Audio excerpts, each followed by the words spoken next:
we have to condemn the atrocities that happen every day to Palestinians in the West Bank. You mentioned sexual violence. I was part of the human rights vetting process for arms going to Israel, and a charity called Defense of Children International Palestine drew our attention at the State Department to the sexual assault, actually the rape of a 13-year-old boy that occurred in an Israeli prison in the Mosque Bia in Jerusalem. We examined these allegations. We believe they were credible. We put them to the government of Israel. And you know what happened the next day? The IDF went into the DCIP offices and removed all their computers and declared them a terrorist entity. I think it is vital that atrocities not happen to anyone, not sexual violations, not any kind of gross violation of human rights. We are looking at a situation where there is so much dehumanification, where people are not seen.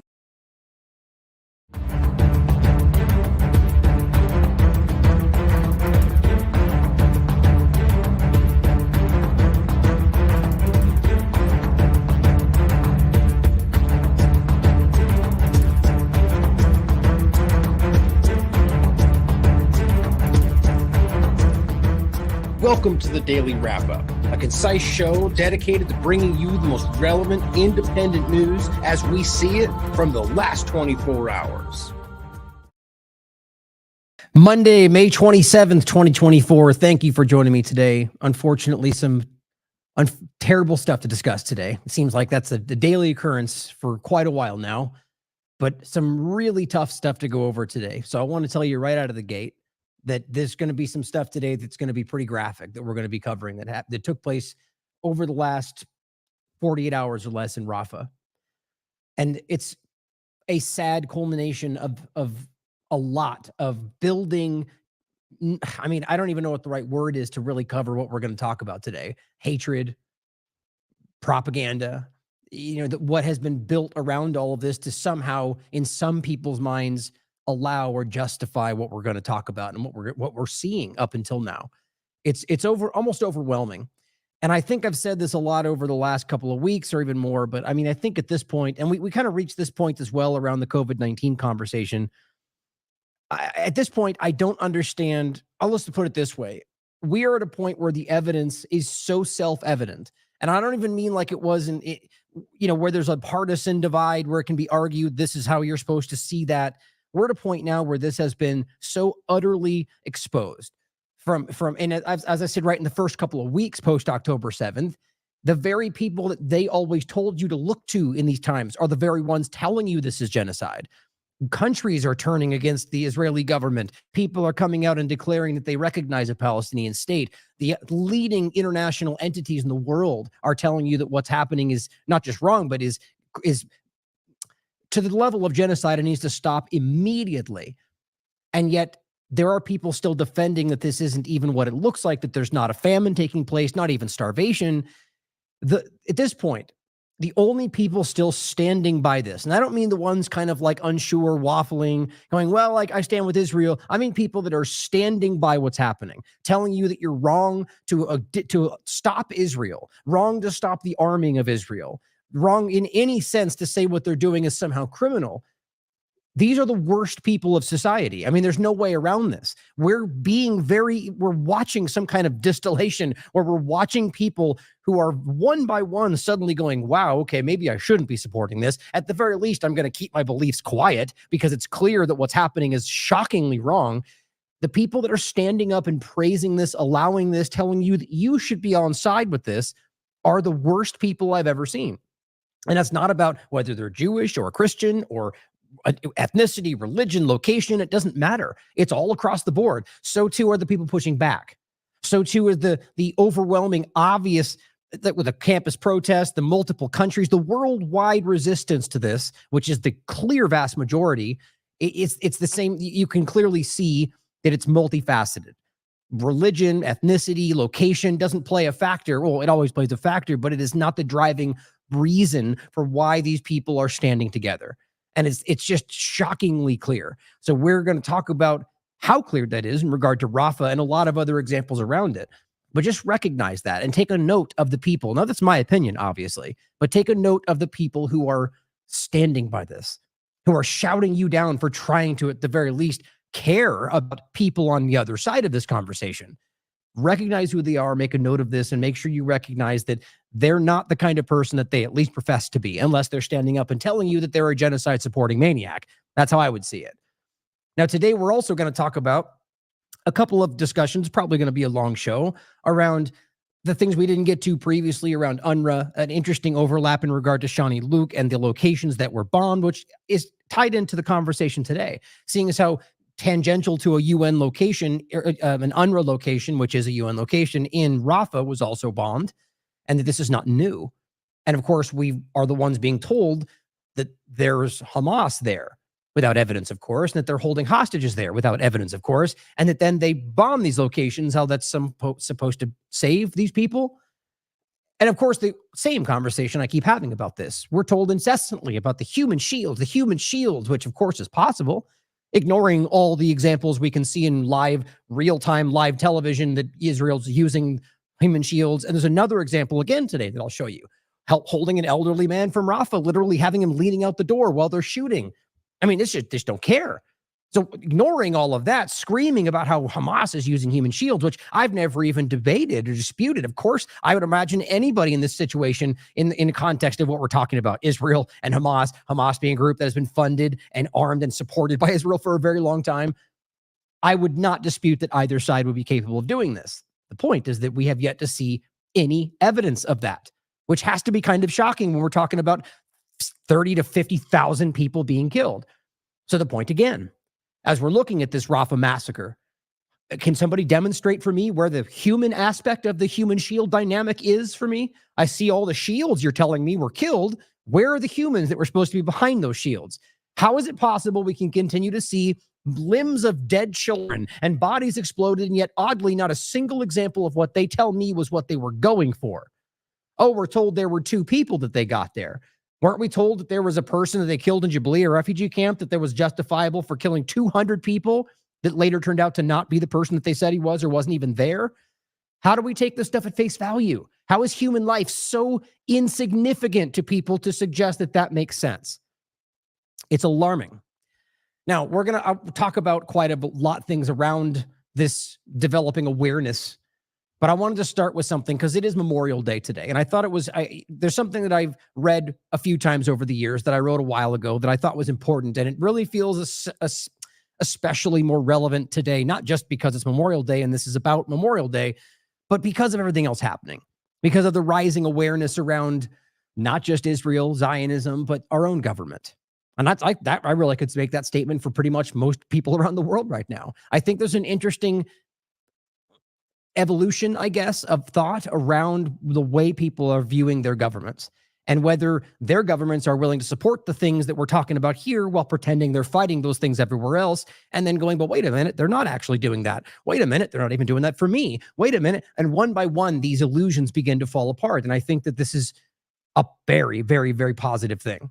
So I wanted to start by reading this again because it's something that's really, I believe deeply. It's directly from my heart. And I think it's important that we, on days like this, make sure to make these statements, because usually you get shouted down like you're somehow not supposed to say something that's contentious, which usually things today contentious are, in my opinion, tend to be the ones we should be looking at the most. But let's start with this. And I think this is important. Now, really, it's really about remembering what we're actually celebrating today for Memorial Day. What are we actually celebrating? Of course, it's always about the idea of remembering the people that sacrificed. But weirdly, it becomes very quickly in the conversation about supporting war, supporting the state, supporting the agendas around all the things that they're doing. Not really about the people anymore, but the fact that they use those people to achieve certain ends that are about freedom that we're told. But I don't think that's what it's really about. So what I'm about to say will no doubt be disliked by many. I can guarantee, just like every year, simply for my speaking the truth, and possibly censored by others for the very same reason.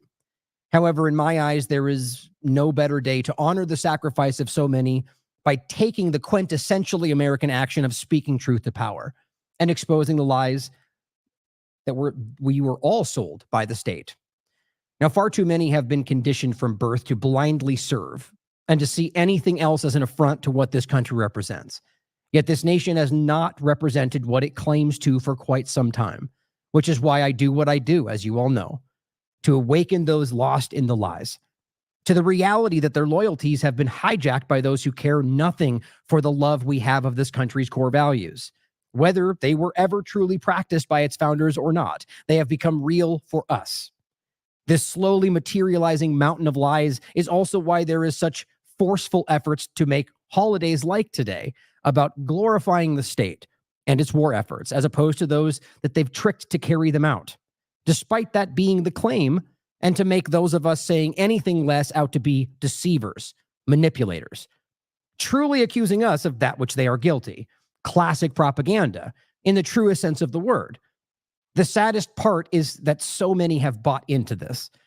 And so many, I mean, the two-party illusion aspect of this is what jumps into my mind, is we can clearly see that there's so many elements of this that are controlling the conversation and believing that they're doing something positive within that.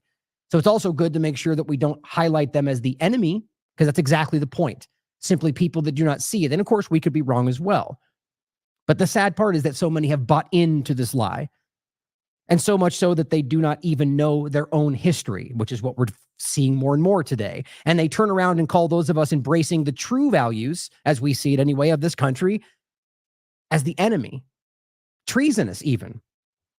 A quote that I've said a lot over the years that I really think is important, President Theodore Roosevelt summed it up best. Quote, to announce that there must be no criticism of the president or that we must stand by the president, right or wrong, is not only unpatriotic and servile, but it is morally treasonable to the American people. So today, I ask all of those of you out there currently recoiling in disgust for my willingness to speak ill of this country on such a day, to first understand that I'm not speaking ill of this country. That's the deception. I love this country. I am speaking ill of those who have deceived the masses and used their love of the nation to carry out wars of aggression in our name. Second, to take a step back and simply look at what such blind subservience to those in power who arrogantly lie to maintain it has done, both in this country and to those around the world who dare to think for themselves. Especially thinking this from a country perspective, the countries we've talked about that choose to simply not bow to the interest of the Western powers and have suffered for it. Freedom. Especially on a day like today, we owe it to ourselves and to those who gave their lives for a cause that they likely realized in the process of pursuing was not what they were told it was, to speak the truth and not blindly acquiesce to the jingoistic pressure of the brainwashed masses, which I believe is a dwindling number day by day. It's not hard to just do a little research and see just how many veterans, in fact, tell quite a different story about what we should be proud of and we're really doing overseas. It's also not difficult to see just how hard the establishment works to keep their message suppressed and keep them drugged up and in the shadows.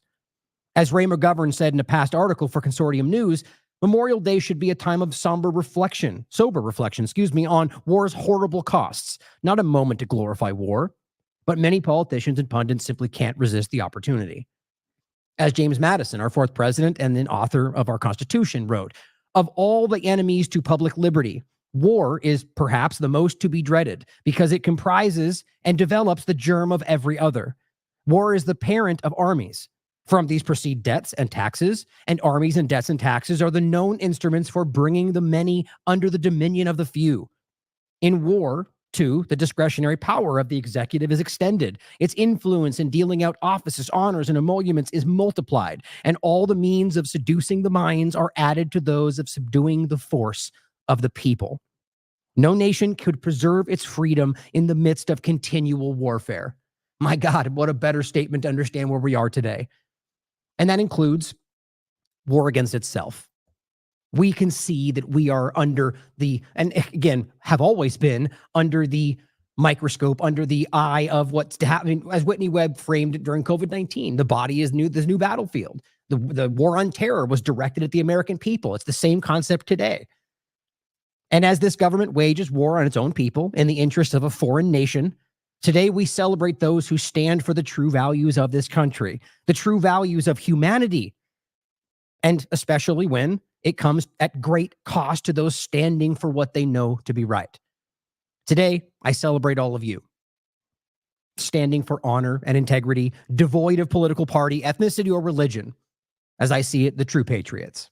So thank you for being here today, and hopefully embodying the idea that we're trying to push forward here, that this doesn't have to be about division and sides and political games, simply fighting for fighting for what they pretend they are: honor, integrity, belief in things that there are things that are sacred and things that we should believe in, and not just dash to the side the moment that it challenges our agenda, which, by the way, is exactly what Israel and the United States and all the ones screaming about the rules-based international order do every moment. We're watching it happen right now. So let's start today with a couple of important points. First of all, discussing the war on us. One point that I want to make sure you didn't miss today that I was tweeting about is that we are being censored. Again, we just talked about Twitch censoring us. Well, guess what? Today, and I was even talking yesterday or a couple of days ago, telling Orwell, I believe, that this was coming. I felt it coming. I saw a message they sent. Well, now Stripe, a major payment processor, after, remember, PayPal censored us and stole money from me. Now this is happening again. And I kind of knew this was always the case. I knew Stripe was a dangerous choice, but there's not many choices out there. And here we are. And I'll just very quickly to break this down for you. This is what we're talking about. They have now given us, what is it right here, saying basically they determined that our business, and we're using Give WP for the web, that's the WordPress app plugin, is in violation of Stripe service agreements. Specifically, we are unable to access payments for payments for crowdfunding, they say. Interesting, seeing as how that's not what we're doing. And realize I'm actually going to make a point about the Give Send Go in a second, because that also seems like it's being just like we expected. Unfortunately enough, it's all coming down. It's incredible. I mean, it just makes me want to scream out, like, where are all the honest people out there, right? You guys, obviously the people here that believe in what we're doing. Where are the people, power and money and influence out there that actually believe in integrity and honor and freedom? Where are they? I mean, it's frustrating to continue to fall into this hole. I mean, any case, before I get frustrated about it at the beginning of the show, the point is that we have used this for people that are donating to the platform. And realize that the bottom line is that's not the crowdfunding element of this. They're trying to argue is as if we were fundraising for something, not that there's a product or a service that's in place. We know, you all know that's the reality very clearly, that we are actively providing a service. And it's much more than just the interviews and the news coverage and everything else. As the point that I'm going to make in a minute, that we have a lot more that goes on, a lot more interaction with the community, a lot of different engagement and people that we work with from the community, or people on our Substack. For a lot of different ways, this is not even just a donation platform. But in regard to the actual use of the service, that's ultimately what this comes down to. Now, here's what becomes even more frustrating. The idea that they're claiming we're crowdfunding, first of all, which is completely illegitimate when you understand what crowdfunding is.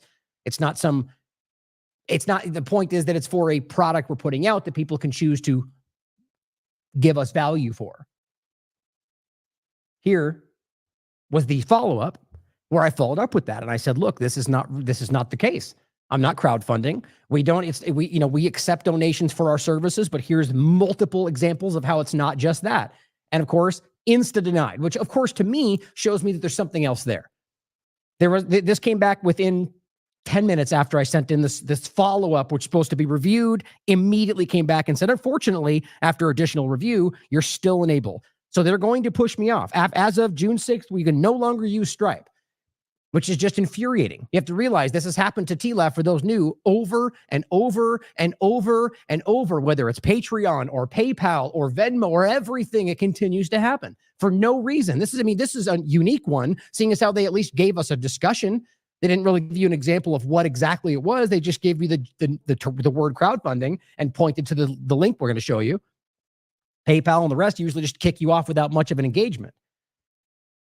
Here's what I think is important. So this is what I believe strongly. I mean, I can prove this is what this is about. So this was updated at April 2024, excuse me. Last month, they decided to update this when they haven't done it all the way since 2022. What do you think that's about? And I'll show you what changed. Very clearly, seems to be one standout difference that was created that literally is not in this one. Oops, that didn't spell that right. So one word could just proven to you for watching the video version. That's not in there. Here's what it says. Content creation, or it says creation, but it's not in there. It says transactions that provide compensation to creators without an underlying piece of digital content associated. So right there, without question, that's not us. We're creating content. But then, and this finds, I'm speaking with Decentralized News about this just on the side. They believe this is sort of a canary in the coal mine. And I don't know how many other people are utilizing Stripe for this kind of dynamic, which I'm sure it's a lot. But look at this. Examples include subscriptions to free public content or a tip button on a profile page. Now, explain for me how including basically donations for free content is somehow crowdfunding. It's not. In fact, the words they're very, very different. But realize that the two sentences don't make sense together. So creating without an underlying piece of digital content associated. That's the videos, the interviews, all the things that we do. So I want you to recognize that last month, Stripe, after years, randomly decided to insert something that specifically gave them the opening to shut down what we're doing, probably along with a lot of other people. I'm not going to pretend that I'm the only one this is about, but who knows? I just want us to recognize how crazy that is and how alarming it is that we're watching this kind of thing happen for zero reason. Why? And then on top of that, this is what I shared this today. Here's what Casey Wright pointed out. He said, have they tried to get you to switch to Fundraiser? He's making a point because, look, this is a new thing. Stripe and Fundraiser have teamed up to bring you powerful Stripe fundraising tools. So Stripe is literally using its own platform with another group to create a crowdfunding platform. How much you want to bet if I signed up for it, I would be denied. But I probably won't just because I don't want to keep using groups that will not let me, will censor me for no reason, especially dishonestly. So I hope people out there can make a huge stink about this on Twitter and wherever else to hope that Stripe will decide not to do it, because we have to be honest, no matter what we want to do, this is going to hurt us.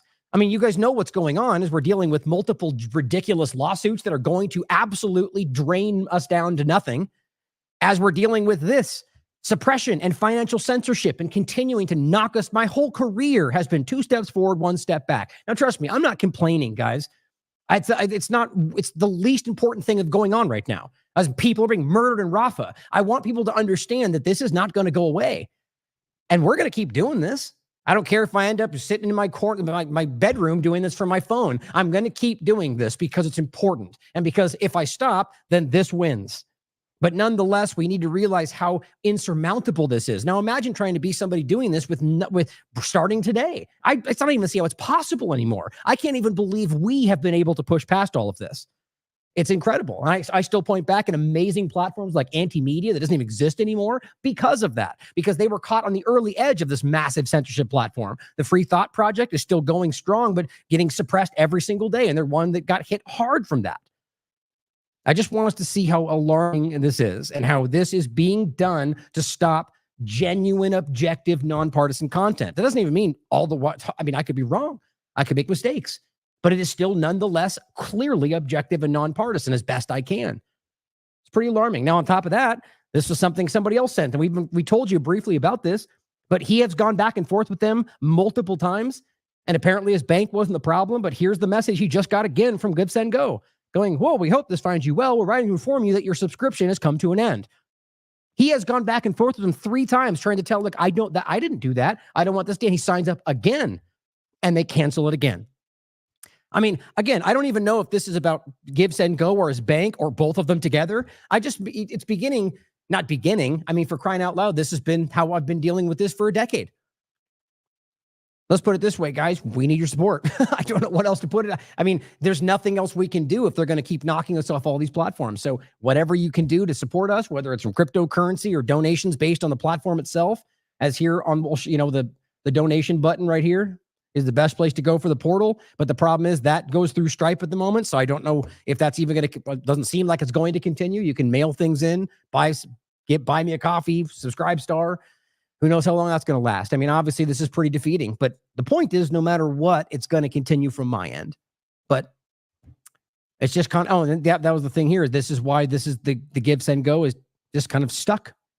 Despite the fact that we have thousands, as far as I can tell, of people doing continual donations or recurring donations, which we did a whole push for that. Anyway, I don't want to waste any more time on this because it's just, I often feel like this gets misrepresented as us just going, we're being attacked. It's not really about me. As much as it is, I'm part of the story.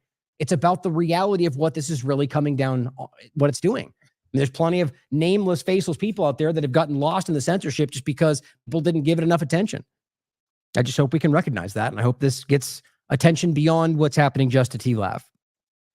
Now, on the note of attacking us and in general, I want in like not TLAV in general, but the attacking from within and so on. One of the biggest things where people are beginning to come to terms with is that the Israeli government, more so the Zionist factions controlling it, have influenced for governments and policy all around the world. It's not a secret. It's not about racism. It's not about anti-Semitism. It's about a government doing this for its own benefit. And that's why it's become so hard to not laugh at how ridiculous it is to call out things as racism that are just simply highlighting the crimes of a government. So one thing about all of that is to recognize the true nature of what Zionism is and the fact that they've tried to hide all of this in using international bodies, using policy of foreign countries to hide their own actions. Now, we recently did a show on May 13th called Zionism is Settler Colonialism, because it verifiably is. And in this discussion, we went to their own statements. We went to the proof from the Zionist organization, highlighting exactly what they were doing, from UN documents, literally highlighting not only that that was their direction, but that this is what they were publicly doing. This is what they named it. It's not even up for debate. You can literally see it still happening as they continue to push out Palestinians in the West Bank and take their or all of Gaza at this point.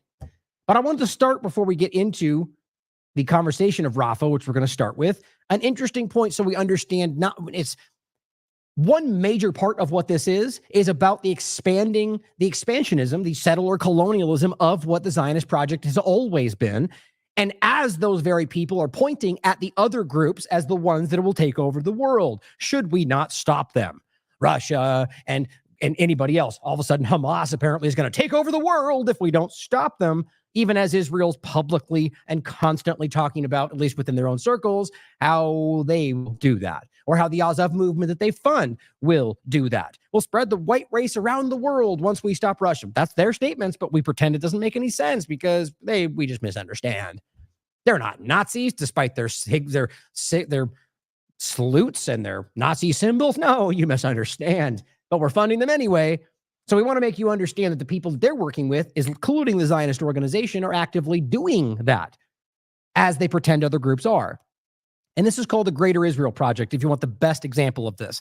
Recently just denounced as racism by some random person in the Israeli government, while Smotrich just gave a speech in front of a podium with the Greater Israel symbol on it. How embarrassing. But let's start with this. Dylan Griffith shared this clip. It's a 30-second clip. Former IDF spokesman says that Israel's borders will continue to expand until they take over and purify Mecca. This is not a unique belief, guys. This is a very, very, very prominent belief that they just kind of don't want you to pay attention to. That's the reality. Our borders will extend from Lebanon to the Great Desert, which is Saudi Arabia, and then from the Mediterranean to the Euphrates. And who's on the other side of the Euphrates? The Kurds. And the Kurds are our friends. So we have the Mediterranean behind us, the Kurds in front of us, Lebanon, which really needs the umbrella of protection of Israel. And then we're going to take, I believe we're going to take Mecca, Medina, and Mount Sinai and purify those places. You know, it's going to purify. That's some fascist idea of some statement. I mean, like, think about the things they try to make out to be Nazis, Hamas Nazis, pro-Palestine Nazis, as they literally talk about purifying areas. It's just gross how obvious this is. Now, just a couple other clips down below, tweet down below. He just simply says, look at the map and know that this is just their short-term plan, which is the truth. The Talmud lays out the long-term strategy, and far worse than this. Now, it does. There's plenty of overlap to this, but let's realize that just because, whether it's Talmud or any other, whether it's a Quran or the Bible, there's plenty of things in there that people would argue as well that, that's from a long time ago. Not everybody believes that, or most people seem to don't. We recognize it's archaic, whatever. So it's just not a across-the-board belief. But the Zionist belief is 100% that this is what they're driving across the board. You can highlight this in countless different ways.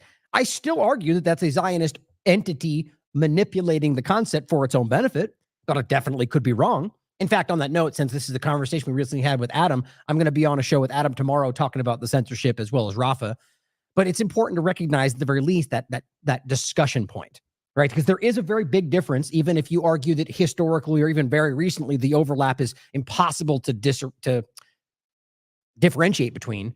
You could still point out that they're two different things. The idea of a random Jewish person in one part of the world and the Zionist organization, whether Jewish or not, acting through that. I'm still very much convinced that Zionism in many levels is using Judaism to carry out its agendas. But I know people disagree with that. But see, what's important is we should not let that be the dividing factor. We all recognize what they're doing is wrong. That's where we should be focusing on, especially when you can tell, as I'm openly saying, that my stance is to honestly find that truth, even if it ends up being opposite of what I think, not just holding on to the one thing I think is the case and driving that in no matter what, which is what you get from partisan manipulators.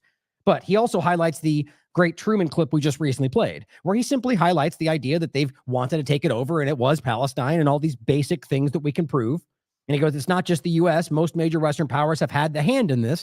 England participated in the establishment of an Israeli ethno-state using central banks and placed around the world to siphon wealth from the lower and middle classes. I mean, this is classic U.S. foreign policy, or just foreign policy of many countries. But here's where it gets even more specific. You may think, oh, that's just one guy, and it's an old thing. Well, here is the leader of their current settler movement for Gaza, specifically for Gaza. This is the woman that has been screaming about how they're going to take over Gaza. And that there was one where she looked right at the camera and said, Biden, listen to me. And this person is not a representative, but let's be clear, she has power. This is a major representative of the settler project, and she is the leader, according to the people in Israeli circles, from the government, as well as from the media covering it. So this is not some fringe random thing. This is a woman who has a lot of influence in the settler colonial project. What's important is that she's openly, publicly, without, like, not even mincing words, we will take other parts of other countries once we're done here. Here's what she says. Say to me, why don't you explain to the Jews in the United States what is exactly behind your thinking? I explain. But I'm laughing because the right word for it, you have to brainwash all the time. You have to say, to explain it, to live it, to cope with it. My husband says to me, why do you speak to your children all the time about Zionism, pioneers in Judea and Samaria, settling, and all my family are settlers here. Because this is illegal, period. What we're talking about is illegal settling, guys. This is not 1960. This is not 1948. We're talking about currently now taking new area in the West Bank. There is no one in the world other than Israel, and and then a few of I'm thinking from like a government perspective, even then a few individuals like the Grahams or the Cottons or the Mass of the world, to Brian Mass, who argue that's not. But from a legal perspective, every angle, I mean, even Trump and Biden to a degree have kind of at least avoided acknowledging that they're a crime. For me, I realized Pompeo was the one that kind of said that they were not necessarily out of line with international law or something really manipulative like that. Didn't say they're okay, but we didn't say they're wrong either.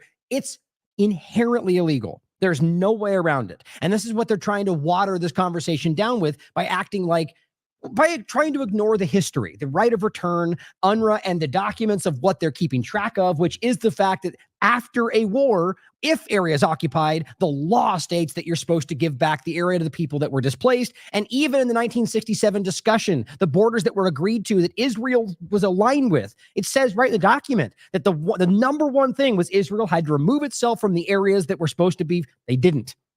It's the easiest thing in the world to prove. They just don't care. People like Pompeo and the rest of them just act like it doesn't exist, even though they're very aware of it. They're shockingly dishonest, which, somebody, Mr. We lie, we cheat, we steal Pompeo. This shouldn't be a shock. But they're the ones acting like there's not a problem. Now, Biden put that back. Basically, it's all just words because they're allowing it to happen anyway, but kind of shifted it back to say, well, it's illegal. It is illegal. There's no way around it. You're occupying you're displacing yet again, taking new territory, building illegal settlements on places that were, even from the very beginning, it's all Palestine. But now we're doing it for a second time and violating the next agreement where they said that would be the next case. Look, even if they want to pretend that it's because Hamas is fighting and we can't allow the settlement or the peace agreement because Hamas and Palestine won't let it, there's not some opening there to go, then we'll just take it. The idea is that it would then stay that way until that goes away, and then you still allow the agreement that you've agreed to. So every angle about this is dishonest. So she's telling you right now that we're going to continue doing this, and guess what she says next? more than just Gaza. This is the only way to continue Zionism. I want to have for the Jewish nation the Not Judaism, but Zionism. promised land from the Bible, from the Euphrates Yes. to the Nile. And I'm sure it will be. And what about southern Lebanon? If it is part of it, all of it. See? Even parts of Syria, part of Iraq, part of Iran. It's huge. You think you have any way of convincing people that that would be a good idea? I convince many. Many people believe in it. I don't see anything anything extreme in my approach. It's the basic Jewish approach. Oh, look at that. She's being very straightforward, right? And the only idea, the mindset is, well, this is our God, this is our historical God. And look, even if you believe that, that's not the law. That's not how this works. And also, that's not true. It's very easy to prove. But either way, you're talking about territory, even before all this that was Palestine that they lie about. But even after that, again, they've already made an agreement in 67 about the Gaza, West Bank, and other areas, which are supposed to end up being a state for Palestine. You can't just keep taking this. Or what about even further, Iraq and Syria and Iran? How are you rationalizing the idea that that's not extreme, that we're just going to casually take, what are you just going to stand back and give it to you? No, that means war. That means bombing. That means terrorism, which is always how Zionism has achieved its goals over the years. Absolute terrorism, without question. Unbelievable. This is the Greater Israel Project, and we're pretending it's going to be Iran or Russia, or it certainly could be. I'm not saying that those countries, those governments aren't capable of that, but we're talking right now about the very people pointing at everybody else who are actively and openly telling you that's what's going to happen. And this is not just the settlers. Smotrich, Ben-Gvir, even Netanyahu in certain circumstances has made this shockingly clear. This is where we are. So keeping this in mind, and also, by the way, this great article from Matt Ehret in December 5th, 2023 will give you a better insight into this. The Greater Israel Scheme and its global power play, a delusional recipe for Armageddon, is a great article. Now, let's go from there into the Rafah conversation. So let's make sure we understand what we're dealing with, right? People that covet this territory, that want this for their own purposes, whether you think that in their minds they think they're right by God or not. Killing children to do it doesn't seem very godly to me. So let's talk about what just happened here.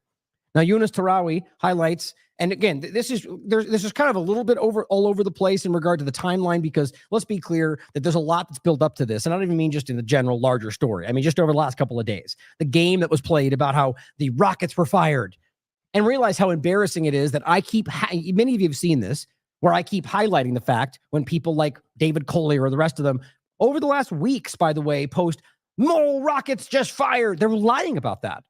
And I've proven this many times. They just make these statements up to justify, to make it seem like they're under attack. What's hilarious about it, in a macabre sort of way, is that even IDF and even corporate news, I believe it was either AP or BBC, I forget, highlighted the fact that they had, and I've said this many times, after 3 months, rockets being fired was, quote, exceedingly rare because they, quote, ran out. Okay, it doesn't mean that they didn't have some later or made some later or had some other way to do it. But the point is they have been exceedingly rare up until very recently when they fired more, which did in fact happen. But the point is that that's acknowledged by the IDF and the corporate media, and they just lie about this. And I don't even know why these individual propagandists online think that it seems like they all have an interest in just whatever they can do to make the story look good for Israel. So I keep highlighting it. You're lying. It's not true. There was no evidence of it. There was nothing you could see. And then all of a sudden they got fired and they made a big story about it. Oh, they fired all these rockets. Well, if they have been this whole time, why is that a big story all of a sudden? You see, it's just lie upon lie upon lie. But what's important to understand about this, and Sam Husseini made good points about this, and Robert has confirmed the same thing we're going to talk about today, is that the rockets that were fired from in between two IDF locations. Not from a civilian area. And this is verifiable, just like it's verifiable that will prove to you that they, in fact, bombed the very location that they told these people to go to from Rafah. Now, we're not talking about the other 14 times this happened. The same old story where they bombed the safe area. That's horrifying in its own right. We're talking about recently from Rafah. They said, we're about to go after Rafah, and this is the supposed plan, so we want you to go over here. And they went over there, and then they bombed the hell out of that area. Eight bombs, as far as I understand it, massive bombs. This is what's going on. And so to understand all of this, we have to realize that the game that they're playing about the rockets and so on is about trying to create the illusion that this was in somehow always self-defense. Imagine carrying out genocide for 8 months and then having some rockets fly, which, as far as I can tell, didn't cause any death, and then carrying out a massive bombing of civilians, but then at the same time pretending like you only pinpoint targeted the Hamas members that we were going after, or somehow it was all human shield, not just a belligerent, childlike effort to stomp your feet about how the ICJ, nobody else can stop you. So here we're going to kill a bunch of civilians like you told us not to. It's horrifying. But here's Jonas Terari highlighting a huge massacre in Rafah. This was posted yesterday. As it at least, and the number seems to be somewhere between 35 and over 50 Palestinians murdered, tens of others injured, and Israeli warplanes targeted. And we, by the way, we showed you one of these examples in the last show. It was one of the first ones that happened. They bombed the tent right after they were told not to bomb Rafah. And it was a very clear shot of a random tent. Now, are we to believe there's tunnels all over these areas? And there, I mean, or where's the Hamas member we're talking about? I mean, it's the same narrative every time. He writes, the corpses of children and women are beyond recognition. Some of the bodies were severely burned. My colleague Mohammed Qasim in Rafah, who has been covering the events on the ground, says this is the most gruesome massacre he has witnessed in all of his years reporting. He says, you see corpses of women, men, and children burn in front of our eyes. Suggests 45 murdered. Now here, guys, there are some, I should have said ahead of time, there's some, now I usually don't even get into this, the level of shocking images we're going to show. Because often I don't find it to be journalistically necessary to show you the worst things that we can see other than shock. And, you know, the shock value to it, which is disgusting. This is what corporate media does. The whole it bleeds, it leads kind of an angle. I abhor that. But I find it important sometimes to make sure we truly understand the nature of what just happened. And this is one of those times. So I'm just going to get ahead of time. If your children watching, please don't let them look at this. There's some really, the kind of things I've said before that are going to sit with me the rest of my life.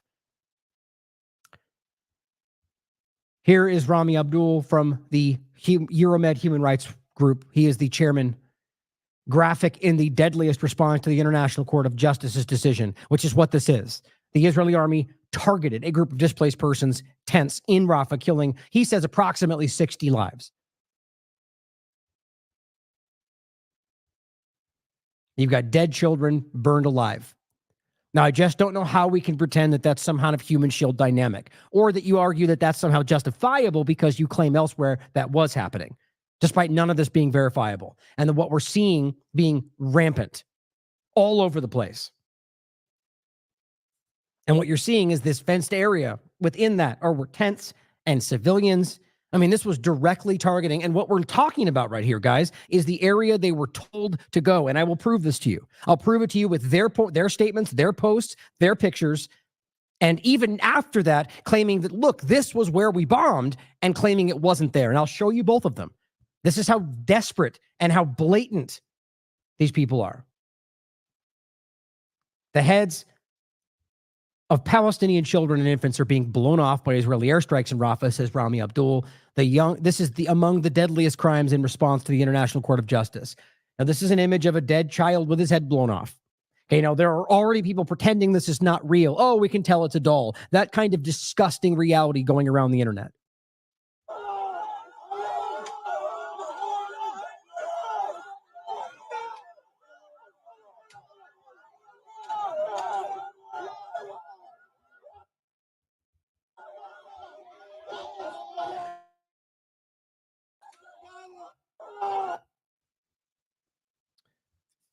Martyred children in Rafah due to the Israeli bombing. These are dead. These are children that were murdered in what just happened. These are infants, guys. Now, realizing the discussion about what we're talking about over the discussion of what's happening or what happened on October 7th. The lies about 40 beheaded babies or 15 babies on a clothesline or a baby in an oven or a baby over, and all of them turned out to be lies. And we can have the Bibas family who was taken, which were crimes. Hamas committed a crime. And the point is that when they were there, they were murdered by Israeli bombings, which, in case you don't remember, we've talked about a lot. And I post this under every time, including one that was just posted by Aviva Klampas again. that they know this. They know this not only because I post it every time, or Mikey Rappaport and the rest of them, but because this has been a public story. The Biba's father himself said that they were killed by IDF bombs. We have Dan Cohen, who highlighted the fact that even the CBS morning show was forced to admit that they were killed by Israeli strikes on the show. It's not hard to recognize, guys. They're lying. And that point is those were the only children that I know of that they were that level in regard to age. And then we have the two that we can verifiably claim were killed on what happened on October 7th, one of which was after the fact, and one in regard to shooting, which we don't know wasn't an IDF bombing or shots. That's just being objective. Certainly could have been Hamas. But keeping that in mind, recognizing that we have 15,000 children that have been killed so far in what's going on. And what we're dealing with are these kind of children being killed. Tiny infants that are being killed, or the 6 in the incubators they left to die at the other hospital, or the endless amount of children we keep seeing suffering. I just don't know anyone who can pretend they're standing by this who is not an obviously disgusting person. Newborn baby burnt alive in Rafah. This is real. I would not show it to you if it was not. And this pains me that this is even happening. General Strike highlights, Terrence Daniel highlights the tent massacres. The majority of those killed last night were women and children. And unfortunately, the majority were burned alive. Now, this is, I forget her name off the top of my head. She was the one that we covered early in this. That was on average, she's a random person, guys. She was a random Palestinian that was there with her phone and she just broke down. If you remember that, we covered this. She just broke down crying. What is going on? How is this possible? And ever since then has been motivated to cover what's going on the ground. And this is powerful. The kind of thing that they've created a lifelong intelligent and honest journalist, right? I mean, in the context of anybody could, my point is right now she's honest. And very clearly you can tell because what she's doing is putting herself in danger to highlight what you can see. And she's not making allegations she can't back up. She's talking to people. She's showing you this. But as always, question everything, no matter what, whether left or right, up or down, Hamas or Israel or whatever else, or Palestinian. But here's what she's telling you she's seen and what's on the ground. And by the way, this is easily verified with what they've admitted, what you can see from video.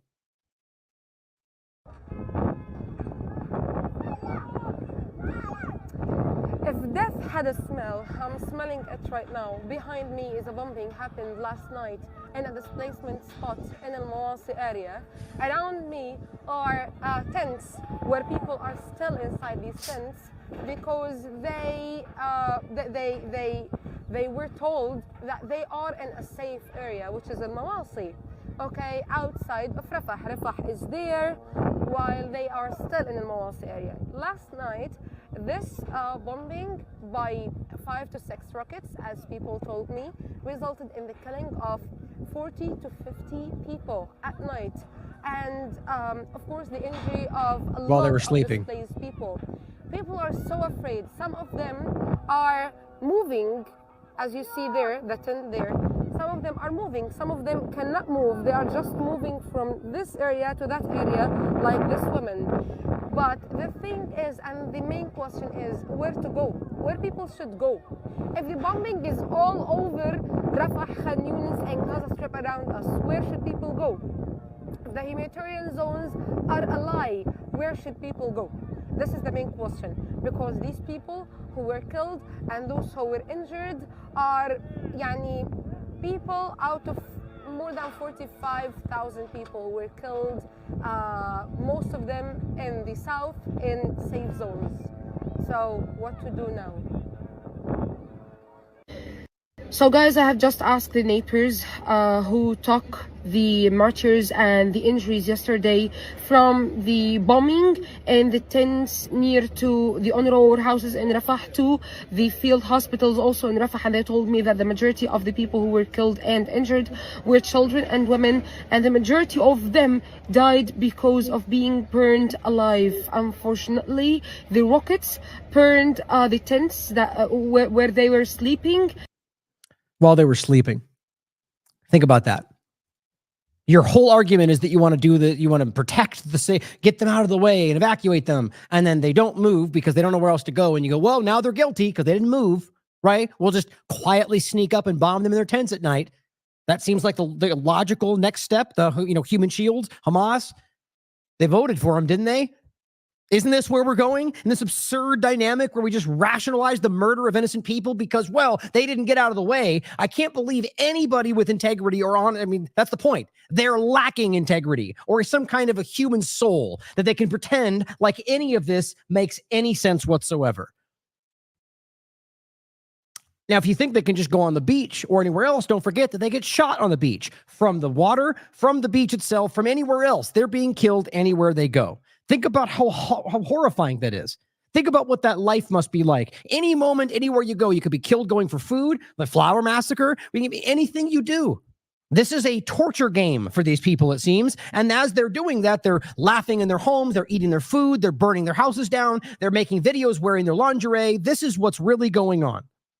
This is the life of a Palestinian right now in the West Bank and Gaza. Now, Rami Abdul also highlights that these are the people who were burned alive by Israel while trying to escape in displaced persons' tents. They were burned by Israel in a camp that was supposed to be safe, the most brazen response to the decisions of the highest international court. This is what we're dealing with.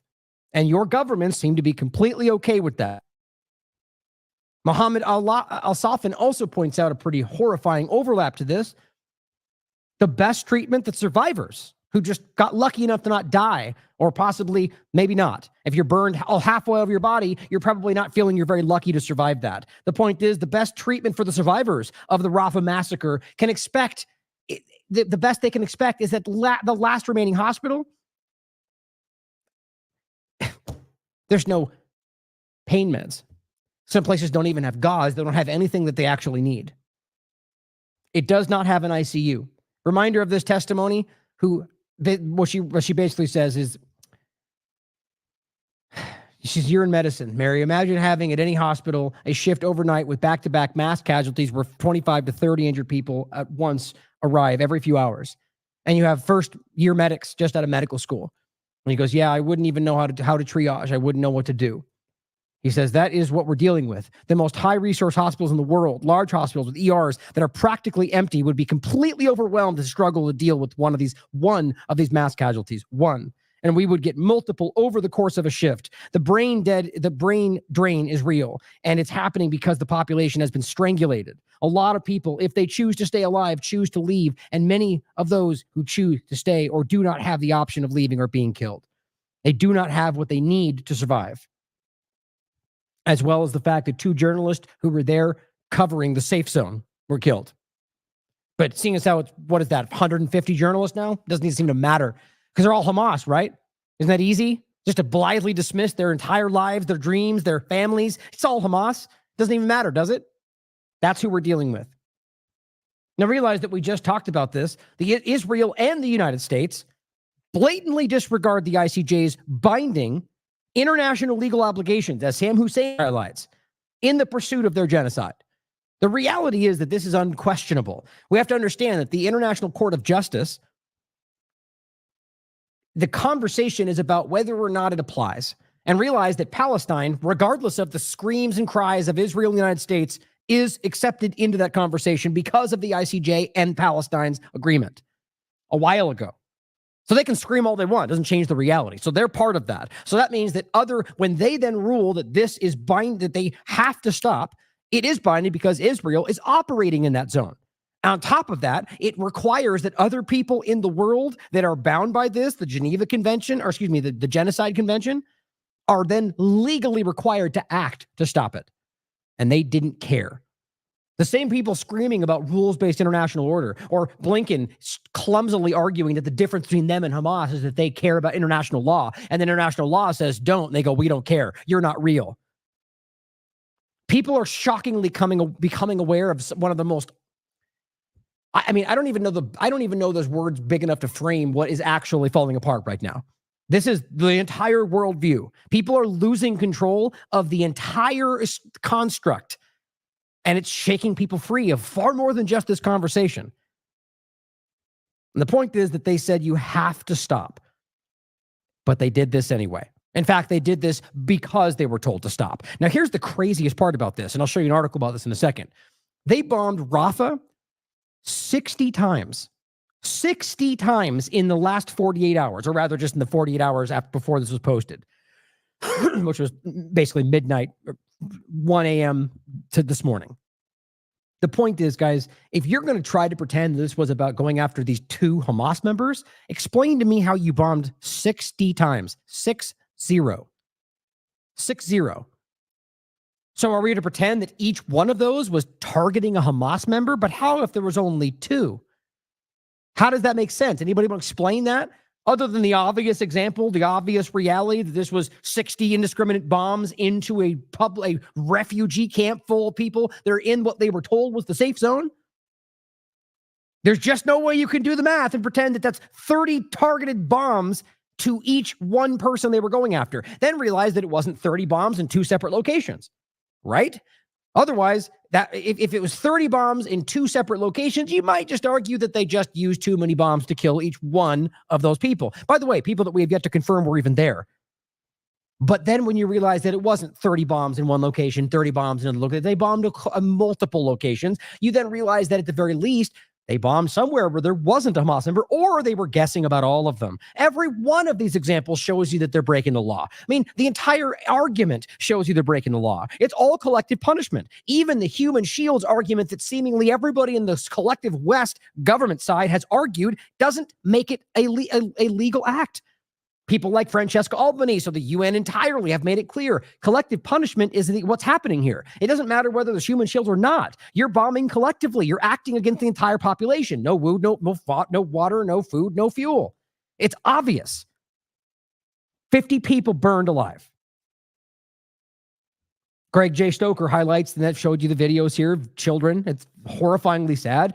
They dropped a 2,000-pound dumb bomb on a refugee camp in Rafah after the ICJ ruling. And as he said, and I agree, this is what a genocidal temper tantrum looks like. This is what your governments are not just allowing, are standing by. Make sure you do not forget the people that are standing aggressively by this. At the very least, and I do not believe, I'm a pessimist in regard to government. I'm jaded when it comes to what these people are. My point is that even somebody like Jill Stein, who is standing up and saying this is wrong, I don't believe that these people truly, where were you on the first month? Where were you on the first day? It was self-evident what was happening. It took months before you stand up and go, this is wrong? Or maybe I missed it. She was doing it earlier. I don't know. The point is, I don't have a feeling that these people truly care about this. But I'll point to them. I'll say, good, I'm glad Jill Stein is saying that. But there are very few of them that are even brave enough to say it. Most of them are blindly supporting this. And in regard to one example of it, 22 Palestinians were slaughtered in an Israeli massacre targeting the families displaced near an UNRWA barracks. Israeli aircraft targeted their tents at the UN site, Tel al-Sultan area of the west of Rafah. Now here's a clip from a corporate, I believe it's Australian channel, or no, it was BBC, excuse me. I find this to be telling. The Gaza Health Ministry says 35 people were killed. This was the early preliminary statements. This was early this morning at the explosion in Rafah. It's just so ridiculous how even when they're covering this, they can't say Israel bombed it, even though Israel already said they did. And we'll get into that old dynamic too, how immediately all of the Zionist manipulators online were screaming that it was a Hamas rocket until IDF claimed it. And then they were like, ooh, never mind. I thought we were supposed to lie about that, right? Yeah, they do that every single time. But here's how they cover this. And there's important statements that are made. It's Monday, the 27th of May. Our main story, the Hamas-run health ministry in Gaza says 35 people have been killed and dozens injured in an explosion at a refugee camp near Rafah. The Israel Defense Force said it had carried out an airstrike targeting a compound where senior Hamas officials had gathered. Oh, a compound. I guess we're calling tents compounds now. It said it is now reviewing the incident after reports that civilians had also been harmed. Oh, no, they're reviewing it. Well, let's see how that's working out.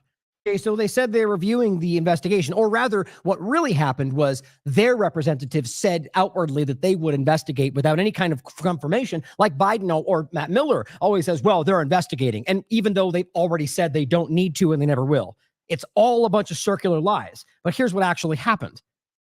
Okay, this was hours later.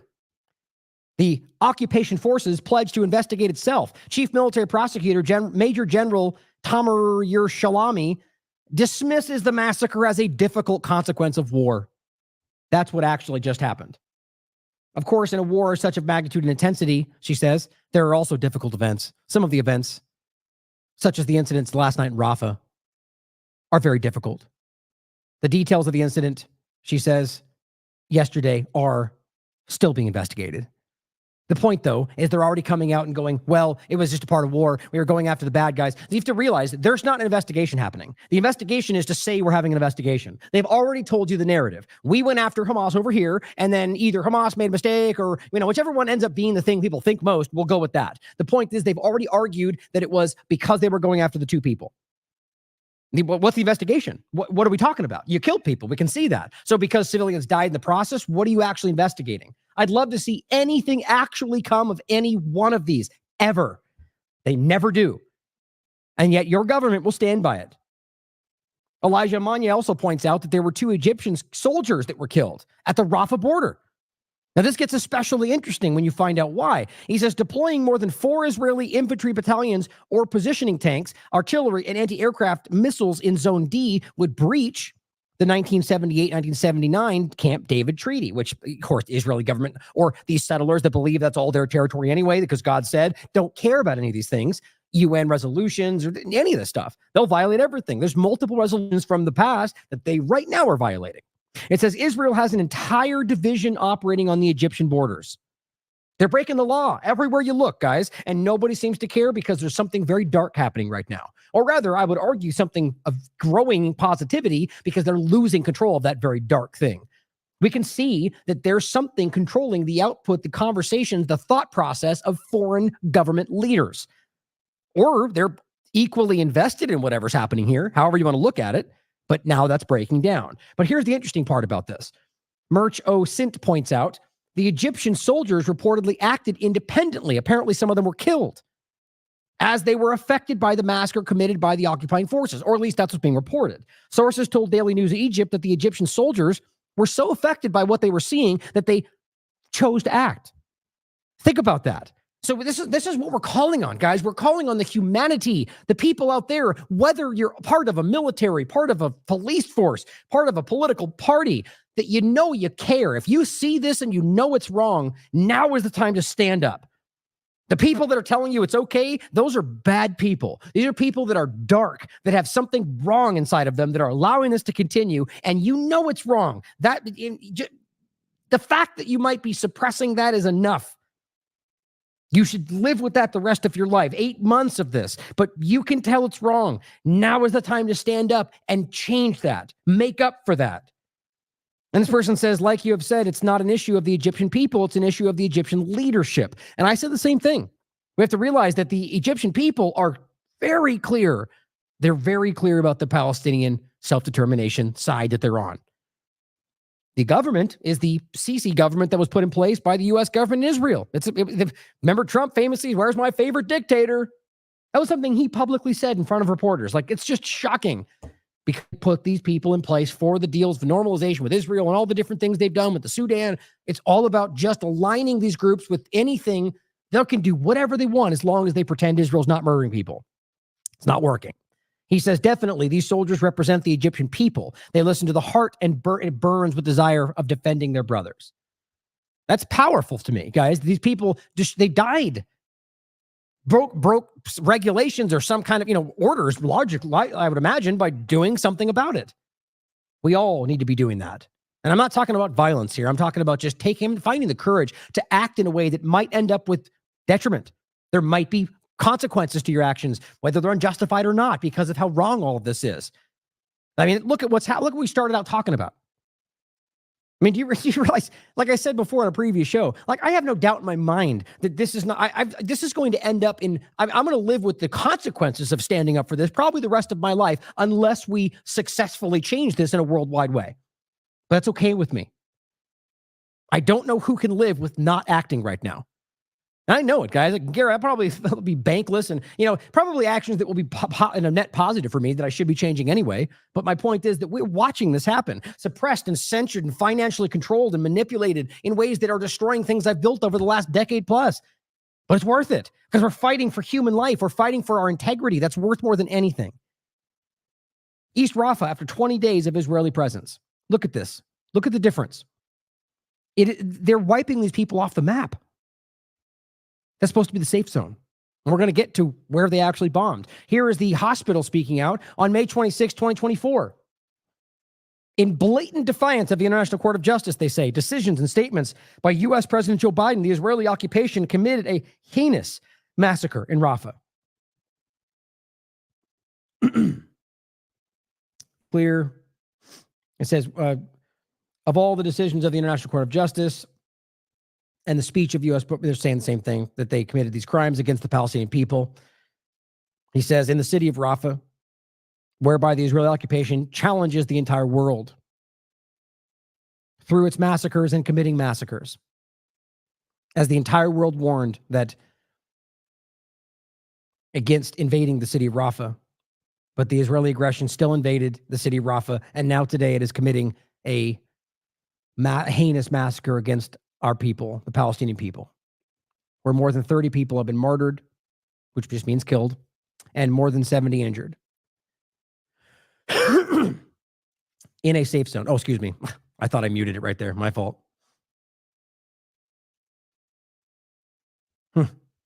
So, guys, these are just the people from the hospital staff. But of course, because they speak out or because they might be Palestinian, there's any number of disgusting dismissals that people will put forward about who they are.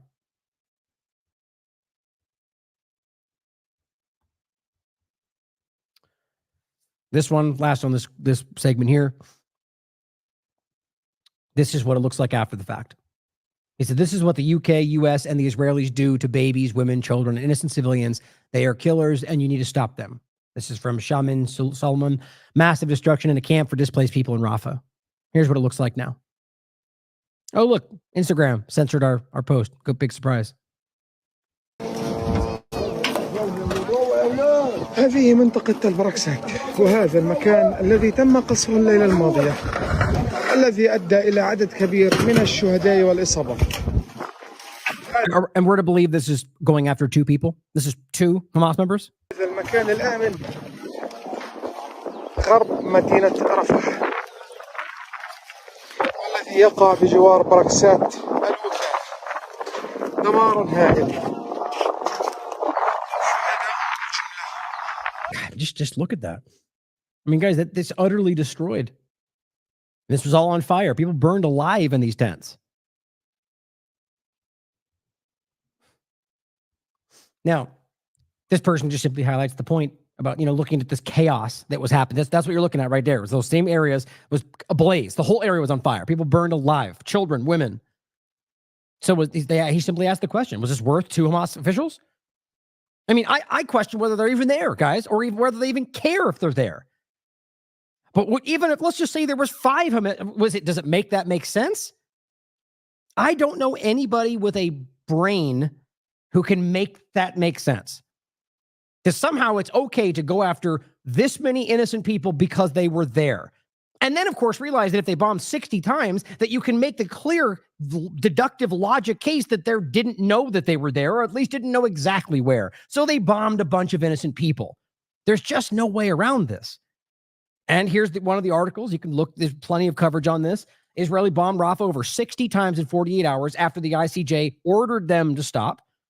Even the EU foreign minister has condemned the act, saying the ruling of the court in The Hague last week must be implemented. Israel continues the military operation it was ordered to stop. The EU countries will discuss how to deal with the ruling. We will advance the sending of the EU task force to the border of Rafah. You can argue that groups like this don't really care and they only feel like they have to look like they care. And this is a fruitless process. That wouldn't surprise me. But you have to recognize even the fact that they're saying these things, that they're moving into some kind of action is shocking. For those of us that have been following this, this is a huge deviation from what used to be complete dismissal from major acts. This is important to see. And the more that we lean into this, the more that we as individuals highlight the fact that we care about this, that whether they care or not, they're going to see the reality that they have to keep going forward. Opportunists. Now, Mariav Zonstein from 972 Magazine highlights an important point, quoting what Hagari Matar pointed out, for his executive director at 972 Magazine, seeing the carnage in Rafah. He posted this today. And the Israeli justification for it. He says, I am reminded of our findings in the Lavender investigation, which is the AI program. Sources then told Yuval Abraham, the writer, the army was willing to accept 20 civilians killed for even lower ranking Hamas members and up to 300 for seniors. I mean, look, they claim they killed 200 people in Jabalia refugee camp for one senior official who wasn't even there. In case you forgot, here's the actual article itself. In an unprecedented move, according to two of the sources, these are IDF sources, the army also decided during the first weeks, before it ever got to where it is now, that for every junior Hamas operative, they would be permissible to kill 15 to 20 innocent people. That's not international law, guys. That's a crime. That's acknowledging a policy that is a crime. It's a war crime. There's no way around it. I can't believe this is still happening with how shockingly clear this is. Read this again if you don't remember. Lavender, the AI machine directing Israel's bombing spree in Gaza. And this is coming on top of the article from before that was about the Gospel, the Habsora program, which was about general building locations. And this was specifically bombing individuals based on the most benign, inane things.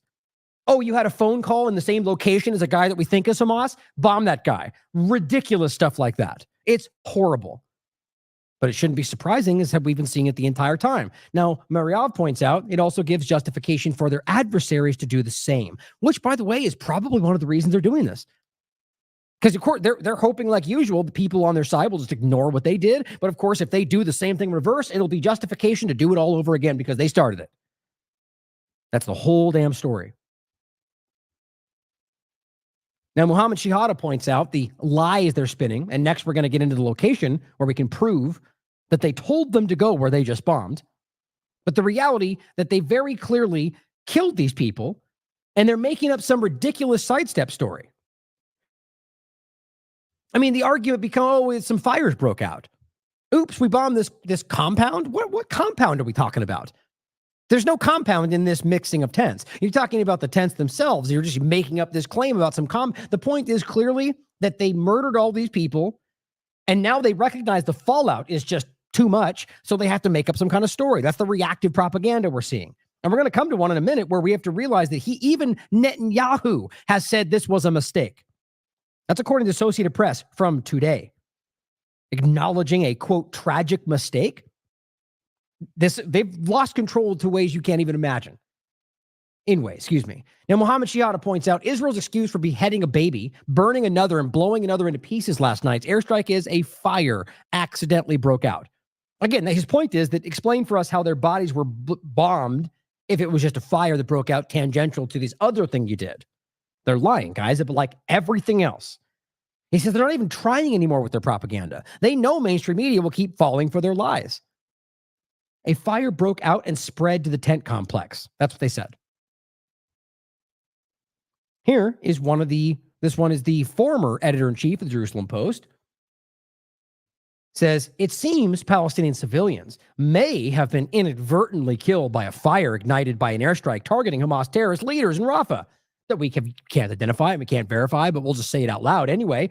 A terrible tragedy attributed to Hamas's abhorrent practice of, guess what? Planting itself among civilians and using them as human shields. Who didn't see that coming? And he says, Asaf MD highlights, Israel bombs tents. The tents ignite on fire alongside the civilians inside sleeping. Regime mouthpieces describe the massacre as an inadvertent tragedy. Who would have known impromptu tents made of random plastic and cloth are flammable? God, I mean, it's like there's something that can't even be verbalized that sits with you with this. When you just look at these people that can make this kind of argument and know it's not about the fact that they're Jewish. There's plenty of non-Jewish people that are doing the same damn thing.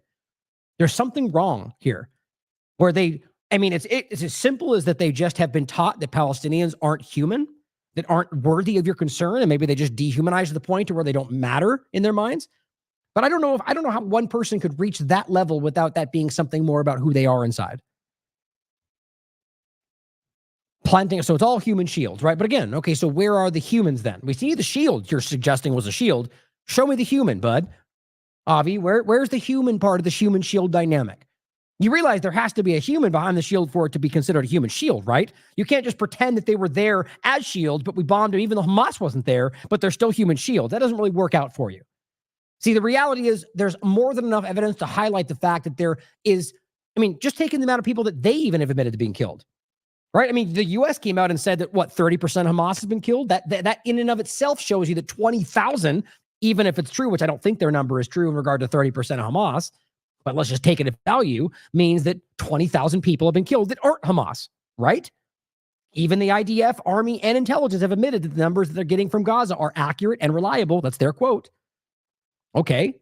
And there's been studies that prove this too. So if 20,000 innocent people are killed, it's not hard to do some math and realize that you can clearly show that the amount of times they bombed to kill as many people, there's not enough people that were with them to call that human shield.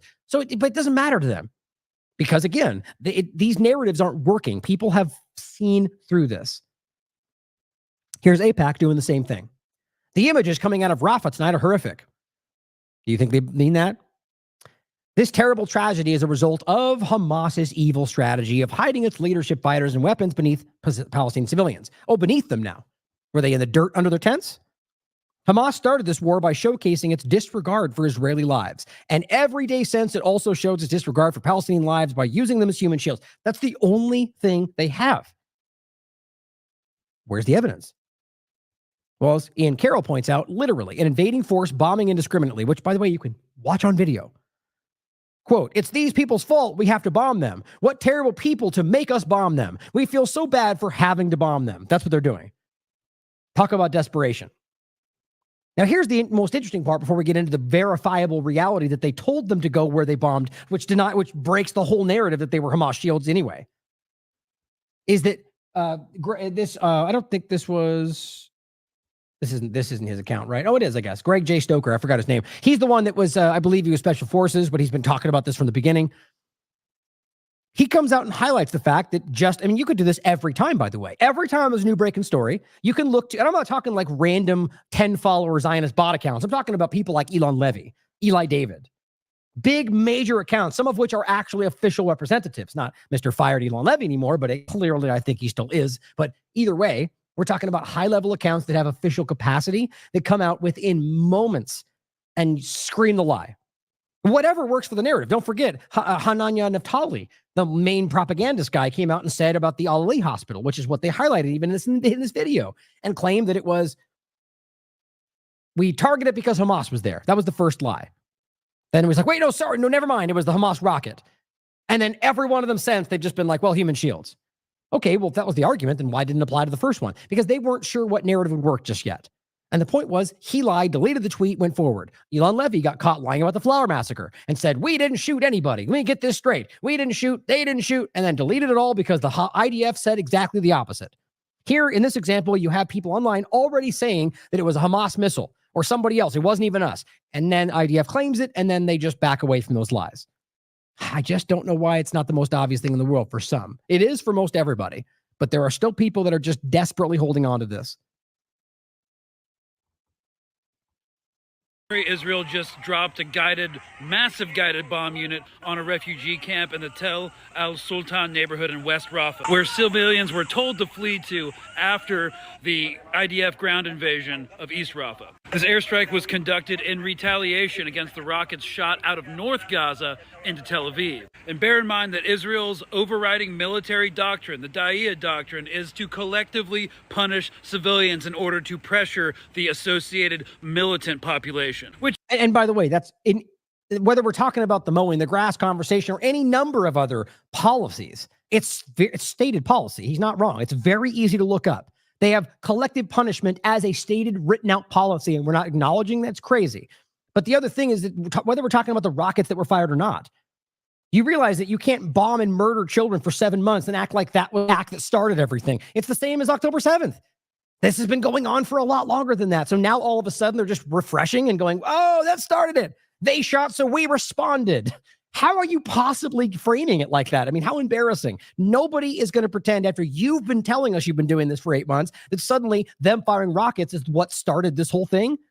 How about the fact that if you're bombing them, that why would they not have a right to fire back? And on top of that, we have to realize that this was an obvious... I'll wait to get to it, actually. There's a point that Sam Husseini makes, which I find very relevant, that it seems as if Hamas is working in the timeline along with the international community. The moment there's some kind of an agreement, they ultimately stop. And when there's an opportunity, when Israel doesn't do what it's supposed to, they seem to respond. And overall, where's the example of the fallout here? Like, I'm not saying that means they didn't try to bomb or tax individual people. Certainly could have. But the game is always the same. They're indiscriminate rockets, which is why they're a crime. Okay. I mean, that makes sense because that means they could accidentally hit civilians. Therefore, they shouldn't fire them. Okay. Then it becomes they targeted this person's home. They went after this place here. You just got done telling me they were indiscriminate, and that's the case, that they don't have guidance systems. So again, it shows you that all of this feels very manufactured. And on top of that, where they fired from was literally in between IDF locations. And yet they pretended like they fired from civilian areas, which is why they went on to murder people in Rafah. But listen to what he says about the overlapping propaganda. Oops. Oh, shoot. Rafa, where civilians were told to flee to after the IDF ground invasion of East Rafah. This airstrike was conducted in retaliation against the rockets shot out of North Gaza into Tel Aviv. And bear in mind that Israel's overriding military doctrine, the Da'iya doctrine, is to collectively punish civilians in order to pressure the associated militant population, which is, by definition, a war crime. And boy, is the Israeli Hezbollah Volunteer Corps coming out in force on this one. There's like a fire in the refugee camp, but GBU JDAM won't produce such a blaze unless they hit an ammo depot. Or this was a failed rocket launch by Hamas, as always operating from inside civilian areas. Those are actually Hamas rockets which misfired, landed on their own people, just like the hospital explosion at the start of the war through the PIJ rocket. Now, what he's doing for the podcast is reading all separate individual tweets that were out by people, some of them prominent, making up stories. And what they referenced right there was the Al-Ali hospital I just talked about, which was a verifiable lie. What they put out, they clearly attacked the hospital, pretended it was something. I mean, it's just constant. It was Hamas? Really? Not according to your own media. Ynet News, IDF strikes significant terrorist compound. Hamas claims civilians hurt. Army says attack carried out against the legitimate targets under international law. But these genocide apologists actually aren't wrong, because according to them, toddlers, little children inside refugee camps are legitimate targets. They're all terrorists. Just say it. All the women and children, innocent men are terrorists. This one's going to bite you in the fucking ass. Oh, excuse me. I forgot about that. Pardon me for the cursing there. The point, though, guys, is that I'll show you the clip that I think he's referencing. I mean, and by the way, we don't even need a new clip. There's at least 5 examples of high-level Israeli representatives saying the children aren't innocent, that no one there is innocent, that the children are, in fact, I think the one woman said that the children deserve what they're getting or something like that. And I played them all for you on the show. We have another one. Now this person is saying nobody over the age of 4 is innocent. That's not a joke, and I'll play it for you soon. I think in the next segment here. Here is one of the most important parts of all of this. This is what somebody should clip out there to get this clipped out. I mean, it's all over the internet, but it's important to make sure we get as much reach on this as possible. So Khaleesi highlights these Israel distributed and published leaflets, which, by the way, this is, in fact, from that designated area 2371 as the safe area, which is written, I'll show you directly from their posts, contrasting with what they then said. One of the images highlighted blocks 2371. They made people go to that area, and then that's where they just attacked. Not as if it went by for months. And they went, oh, now Hamas is there. They said, go there to avoid the Rafah operation, and then bombed them right after that. This block is the exact location, she writes, that was targeted with a strike by Israel in which more than 50 Palestinians were burned alive in Rafah. Now here is a post from Ali Abunamah from Electronic Intifada. He says, 4 days ago, the IDF told Palestinians in Rafah to move to the area it called Block 2371. They designated the safe area. And by the way, if you've been following the show or any other for that matter, this is every time this happens. I'll show you the New York Times and Haaretz article again, where their own research went like, yep, they keep bombing safe areas. It's not a secret. But this is the most egregious so far. This is the area Israel, in quotes, just bombed refugee tents carrying out a massacre. Now, I'll show you this in a much better one that shows you the exact location, broke down in the grids and everything. Okay, but this is where, first of all, they're claiming that they bombed. That's what IDF, and I'll show you again, is claiming. But here is a post that was put out by the IDF, okay, that very clearly includes the 2371 as the areas they're supposed to go to, first and foremost. Now, she writes down here, here is the block marked in red, just so you can see the overlap. And this is important because we're going to show you what they're showing you from this is Colonel Peter Lerner. Okay, so here is the area very clearly, and you can find countless maps of this. There's 231. That is the area that was just targeted right there. Okay, and clearly this is one of the areas they're saying is a safe area. What she's saying is they issued explicit instructions to the Palestinians directing them to move to that of one of a few specific blocks, which had been designated as safe. Instead of providing security and safety, they bombed them mercilessly.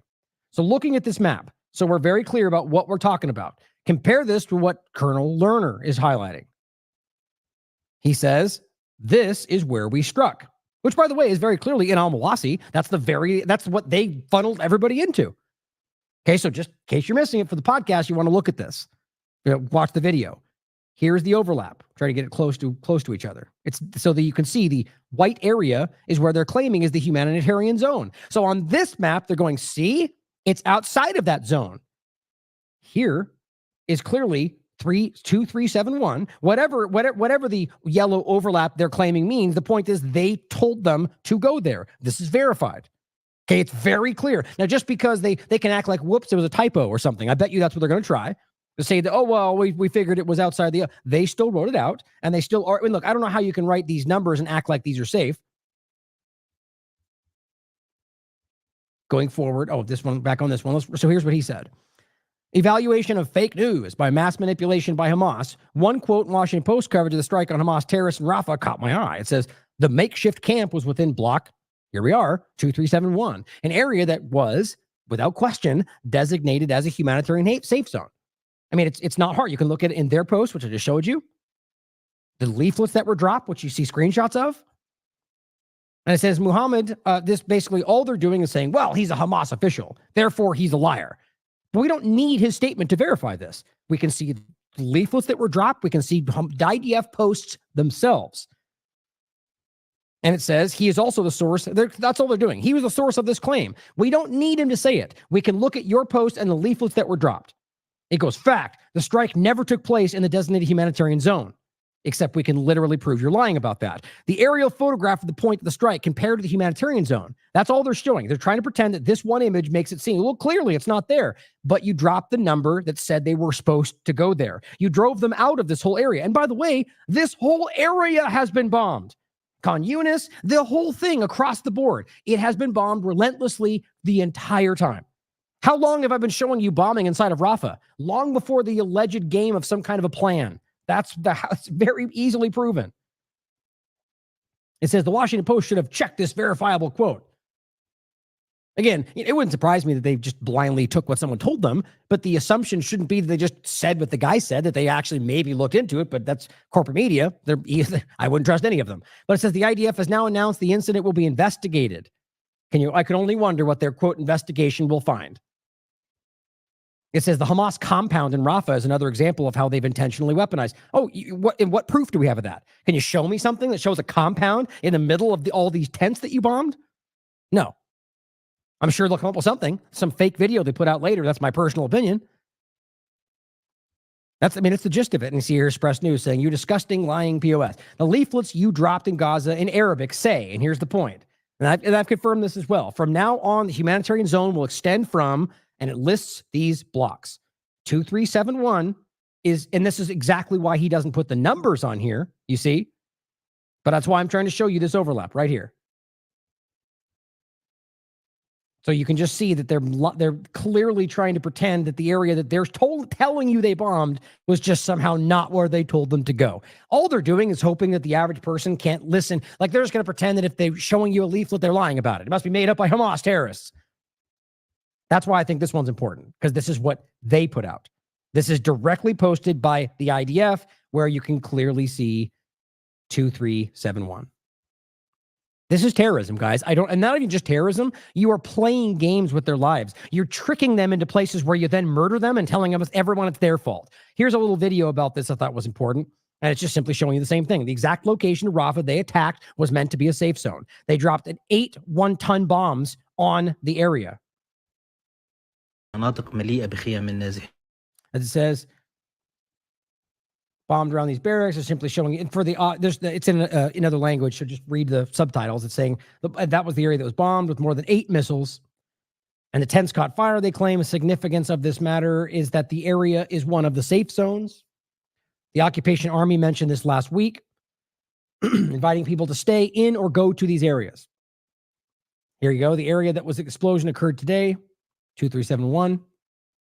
Are among the safe zones that the Israeli occupation mentioned as safe for the people. Therefore, Palestinian residents, some of them anyway, in the Gaza Strip and Rafah can be in that area. They told they would be safe. However, today they were bombed with a series of missiles that burned all or part of these tents in that area.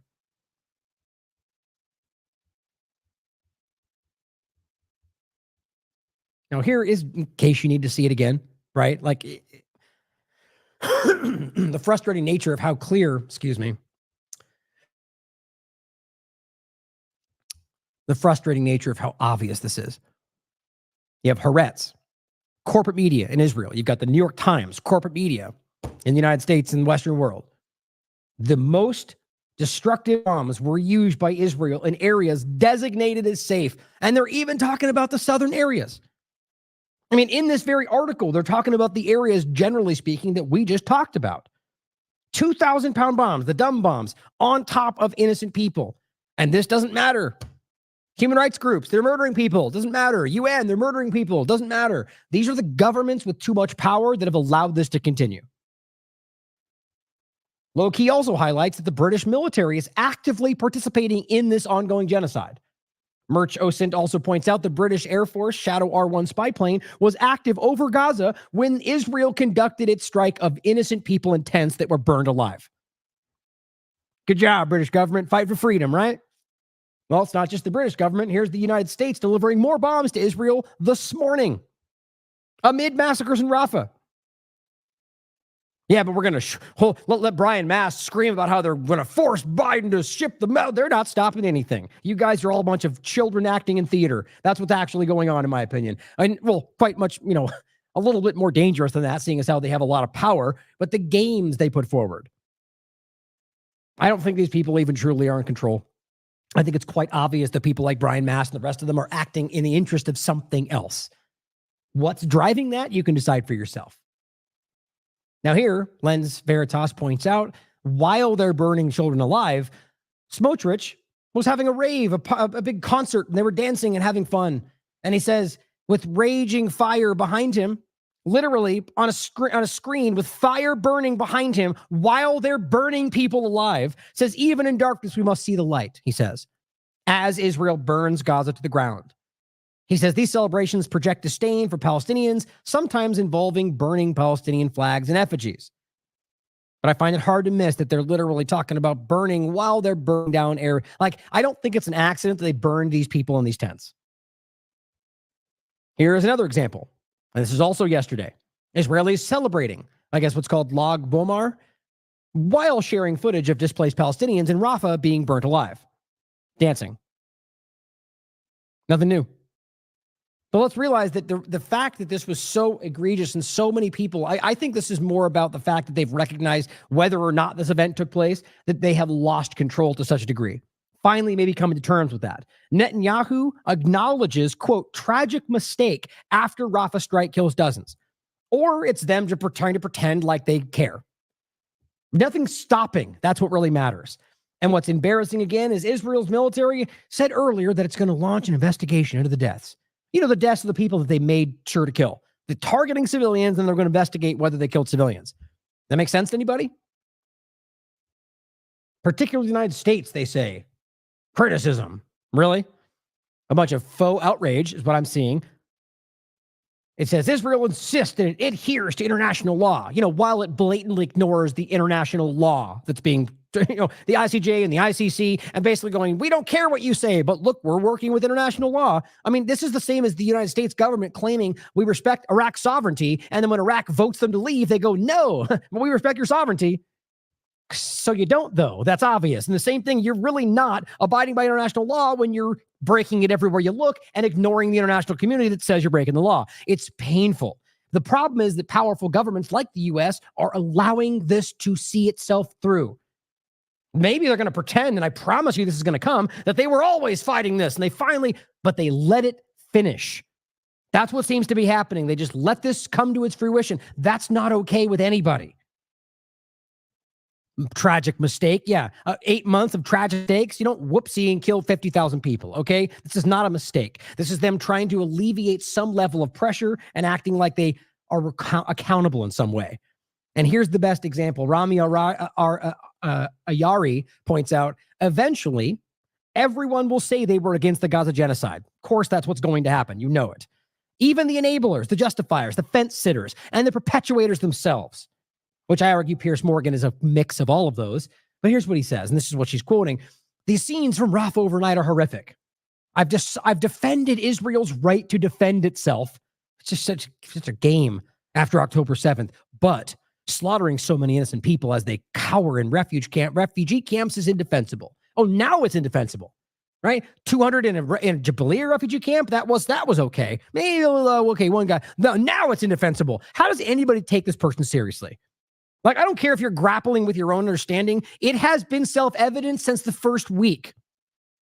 Just because you had to get over all of your mind garbage, the whatever you want to call it, the idea that your brain was packed full with so many nonsensical lies about easily verifiable facts, it was clear. People like us were screaming. We were posting it underneath what you said. You saw it. You didn't care. And even now you're acting like they have a right to defend themselves. But guess what? That's also not true. Everybody anywhere has a right to defend themselves. But in this legal dynamic, anybody occupying an area does not have a right to defend itself against the people they're murdering as they occupy them. Not even the concept of the belligerent occupier. The idea is they're not protecting the people, because this is a belligerent occupation. They're not protecting the people. They don't have a right of any of this stuff. And guess what? That is what the UN expert on the topic has to say. Here's what Piers Morgan said first, actually, which is ridiculous. This is this back and forth. So Piers Morgan says this, and this is why, as people have always pointed out, whether it's ideology or anything else, appeasing doesn't work. Because what you do is you get attacked even more for not going hard enough. So he comes out and he walks this ridiculous line right now. Well, they've got to defend themselves, but it's bad over here too. No, we're talking about genocide, Piers. It's not really a one double-sided thing. It's genocide, okay? It was never okay. Not from the beginning, not for 75 years. But now he goes, stop this. And you know what's going to happen. He's going to get attacked from everybody. We're going to go, you're a weak, feckless coward for allowing it for 8 months. Then you're going to get Netanyahu and the rest of them going, you're attacking Jews, you anti-Semite, which is exactly what happens. Fence sitters are some of the worst, in my opinion, half the time. But here's what Rabbi Shmuley said, this complete lunatic who has completely lost the support of even his own community because he's a complete lunatic. He says, respectfully, Piers Morgan. I love that. Respectfully, but you're a piece of, that's usually how that works. Piers Morgan, you keep telling us you've upheld Israel's right to defend itself, as if you're doing us Jews some great favor. Again, he's not talking about Jews, you absolute moron. This is about racism. That's what he wants you to think. As I've said every time, it's only the Zionists and racists who are making this about Judaism. He's both. So my point is, Piers Morgan is highlighting Israel's acts are criminal, or that Israel has a right to defend itself. He's not saying Jewish people have a right to defend them. Every individual, whether they're Christian or Jew or anything else, has a right to, not a country in the context of an occupied territory, whether Jews or not. But what he's doing here is shoehorning that back into the conversation. He goes, we don't need your permission to stay alive. Nobody said that. This guy is he's lost his mind.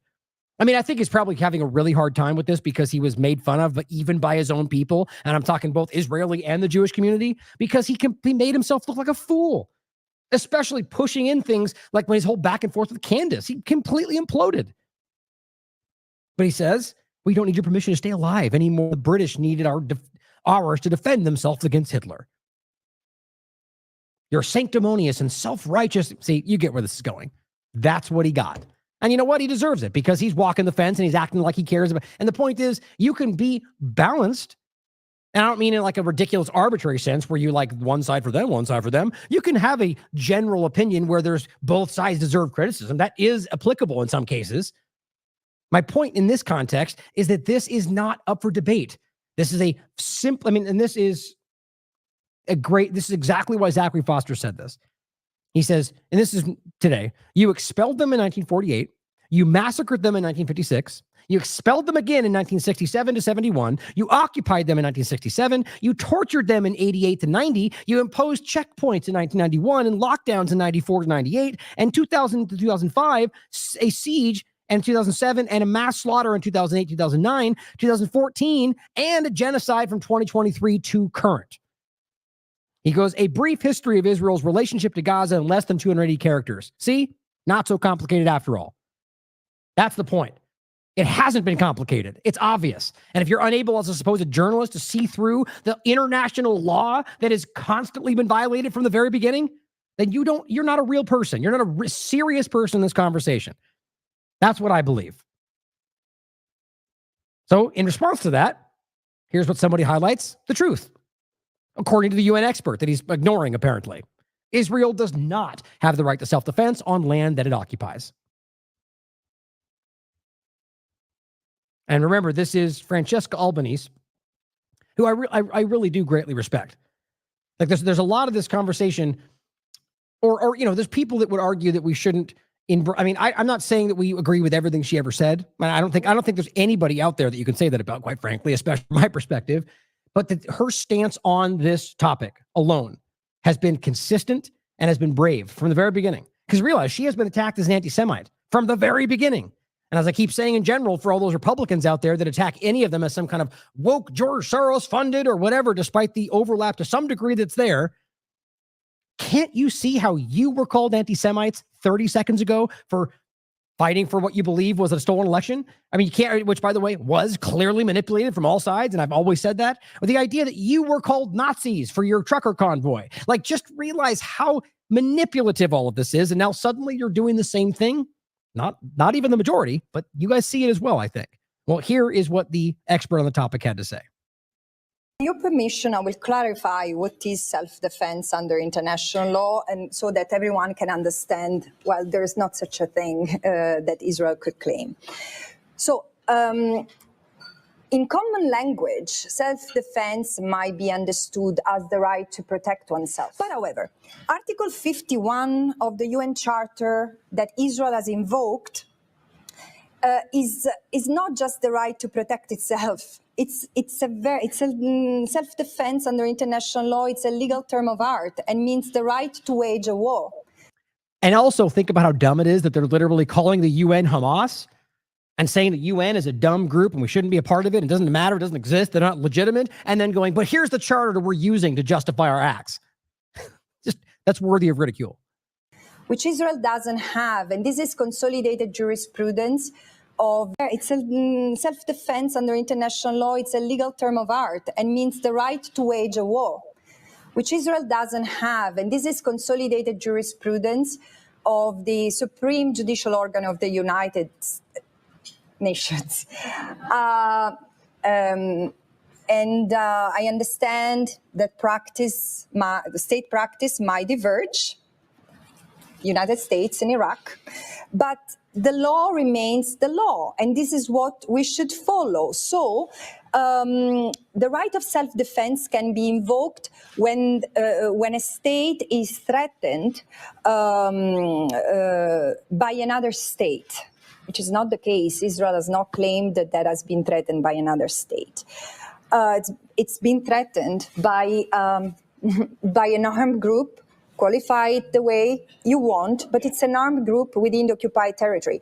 And frankly, even saying the war between Gaza and Israel is wrong, because Gaza is not a standalone entity, it's part of the occupied territory.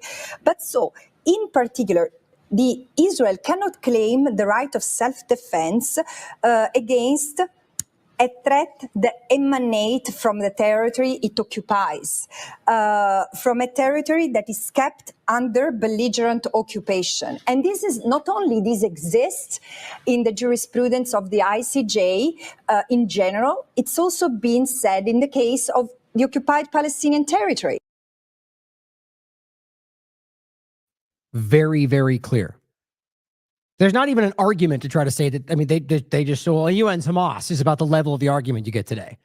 It's easy to back this stuff up, guys. It's not hard to see. Or this is why they attack the foundational concepts, like occupation, like the idea of the right of return. They attack these to try to undermine the core point they know will be made.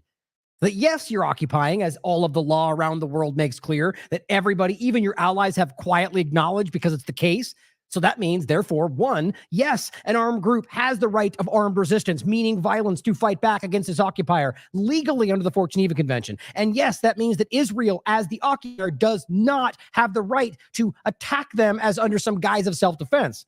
It's just simply not the reality. You can argue that, what, are they supposed to stand back and do nothing? Well, technically speaking, what they should do is stop breaking the law by illegally occupying territory. Until that goes away, yes, they're in the detriment here because they are the occupier. It's very simple. Now, at the end of the day, the point should be to go back to what has already been agreed to. The same thing from 67 forward that Israel has never to this day allowed to take place. Now we know, looking forward, or looking back and forward, that we can see that they never wanted that to be the case, that they funded Hamas to make sure they were divided so they could point to that and say, see, they're terrorists, knowing that they secretly didn't ever want the two-state solution. That's what this was always about. And that's all public information at this point. That's come out in 1,000 different ways. And yet you still have your ridiculous governments out there pretending like it's not happening. And the people like the Mass of the world and the Cottons of the world screaming falsehoods that Hamas is this and they work for Hamas. And now suddenly the ICJ is part of Hamas. That's actually being said. Mike Pompeo literally said these groups are working for Hamas. Think about how childishly stupid that is. You can say that what they're doing benefits Hamas, but to just go as far as to say they now are Hamas, like, we need to ridicule these people. And I think the reason it's gotten this stupid is because they know they're losing. I mean, and here's the rationalization coming from the usual suspects. So as you now have even Netanyahu saying, yes, it was a mistake, here are the people that just do the same anyway. Jeffrey Mead says, why were two senior Hamas leaders hiding in the middle of a civilian camp? Oh, Jeffrey, did you see them? Did you meet them? Did you see pictures? Did you get some kind of evidence the rest of the world didn't get? No, you're just blindly picking a side. Israel said, therefore, that's the truth, right? But if you were to go, well, Hamas said, they'd say, you're so stupid. Well, either side blindly taking the face value would be that stupid. So let's acknowledge that. If you're blindly taking what any side says without your own due diligence, you are being a child. Of course Hamas could lie. Of course Gaza could lie. Of course individual Palestinians could lie. Of course the same thing applies on either side. Whether a civilian, a Hamas member, an Israeli citizen, a Jewish person, the point is anybody could make things up for their own interest. So now if we're sitting at a point where what we have in front of us is video upon video of evidence from human rights groups, from people on the ground, from other governments, highlighting that they bombed a bunch of tents and people got burned alive, and you have yet to see anything that proves Hamas leaders were there, the right response is, the civilians were killed, which is a huge deal, even if they were there, and that we need demand evidence of their presence to even get past the argument that they were there in the first place, and even from there realize that it's still collective punishment. But see, none of this factors into people that are blindly choosing one narrative. And even then, realizing that the narrative he thinks he's picking still proves that they're breaking the law. So Jeffrey Mead is a genocide supporter. I mean, you're literally on the record openly aligning yourself with clear violations of international law. But then if you're asking why were they there, and let's just say hypothetically there were Hamas members there. Now, were they using people as human shields? Were they tied to their legs? Or were these people that you call Hamas that were just simply present? Or let's even say that they were Hamas members who were there within a civilian because they were sitting there with their families. Is that a legal target then? Because you claim they're Hamas, which is a group that you're claiming as a terrorist group that Israel funded into existence and made. I mean, come on. You just can't keep making these flimsy arguments, but this is the best that they have. Here is a literal representative of the U.S. government, State Representative Randy Fine, yet again, outdoing himself. He says the Hamas leadership hid among, quote, civilians. I mean, you couldn't just say hit among civilians. That's all you needed to do, buddy, to just put it in quotes. You're making it very clear that you're a maniac. So to him, there are no civilians. Why? Because they were hiding among them. So therefore now they're complicit because this guy hid among them, which is your statement, in order to try to get a free pass. This is a war crime. What happened to, like, okay, let's put it this way. Let's just say you're dealing with an enemy combatant and you find this person sitting there with no gun. Are you supposed to shoot him in the head? These people go, yeah, Hamas, kill them all. Well, guess what? That's a crime. You're supposed to not murder people that aren't armed, whether they're the enemy or not. But see, today, especially from the Republican side of this conversation that seems to be like actively trying to deteriorate things that are at least international norms that most of them don't even abide by.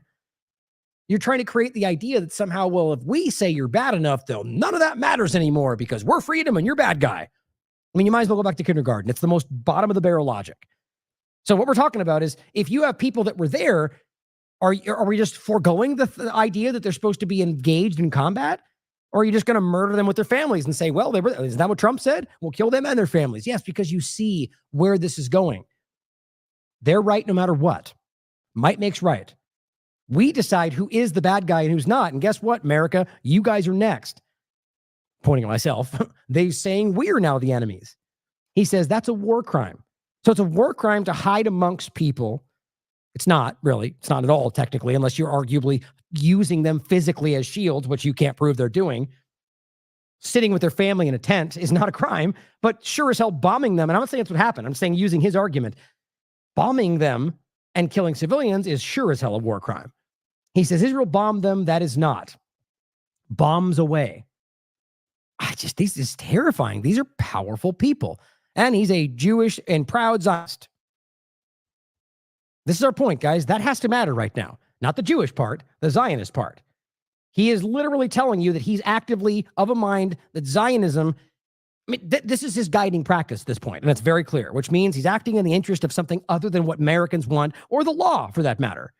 Here is the point made earlier. This is a former head of Israeli Mossad who's saying on the record, everyone over the age of 4 is a target.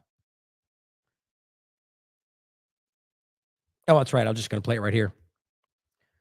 So he's speaking in Hebrew. So here's what it says. A word in the favor of the guy he's talking about.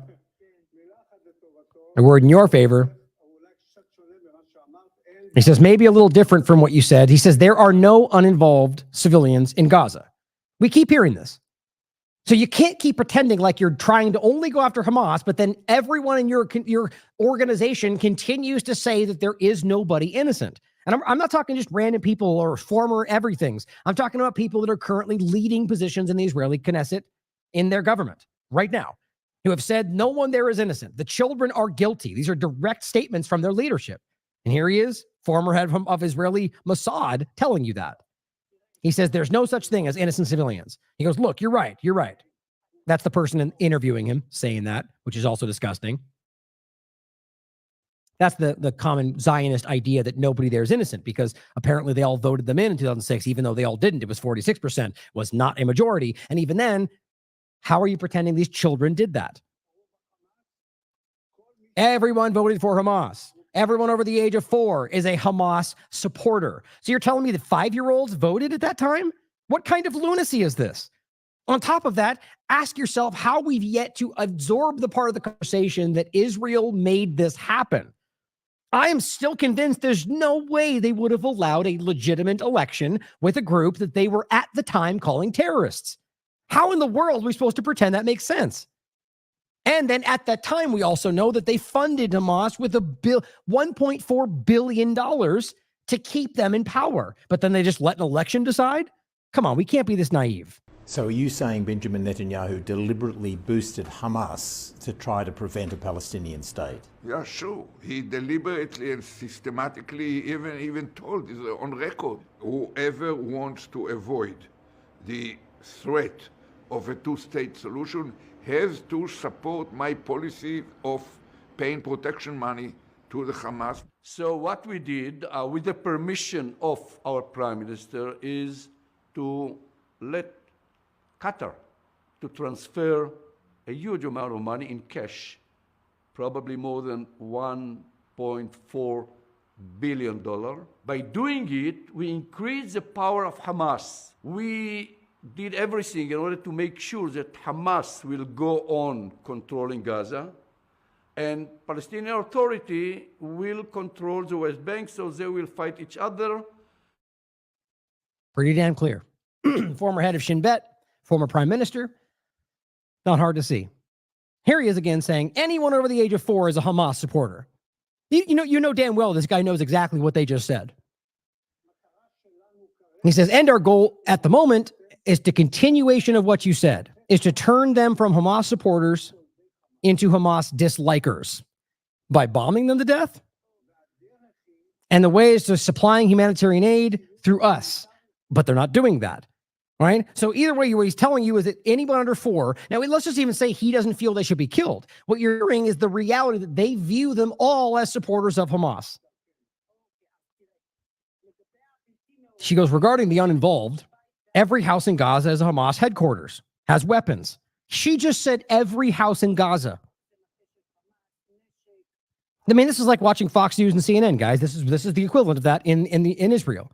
As Al-Aqsa, everything. So now apparently there's weapons in Hamas tunnels in Al-Aqsa. You know why? Because they want to destroy that to put in it's the whole prophecy of the third temple. That's what we're talking about here. This is mainstream media in Israel.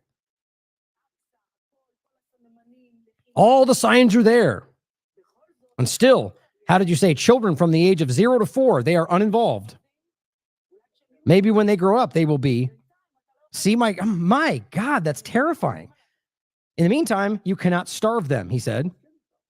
They are children. There's nothing you can. It says they're children. Nothing to do. And she goes, I agree with you. This is also against our interests. God, these people are horrifying. I mean, and guys, realize that's the moderate side of it. Not just coming right out and saying, murder them all, they're guilty. Kind of waffling about it and going, well, we'll have to wait till they're 4 at least. That's what we're dealing with. So people that allow the 4-year-olds to survive and the ones that want to kill everybody, that's the middle ground. This is kind of terrifying to realize that this is the level we're at, that this is being allowed by your representation, wherever you are in the world, other than a few select groups. Andrew Fox, Middle East and disinformant researcher, but can't seem to wrap his mind around how this is all lies, says if a military force hides among civilians, then the death of those civilians is on them. No. This is just not, look, you can clearly argue that they're responsible in some cases for deaths that might have been like, let's put it this way. If you as the person bombing sees a guy standing in a crowd full of children and then decides to drop a 2,000-pound bomb on the house they're in, that's your fault. Now, if you go in there and try to actively do the best you can to avoid those, which is what Israel's pretending they're doing, and in the context of that or in the process of that, somebody accidentally gets killed, you could make an argument. And even then, I would want it very clearly broken down. The argument being that you did your best to avoid it, and they made that happen. You see the big difference there? Bombing with 2,000-pound bombs on top of people and acting like anybody there was somehow responsible because Hamas is present is crazy. And anyone acting like that makes sense is either lost their mind or secretly thinks this is all okay. And he just basically makes these arguments again. He goes, think with your rational brain, not your emotional brain, which, yeah, the idea, of course, we shouldn't be emotionally reacting, but to pretend like it's not emotional to see children destroyed because you're claiming it's justified. Obviously, something matters there. He goes, the aim of an information campaign is to generate an emotional reaction. I agree with that. People then, but let's get to his actual point. Okay, so there's no point. I mean, my point was what he said up here. So it's actually about the thread, but I'm realizing he's just bloviating about the idea that emotions will manipulate. I agree with that. And this is a completely an unemotional reaction to the facts. Collective punishment's a crime. Human shields are a crime. If you can't prove that, the idea being that you're blindly taking at face value what a government that's been lying incessantly just told you. That doesn't seem like a very good disinformation debunker to me. He says thinking while psychologically stressed means that your brain's response. Yeah, we know all this. We talked about all this. Emotions are used by your governments to manipulate you. Clearly, it seems to be working against you. Whether handling information, misinformation, disinformation, on and on and on. That's why I don't academically study Afghanistan. Okay, in regards to photos of injured children, of course, children are likely to be injured in any warfare. Civilians, which again, I hate this blithe disregard. No, it's just war. War is bad. That is a ridiculous statement, in my opinion. Obviously, we all should, if we actually think war is bad, then we wouldn't just blithely dismiss it as some kind of casual side effect of war. This is something we should care about. Children should not be a byproduct of these wars. Now, yes, it's obviously possible, but that statement could be made about any dynamic, that people die in war, not just focusing on, well, children die. The belligerence, the disregard for their life from the people we're dealing with is the point. It's not a casual byproduct. They're the biggest aspect of what's happening here. Women and children seem to be the focus of this war. He says, same thing, pictures present information, equivalent to minefield, but there's no, yeah, you can read this for yourself. None of this has to do with somehow breaking down the proof or logic around this. The idea is, or the assumption is, that they're hiding among civilians, and therefore it's on them. John highlights this and says, why are tens of thousands of Israelis cheering on the death of civilians that you claim Israel's accidentally killing? Good point, because they are. Israeli settlers are mocking the beheaded Palestinian babies that we're seeing in this picture. That's what they're doing, and it happens every time. He says, because that is obviously a doll, and mockery is such a attempt at fakery. My God. So just let's all make a note of what this person really is. Let's see. 66,000 followers. So look, is it possible? Anything's possible. But what evidence are we using to argue it's a doll? Go ahead, let me know. Oh, so your blind opinion. That's clearly a doll. Are you kidding me? In fact, we know for a fact that these are not fake.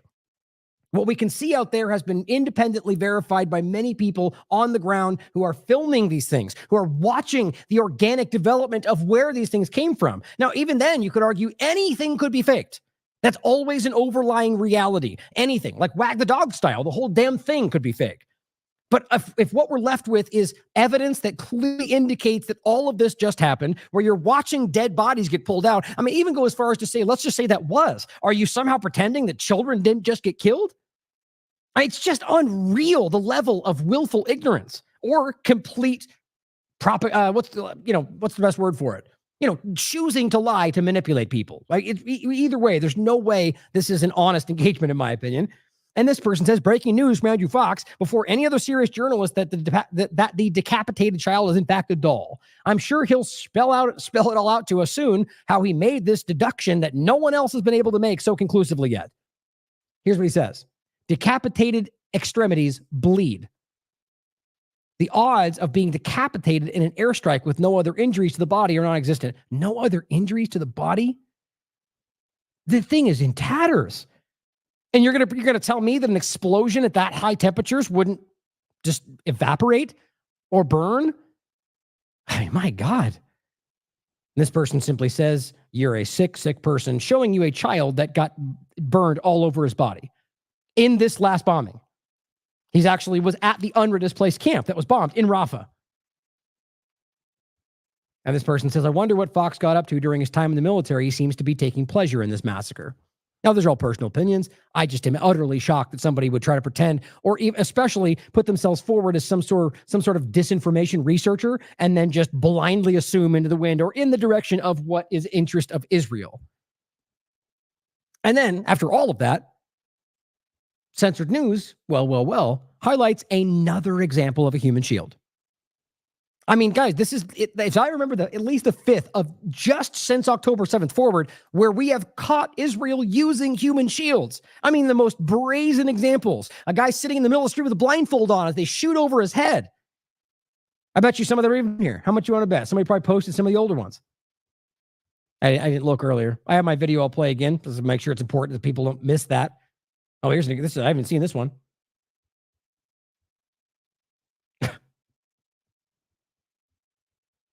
Yeah, I'm not seeing them. I don't want to take too much time. But you guys remember, we've covered all of them on the show. And we just saw a recent one again. And that was even covered by, I think it was Human Rights Watch, or was it a mainstream higher human rights group, where the guy was being led along with a blindfold into the areas, and then he got free and told everybody about it. And so you have the video of them doing it with guns over his head, and then he came out and testified to it. So here's what we're seeing. Israeli soldiers use elderly Palestinians as a human shield in Rafah. You can hear the shooting. Look, they're directing to each other. This guy's just standing there with them. They're filming it all. It's unreal. And just in case you forgot, we've covered this before. This is an entire show on a huge segment about this, the open secret of Israel using human shields. Here's a major image that, if you haven't seen, is a very famous example. The kid is literally tied to the front of their Jeep as they engage. This clip is important. I know you've seen it a bunch, but for those that are new, I want you.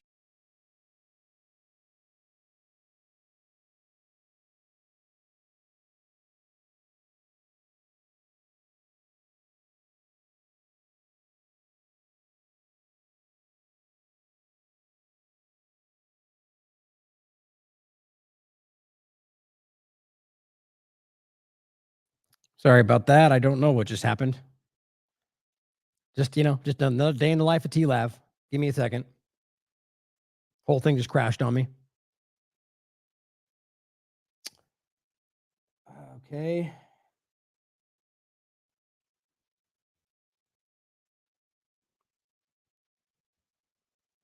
Well, let me play that clip then, since that's where we were. Let me get my bearings again. I just lost all my stuff that I had brought up. Make sure let me know you can still hear me. Let me make sure you guys can still hear me and that everything, audio, whatever else. I'm going to play this clip, but respond in the chat. Let me know if you can hear me talking right now. Here is the clip I was going to play about human shields. 2013, Palestinian children tortured, used as shields by Israel, per the United Nations. Reuters. Israeli soldiers who used Palestinian boy, a 9-year-old, as human shields avoid jail. Defense for Children International, an international human rights group. Israel forces use 5 Palestinian children as human shields. That's 2023. This is from 2017. Generally, human shields. Since the beginning of the occupation in 1967, Israeli security forces have repeatedly used Palestinians in the West Bank and the Gaza Strip as human shields.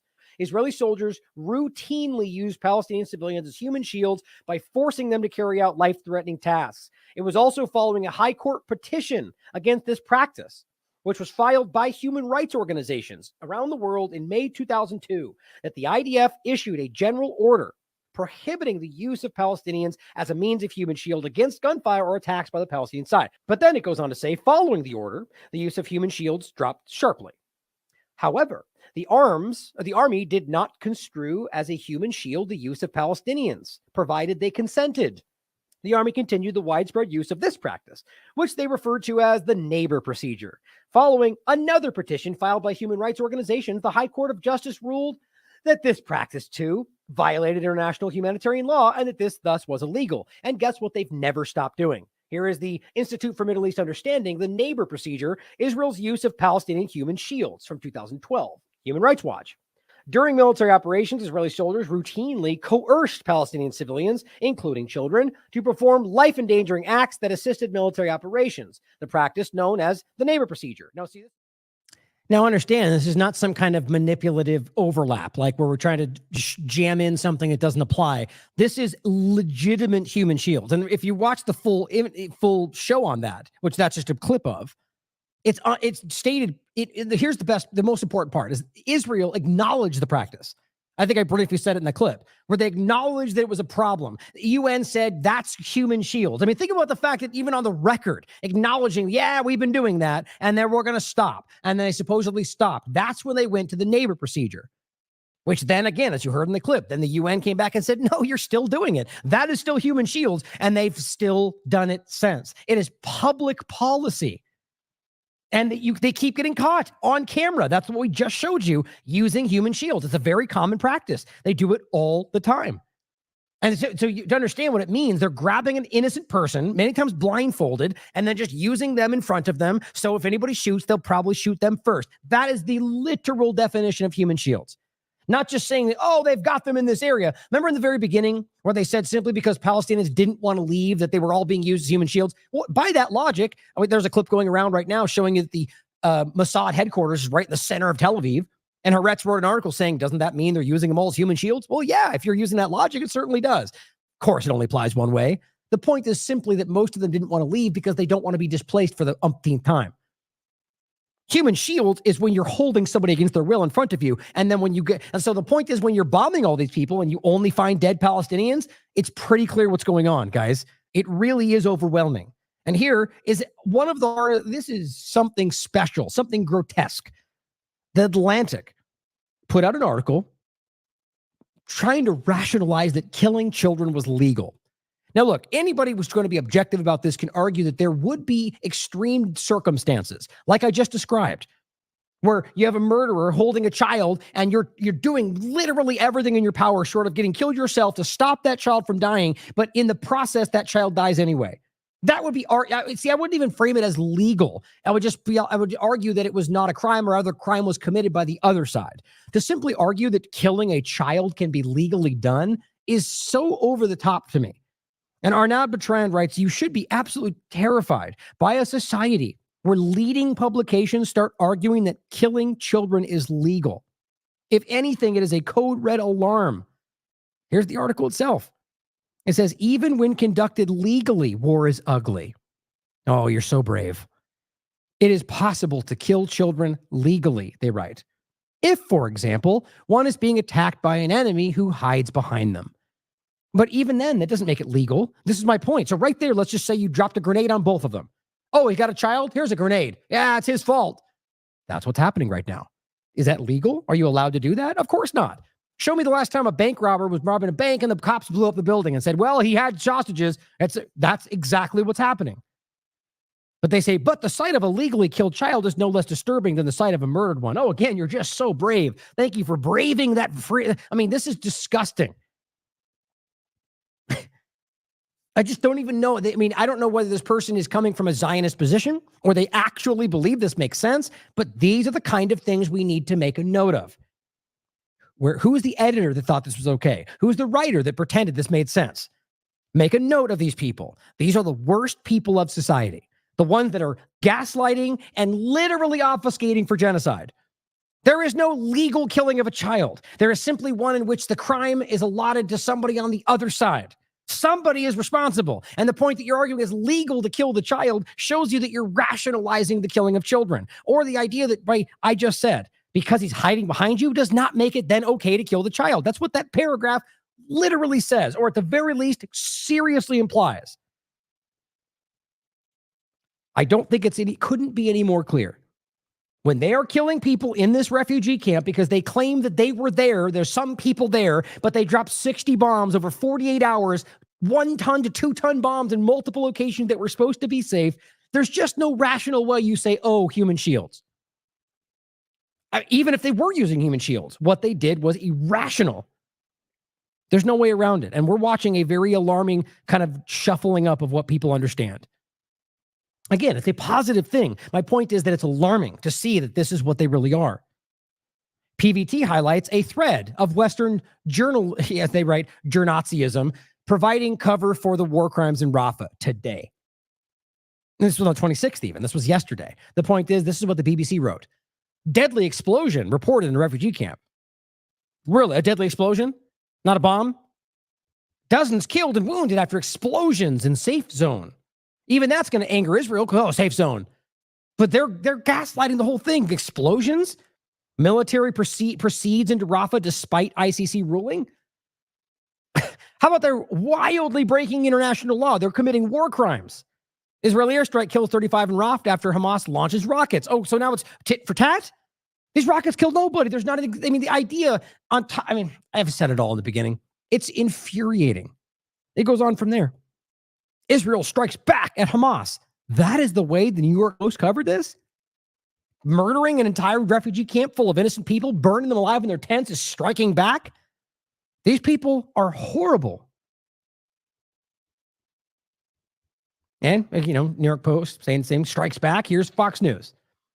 Israeli airstrike on Rafah kills 2 top Hamas commanders. Oh, did they? Have you proved that, Mr. Journalist? Have you just blindly reported what Israel said? They've lied about numerous examples, dozens of civilians. As a secondary comma, and, some civilians died. Great job. Unbelievable.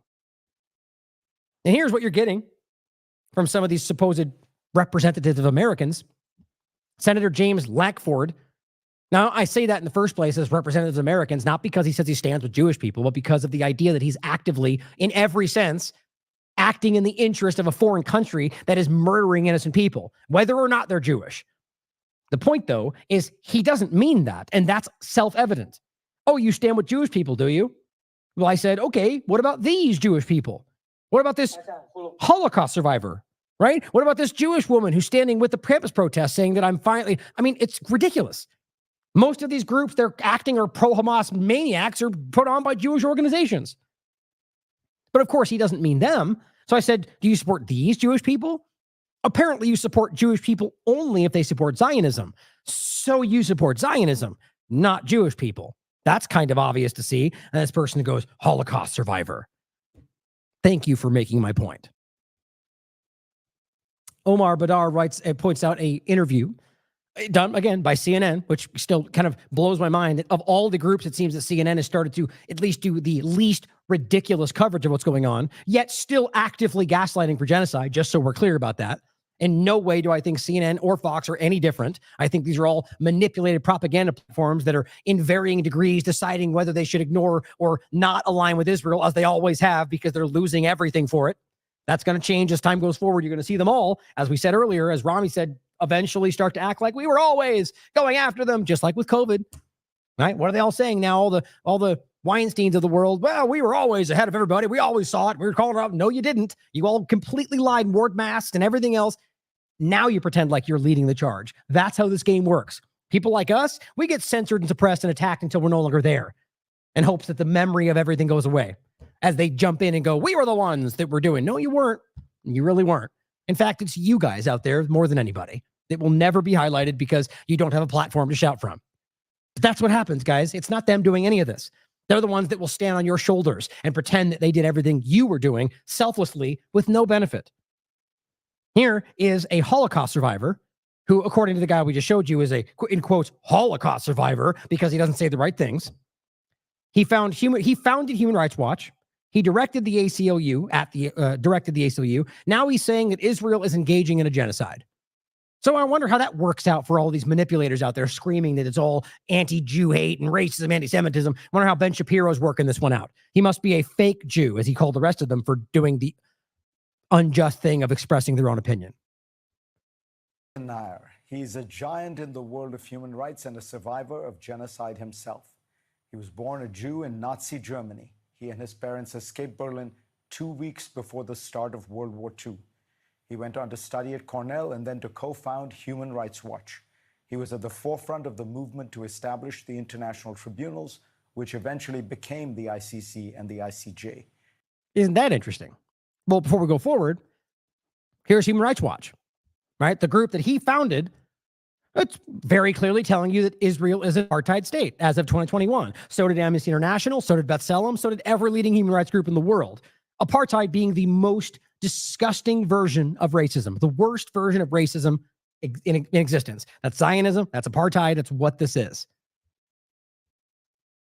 Also the former head of the ACLU and the author of many books.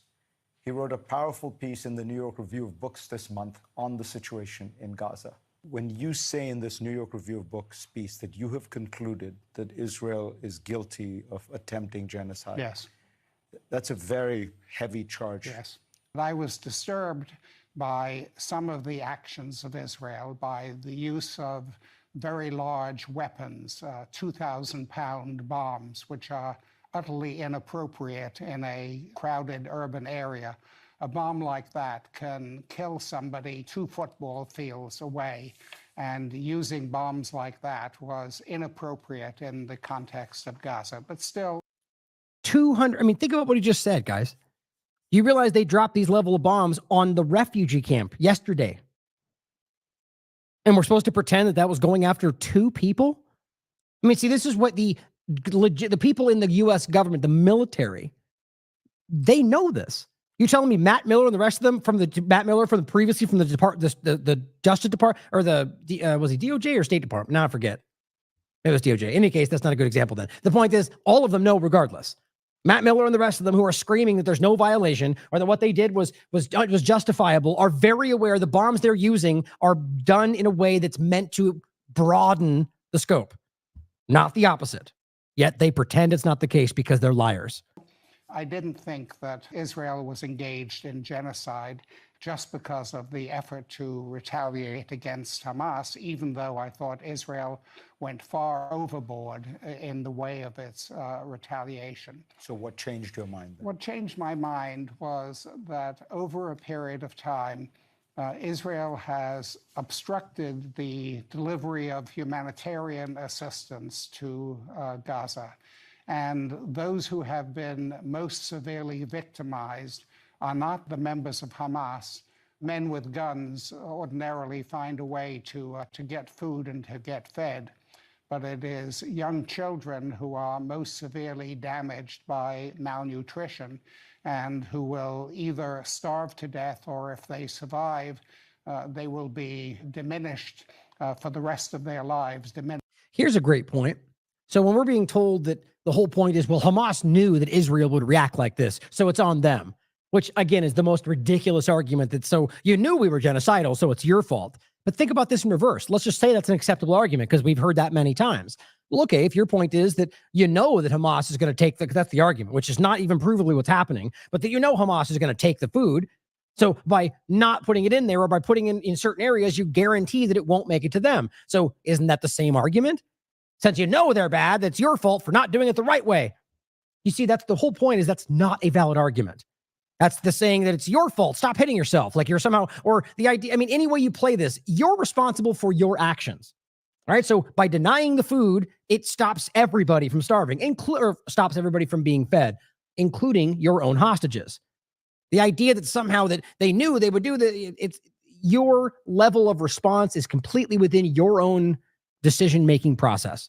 Had you decided to go to the UN and act accordingly with the international community, I mean, you'd never have to ask for support again.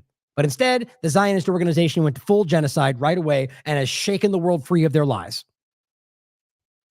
Physically and psychologically by the severe malnutrition they are enduring as children.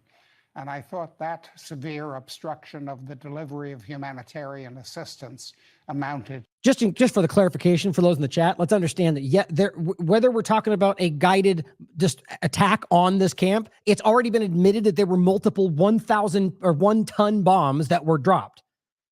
Right? That's the level. There was indiscriminate bombing going on. That's the real point. And the idea of these ton forward bombs are meant to be less and less discriminate.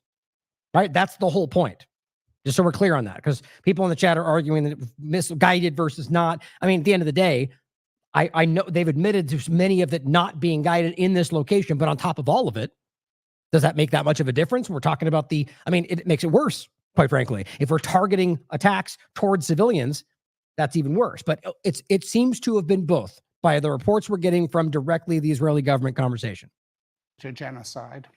The amount of food and the amount of water and the amount of fuel they have allowed in is entirely inadequate to deal with the more than 2 million people who live in Gaza.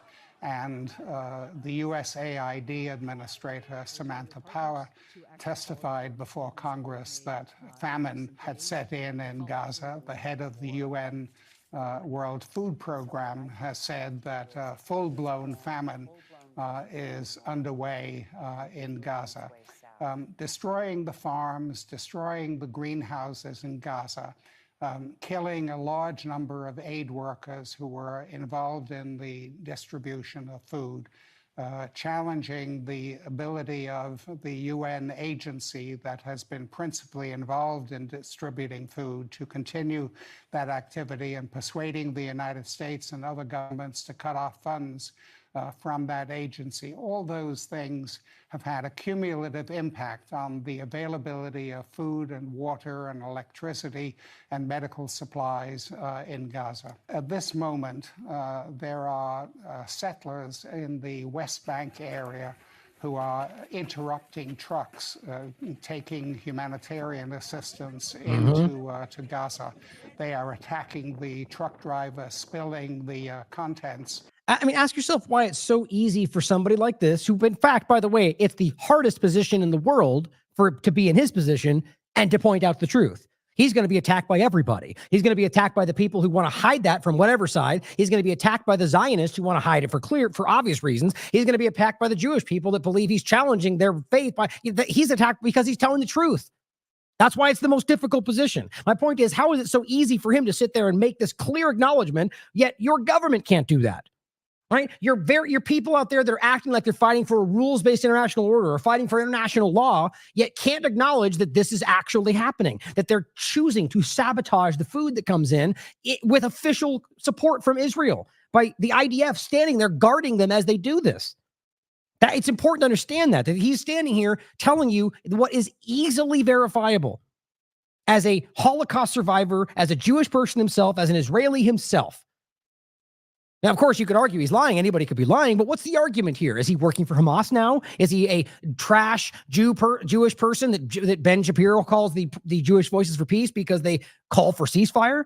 I mean, that's essentially the argument, that if you are a Jew that is standing on the wrong side, you're not a Jewish person anymore. What that shows you is they're fighting for Zionism, nothing else. And this man has courage. Carrying humanitarian aid. The Israeli defense forces have not intervened in order to prevent the settlers from engaging in sabotage of that sort in delivering humanitarian assistance.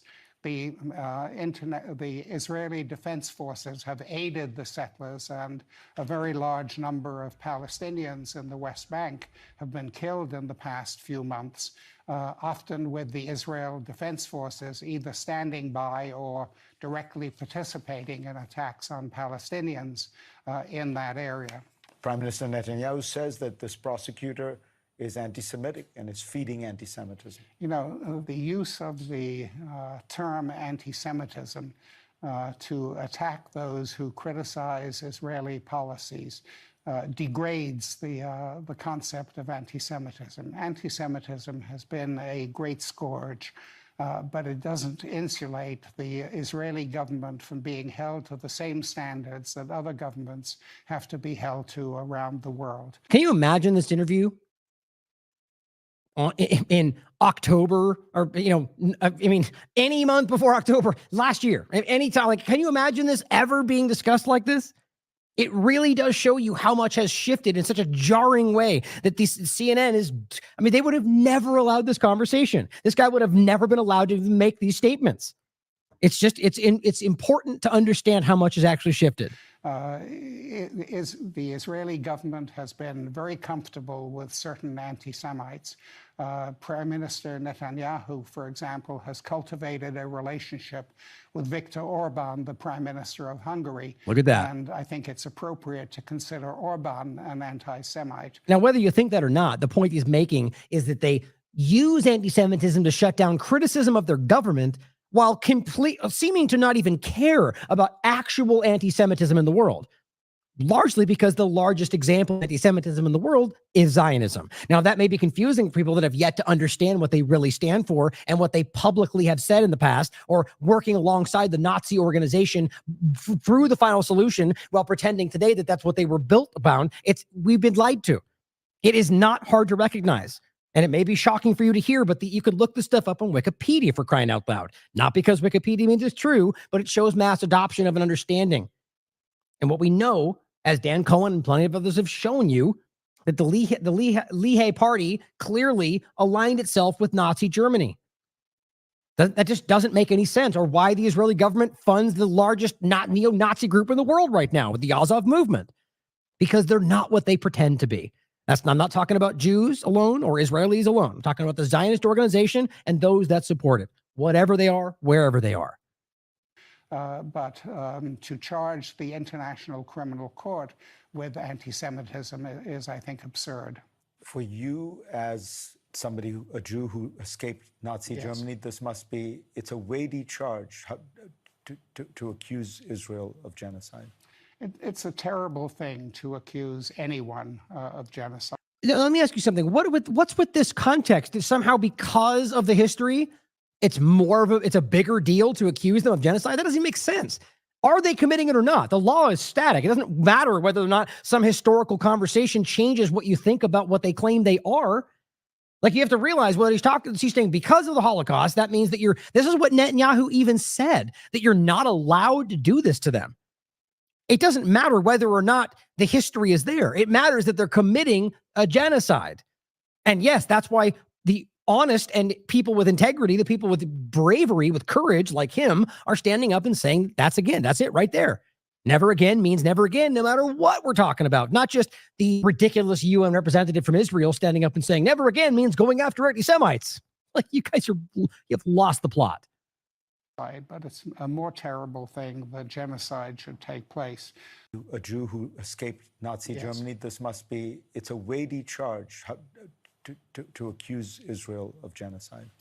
It's a terrible thing to accuse anyone of genocide, but it's a more terrible thing that genocide should take place. Right. In my view, Jews are only going to be safe if everyone's rights are respected, and the rights of Jews are respected along with the rights of everyone else. Right, exactly. Not some one-minded focus on only this or only the Jewish state for the Jewish people alone, which, by the way, is racism, period.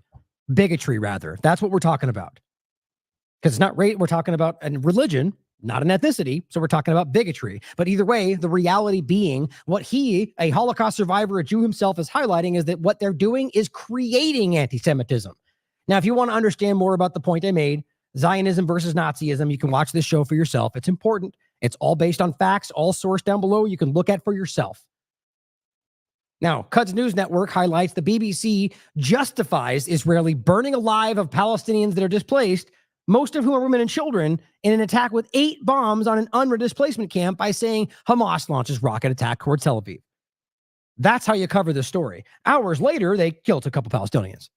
That is the subline. You're literally putting in the massacre of people burned alive in their tents, women and children, as a secondary title below Hamas launches rocket attack. Think about how just abhorrent that is. It's despicable. It's really hard to not outrage about this. I mean, really, truly, to just call. I mean, it's frustrating. I mean, this is the point. There's no removing your emotion from this conversation, but it's important to try your best to put that aside and apply logic, because emotions will circumvent your logic. I've said that every single time we've talked about anything. But here's a great point that Sam Husseini makes. This person is highlighting more than 230 days into the war, Hamas has fired a rocket barrage at Tel Aviv for the first time in months. Now, that's important because remember, all these liars out there have been saying over the last couple of weeks, for some clearly building for something, they are firing rockets, even though there was no sirens, there was no evidence of that. They just said it online and people lied about it. My point was, even they have admitted it was exceedingly rare because they ran out. Okay, that is a reality. My argument is they were probably just holding on to a certain reserve for certain circumstances because they were pretty much out or waiting for more to come from an ally. Who knows? Which, by the way, would be completely legal, regardless of what your propagandized screaming tells you. The point is, and apparently from Rafa, multiple impacts have been recorded in the area, saying these have fired. Now, even Robert has confirmed the location of this, which was between IDF locations. But this says, cheers from Palestinians at the sight of rockets being fired at Tel Aviv, which, of course, they'll highlight as wanting to kill all the Jews. No, they're talking about the fact that they're resisting the ongoing genocide. Imagine continuing to highlight a response as you're screaming about your self-defense as targeting people, as opposed to the reality that you're responding in self-defense to ongoing genocide. But the point, and also with what we know are guided without guidance. So you can argue that then means a war crime because they don't know where it will land, even though it's clear that they never seem to have any effect. But you can't then later claim they targeted something, which they do every time. But he says, the Hamas official says the rockets that were fired from between the presence of 2 IDF divisions. Now, I'm not citing what Hamas said. I'm citing what Robert's investigation said, speaking with people on the ground and others that have reported the same. And the point being that you can even prove the location they were in from where they claimed there's an image they're showing of a couple of white strings of in the air, like the smoke, and you can show the area they're talking about, and you can show the area where the IDF is in control of the air. It's ridiculous. None of that then, even if they were there, justifies the bombing of all these people with no evidence of anything there. And I want to include something we're going to get to in a minute. We've talked about this before. I think it was over here. Oh, no, it's further down. We'll get to it. The point is that I just talked about the idea of what the history around, like the National Geographic discussed the tunnels themselves. And how a lot of these locations are there from a long time ago. And on top of that, that the rockets, even according to National Geographic, were being fired by merchants who were working with Israel to smuggle things back and forth to maintain the closure. Sort of like funding Hamas in order to justify keeping these things done or stopping the two-state solution or keeping them divided. The point is that you can look back at the discussion and realize that there was a level of profiteering going on at the smallest level, allowing this to stay closed to justify the smuggling. And then, as it says, according to National Geographic, they would just pop up a couple rockets to make sure that they wouldn't, there's something going on there. But here is what Sam Husseini says. He goes, incredible. When the ICJ gives the order and Israel violates those orders, as he says has happened before, Hamas is effectively attempting to work with international law because they strike Tel Aviv. It's his opinion, obviously. We don't know what they're actually thinking. But he says, he said he documented this in January, where he goes, look at this. It looks like Hamas stopped firing at Tel Aviv right after South Africa filed its application. And don't forget, they've said more than once, including with the current one, that they will adhere to whatever the court decides.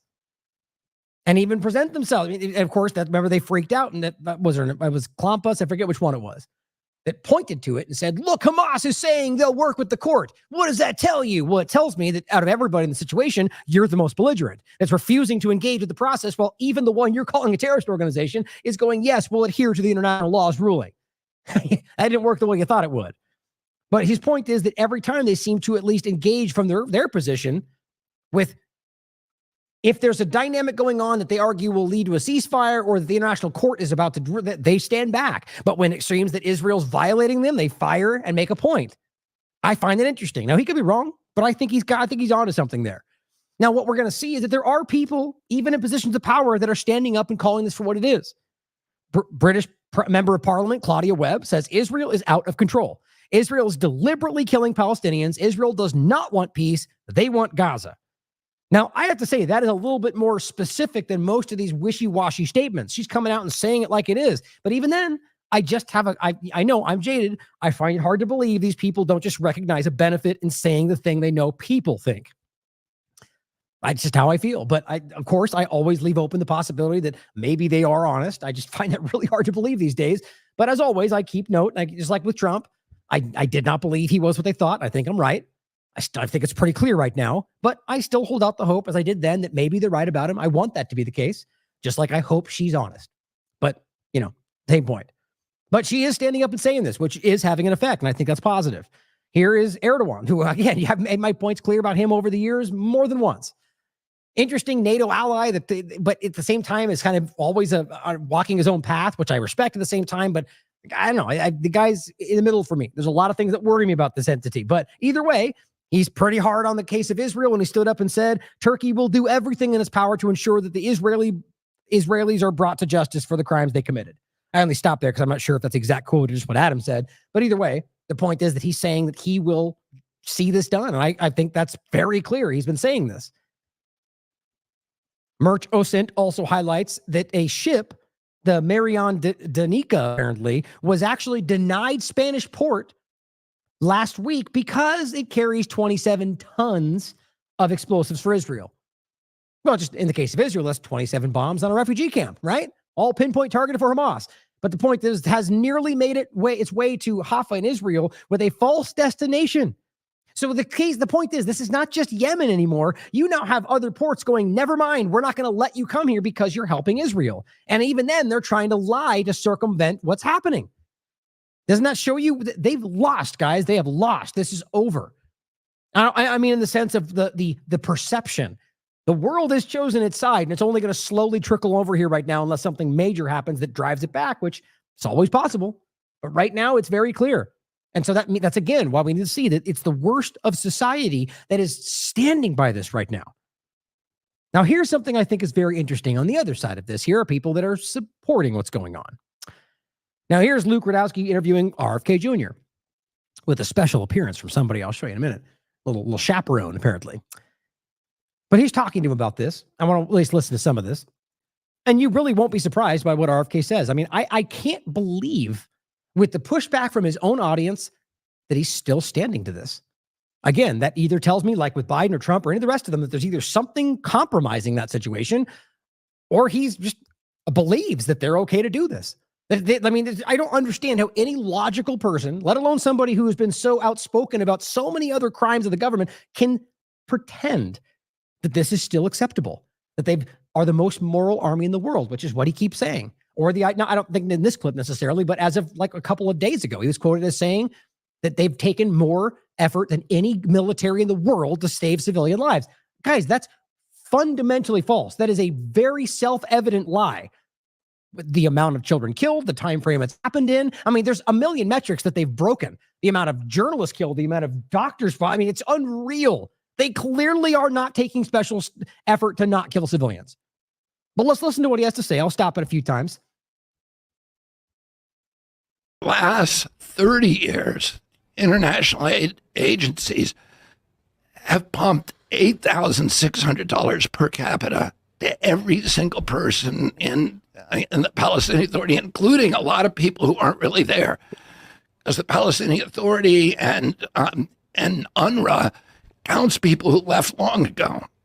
Okay, first and foremost, what we're talking about is a situation that is egregiously manipulated by Israel, verifiably so, where half the time a lot of this doesn't even make it to the Palestinian Authority. And then from there, the Palestinian Authority, being a group that Robert has covered over and over, is a group that is clearly, in most cases, working under the thumb of Israel against the Palestinian people, as the Palestinian people will tell you. And that through both of those filters, we're pretending all of that makes it to Palestinians. It provably does not. But even then, let's say it all does. Are we going to pretend that $8,000 per person is somehow representative of not being occupied, or the not allowance to? I mean, the point is that they've been refugees for 75 years because they have not abided by what they were legally bound to do, at least in 67 forward, but realizing it's always been an illegal occupation. So again, he called them the most pampered people on earth. Really take that into stock with what we just saw. Whether or not they were being murdered, you understand, these are people that are living in locations that they are controlled. They're not allowed to they don't have self-determination. Now, whether or not there are places within Gaza that you argue are not as bad, it's still a controlled open-air prison. Whether or not there are more affluent areas in there. Because remember, there are groups in there that work with the Israeli people. There are Hamas members that have been funded by Israel. There's a lot of overlap there that we love to conflate. The point is that there are people that have lived their whole lives in refugee camps because they're waiting to go home. They still have the keys to their homes that other people live in. This is what UNRWA was truly about, which I know he knows, the right of return. It's about, and so the idea that we're supposed to just to stop taking all the money from all these camps, it's been so long. So you're asking them just to forego their rights? Is that what you're actually saying, the person standing up for rights in every other circumstance? Or does he not know that, which is even more shocking to me? It's just a terrible way to start. In order to continue to... So would your position be not to send them any money? And would you also not send any money to Israel then, as president of the United States? No, what I would do, what I think we should be doing is diplomatic solutions, but we should... I think we need to do a Marshall Plan for Gaza after the war, but I don't think... Oh, okay. So let's let them finish everything first. Let's let them finish what they're doing, and then we'll figure it all out. And the plan, which we'll get to today, is what? For you guys to handpick who rules over them? Is that democracy we're supposed to be? I mean, you have to realize how bad that is. That keeps getting spoken about. We're going to figure out a solution after the war. What do you mean you will? So just because you guys point to this group and say they're terrorists and they voted for them, their vote doesn't matter anymore? Is that democracy? You guys get to just omit well, we don't like their opinion, so they can't really vote next time. We'll pick for them because they can't do it for themselves. Democracy. That's really what's taught. The idea that they're supposed to decide what's going to happen after the war is showing you what their real idea is. This is a person who would call foul about many other dynamics that went just like that. Gee, I wonder what different here. I wonder what entity is driving this differently. I think that the war can end until Hamas is eliminated. I don't think you can be giving money to Hamas. Yeah. So you mean like Israel did, right? Are we going to pretend that's not the case, that Israel didn't fund them with $1.4 billion, at least in the case we can prove, or that they sent Mossad to Qatar in 2020 to petition them to keep funding Hamas? Does that matter? Apparently not. Today, the United Nations top court actually just ordered Israel to immediately halt its operations in Rafah. The United States and the Biden administration asked them not to do this, and Israel just did it anyway. How would you handle the situation as president of the United States? Would you allow them to continue that? Would you allow American service members to be there? American service members aren't there. Yeah, they are. You see my point? These are basic things, guys. He is clearly either tapped into some flow of information that is misleading him, like a partisan one. That's probably what it is, if it's honest at all. Sort of like there have been times throughout a lot of this stuff where he gets led in a partisan direction, or he's choosing to ignore this and lie about it. I've proven to you at least 4 different times that there are American personnel. I don't care, by the way, if we're talking about Americans like Brian Mast, who you are working in the IDF, which is really alarming. And that would mean, by the way, that there are Americans also that have citizenship in Israel or vice versa. That's that overlap. But there are also individual Americans that are not Israeli that are doing so. I mean, even in the UK, it's a public conversation. I'll play a clip for you in a minute. On top of that, even Axios covered this 4 months ago, that there was a 3-star general on the ground. So those are all boots on the ground. Guys, there's no way around that. Just because they always play this game where they're advising. Well, first of all, whether they're advising or not, there are boots on the ground. They're there. But then we can prove that we've shown you American soldiers, that one very famous one where he's wearing like 7 different patches for the Third Temple, who's actively deployed inside of Israel. Okay, and we've proven all of this. There's been many examples where they've admitted this. And he just doesn't know that? I mean, come on. Yes, they are. They're actually in the water. They actually set up a pier. They're on the beach. Oh, okay. So now we're going to pretend that's the only example. And here's the chaperone about to chime in. No. The pier is new. They have been there from the beginning. How am I the only one that knows that? This conversation anyway. I know you guys know that. Plenty of other genuine independent media out there really do know that because we're paying attention. But here, the chaperone's going to chime in. I'll maybe listen to what he has to say. Service members aren't there. Israel's yes, they are. They're actually in the water. They actually set up a pier on the and beach a port, and now they're being attacked. So, as president of the United States, how would you handle the Rafah situation, and would you put our American troops there like they are currently? No, I would not send American troops to Israel. Isn't it funny that he just was like, they're not there, and they're like, oh, but they are. Oh, okay, let's keep going. Oh, so you're not going to push back? I thought you were pretty certain they weren't there. Or this is so crazy to me. If you just said they're not there, then why wouldn't you be like, no, they're not there? I know that. Or you're basically tacitly admitting that you didn't know and you pushed in the narrative anyway, and they told you you're wrong, and you're like, okay, I guess I'm wrong. Small point, but I think that's very clear. Would support Israel with arms and weapons. I think that. Oh, okay. So he'd keep funding them with missiles and arms and weapons that are murdering children. That's the right decision. The International Court of Justice, part of the United Nations. The United Nations just has an ingrained hostility to Israel. Okay, so now we know they're anti-Semites. The entirety of the United Nations, which is made up of a multifaceted body of multiple countries, including the United States and Israel, but we're going to pretend that they just have a hatred toward Israel? Are you talking about the individual nation states that make up the voting process? Or are you talking about the body itself, which in fact doesn't have an effect over the voting process other than being part of the body? Of course, they could talk and manipulate that way, but the point being the votes themselves come from the independent nation states in the Security Council and in the General Assembly. So they're just racist, apparently? Well, certainly possible. But how in the world are we still having this discussion? I mean, look, if you're going to pretend that they have a hostility towards Israel, which doesn't mean racist towards Jewish people, why wouldn't they? Are we not watching Israel carry out a genocide? Have we not watched them for 75 years carry out egregious crimes against the Palestinians? Legally speaking, the one who is currently continuing to occupy? But even then, my point is that you can't, I don't see any overt demonstration that they're hostile towards Israel. I see the examples routinely of the UN trying to hold them accountable in certain cases, and some cases doing the opposite. And every time they try to hold them accountable, they cry foul and say, you hate Israel. You mean other than the many times that they've worked for you and worked in your direction? I just can't take these people seriously. United Nations has issued, I think, 14 condemnations in the last 5 or 6 years against Israel. Yeah, because they're committing crimes. For crying out loud, we're talking about groups that have been deemed an apartheid state by all the leading human rights groups, and they condemn it, or they condemn the fact that they murdered people like they're doing right now. But again, realize that in just as many cases, you can show the UN working as an organ to support their continuing occupation, because that is how it's been abused. I guess we just leave that part out, right? One against North Korea, none against, any of these other nations that are. This is that same game they always play. Well, look, they didn't call out these crimes. This is what they keep doing. He's reading right out of the propaganda Hasbara book at this point. You Americans didn't care about Iraq. Why do you care? Well, yeah, we did.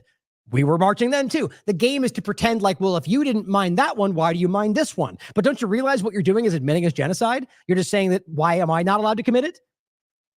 Obviously, because the body did not condemn North Korea more than Israel does not prove Israel's not committing crimes. These are really bad points. And it makes me wonder how in the world somebody who can be so on point when it comes to medical freedom cannot see these. And by the way, my opinion is that he does. I really believe it's just my opinion. I don't believe he's stupid enough to not to make these arguments. I believe he's being driven to. Look, I can also say maybe, and I hope to God, it's because he's using this to get in the position and he's going to change everything. I will forever ask for his forgiveness if he goes past this point, gets the election, and turns around and changes everything the way that we want him to. The majority comes out and says, I said those things just to get in the position, and now we're going to call it Israel. I will beg his forgiveness and support him as long, I say forever, but no, you question everything all the time, even people you support. But I don't think that will happen. But like with Trump, I hope that they're right. That are actually committing human rights abuses all the time. Implying that Israel's not.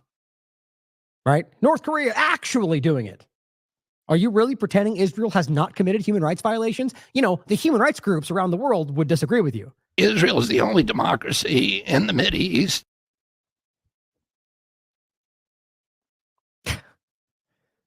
Only place where everybody can vote, whether you're Arabs or Jews. I mean, do I even need to comment about these things? Democracy, everyone can vote. These are fundamental lies. You could prove these aren't true. So it's for the Jewish, it's the state for the Jews alone, he says, but everyone's the same. That's simply not true. That's not true in proper Israel proper, but it's most certainly not true in the occupied territories, which all of it's occupied, but we call that Gaza and the West Bank today. It's provably not true. Does he not know that or does not care? Equal rights. Arabs in Israel can run for every political office. There's 10 Arabs serving in the Knesset. They're serving on every level of the judiciary. You can literally read this out of the talking points. It's simply, most of what he says is basically true in regard to the run, but it's not. Ask Gideon Levy from Haaretz, an Israeli Jew himself who has spoken about this for a really long time. It's a very clear manipulation. They don't have the same rights. Yes, they can do this, but they're treated very, very differently. Even going in further to ask what Ethiopian Jews feel. We've made this point recently. Or Orthodox Jews that are anti-Zionist. They are not just treated as second-class citizens. They are treated as nothing. And they've spoken out about this. Haaretz has covered this many times. Ethiopian Jews, they're second-class citizens. But he knows better. They have freedom of speech. They have freedom of religion. There's 27 nations in the Mideast, and 26 of them have official religions. But the question is, what would you do for Rafa? Israel. Right. See, I'm glad he cut in right there because you're just letting him this was not even the question. You're just rattling off the Israel talking points. I just had to make fun, though. I think it's hilarious that I'm sure this is Tim Pool's show. It's probably why it all happened, which still blows my mind why this is even the central person in this field. But either way, it's just funny how, Luke is asking real questions. I think he's doing a good job. I think he's asking real questions. I think he's doing a great interview. And then, I just think it's funny that, Tim's back there chiming in as the chaperone. I think it's just humorous to me, but listen to what he says. 27 nations in the Mideast, and 26 of them have official religions. But the question is, what would you do for Rafa? Israel. What would you do with Rafa? Never answered the question. Real quick, I want to pull this up. This is important to what you're asking, Luke. This is from usni.org. U.S. soldiers critically injured during Gaza Pier operation. 2 other service members hurt. These are non-combat related injuries. But this is U.S. service members. They are armed. Lloyd Austin said that they are allowed to return fire. They are currently. This is a scam, or rather specifically a sidestep. Yes, this is true. And the idea that they're non-combat, do you realize they've already proven that they deployed all sorts of weaponry that were clearly there? It's not a non-combat situation, guys. First of all, they're armed, so hardly non-combat. And the reality that they're allowed to fire back, should they be fired on? You know as well as anybody that should they be needed, should they justify it, they'll do whatever they want. The reality is that's not the only thing going on. There are American troops in Gaza. There are American troops in Israel. There's an American general there. How do they not know all of this, or why are they hiding it? Currently under fire from Hamas in Gaza. And so based on what Luke was asking, I ask, knowing that the U.S. is doing this, they're building a pier, should you get elected, would you call these troops back and cancel the construction of this pier? Yeah, Well, see, what bothers me about that is Luke was asking a great question right there. Very specific. Would you do this? Would you fund Israel? And what would you do? Of course, he swings it around, makes it his question, and asks it in a very different way that actually kind of obfuscates the main directed point, in my opinion. I would have to look at the whole pier project. I've been ambivalent about that project from the beginning. I'm not sure that it's necessary. But I would have to understand it better. I read both the literature propaganda coming out of Israel and the propaganda coming from Hamas. And it's unclear to me. Did he just both sides of the argument? I read CNN and Fox News, so I make sure I get the full picture. What the Israel says, there's plenty of supplies going into Gaza, that there is no shortage of supplies, that the problem in Gaza is that Hamas is stealing the supplies. How can they be this uninformed or this dishonest? How is this possible? I mean, my God. We go through this every day with tooth and nail, guys. It's ridiculous. It's not up for debate. Is he ignoring what the UN says, or is he now in the mind that UN is Hamas? I'm not saying we blindly take what UN says either. If you look at all the information, you have all the human rights groups, the United Nations, anybody on the ground versus what Israel says. And by the way, they've proven this. You can see the settlers tearing down the food trucks. You can see the Kogat group dumping things on their side of it and pretending that it's their fault they can't come get it as they block them from coming to get it. This is day on day after day. You've got Israelis on their side pointing it out and doing their own videos. So what are you looking? You're going to listen to what the Israeli general says and looking what the Israeli general says Hamas says? Is that what you're doing? That's infuriating. Rather than distributing them. Well, the Pentagon is also reporting just 2 days ago that the aid is actually not getting through to the people of Gaza. Well, hey, look at that. Some logic breaking. And that's what Israel's been saying, that they can't. The problem is not a lack of supplies. The problem is that Hamas won't allow any. And that's not what Luke said, man. And the Pentagon was not saying that. I hope he follows up. But to have access to the supplies. That's the same reason that chronic complaint. It's the same reason Gaza hasn't had water is because of Hamas. You know? Oh my God! No. I can't see. This is the worst of the worst, in my opinion. How are you just chiming? Because the Hamas no water. Why are you going to go into the old lies about the fact that they had all the water they could, but Hamas wouldn't let it come through? These are fundamental lies. Robert has been breaking this down from day one, and it's easy to prove. People that know this conversation laugh about those comments, not because you disagree, but because it's childishly wrong. Israel shut off the water and electricity. No, I'm telling you, I don't even know why Luke is. You know my opinion. The water pipes. They took some of the water pipes. Correct. See, I knew it. I didn't even finish this. I watched part of it earlier. I wanted to kind of have a impromptu response to it because of this. The idea that they took these water pipes is one of the oldest lies, and Robert proved this in an earlier conversation. The reality was that these were other occupied territories that they had settlements in that they abandoned. And they took those water pipes and used them to make these missiles with. And the point is that they are simply, in any case, resisting an occupation, which makes it a legal resistance anyway. But the overall point is that you can literally prove the control of the water is from Israel. Listen to Francesca Albanese, and literally anybody was standing in the conversation other than Israeli entities. They're restricting the flow of goods and water and food and everything. And the idea that even the water that does come through is 98% undrinkable. Abby Martin has proved this for years. But let's listen to Tim Pool and his group because they know. But then Israel did shut off the water and did shut off the electricity to 2 million people, not just combatants. No. Israel, first of all. Yes, they did. Israel only controls about 9% of the water. Oh, my God. God. Most of the water, about 81% or 91% of the water in Gaza comes from 6 desal plants, desalinization plants. Those plants are dependent on oil, on fuel and bunker fuel. And what Israel says is there is what Israel says plenty of that fuel in Gaza, but they're using it to. How in the world do you go to I'm not saying I'm blindly Hamas says. That's ridiculous. It's the same thing as saying, well, Israel told me. You mean the group that's been caught lying about almost every part of this conversation about where they bomb and who they're bombing and how they're bombing and what they're doing and what they're taking, everything. I'm not talking about my opinion. I'm talking about being caught even by the corporate media. And you're going to go, oh, yeah, they said enough fuel's there, so they should be doing it themselves. You mean the fact that they have restricted the things they need to even work with those machines, or the things that they need to repair them, or the fact that the fuel itself has been restricted long before October 7th? But, RFK said, or Israel said, so we must know. Fire rockets into Israel rather than to operate their desal plans. And there's plenty Of course it is. They're firing rockets into fields, and that's why they can't run this. I mean, guys, you realize that the settlements that they set up next to this area, which is where they later took those things when they abandoned them, had constant water. And look at the West Bank conversations. Many of these places that are right next to each other within the West Bank are different based on whether they are Palestinian versus Israeli, and they have constant flowing fresh water, whereas even in the West Bank, they're highly restricted with little flowing water, and in many of these locations, and they're in the same location. There's just no way around this. I highly recommend you look at Robert's work both on TLAV and anywhere else, because he has been breaking this down forever, but so too have a lot of people. Anybody with honesty has been telling you the reality of this. And again, Abby Martin's work is a great place to start. evidence of that because Israel's been hit by about 20,000 rockets since October 7th, and they consume a tremendous amount of fuel. So what Israel says is they got plenty of oil. They're just not used. They are starving their own people, and we see this. Oh, wow, we just jumped there. Now, they're using that fuel. They're starving their own people, and we're going to just narrow next talking point. I mean, it's very hard for me to take this seriously. You guys don't have to trust me.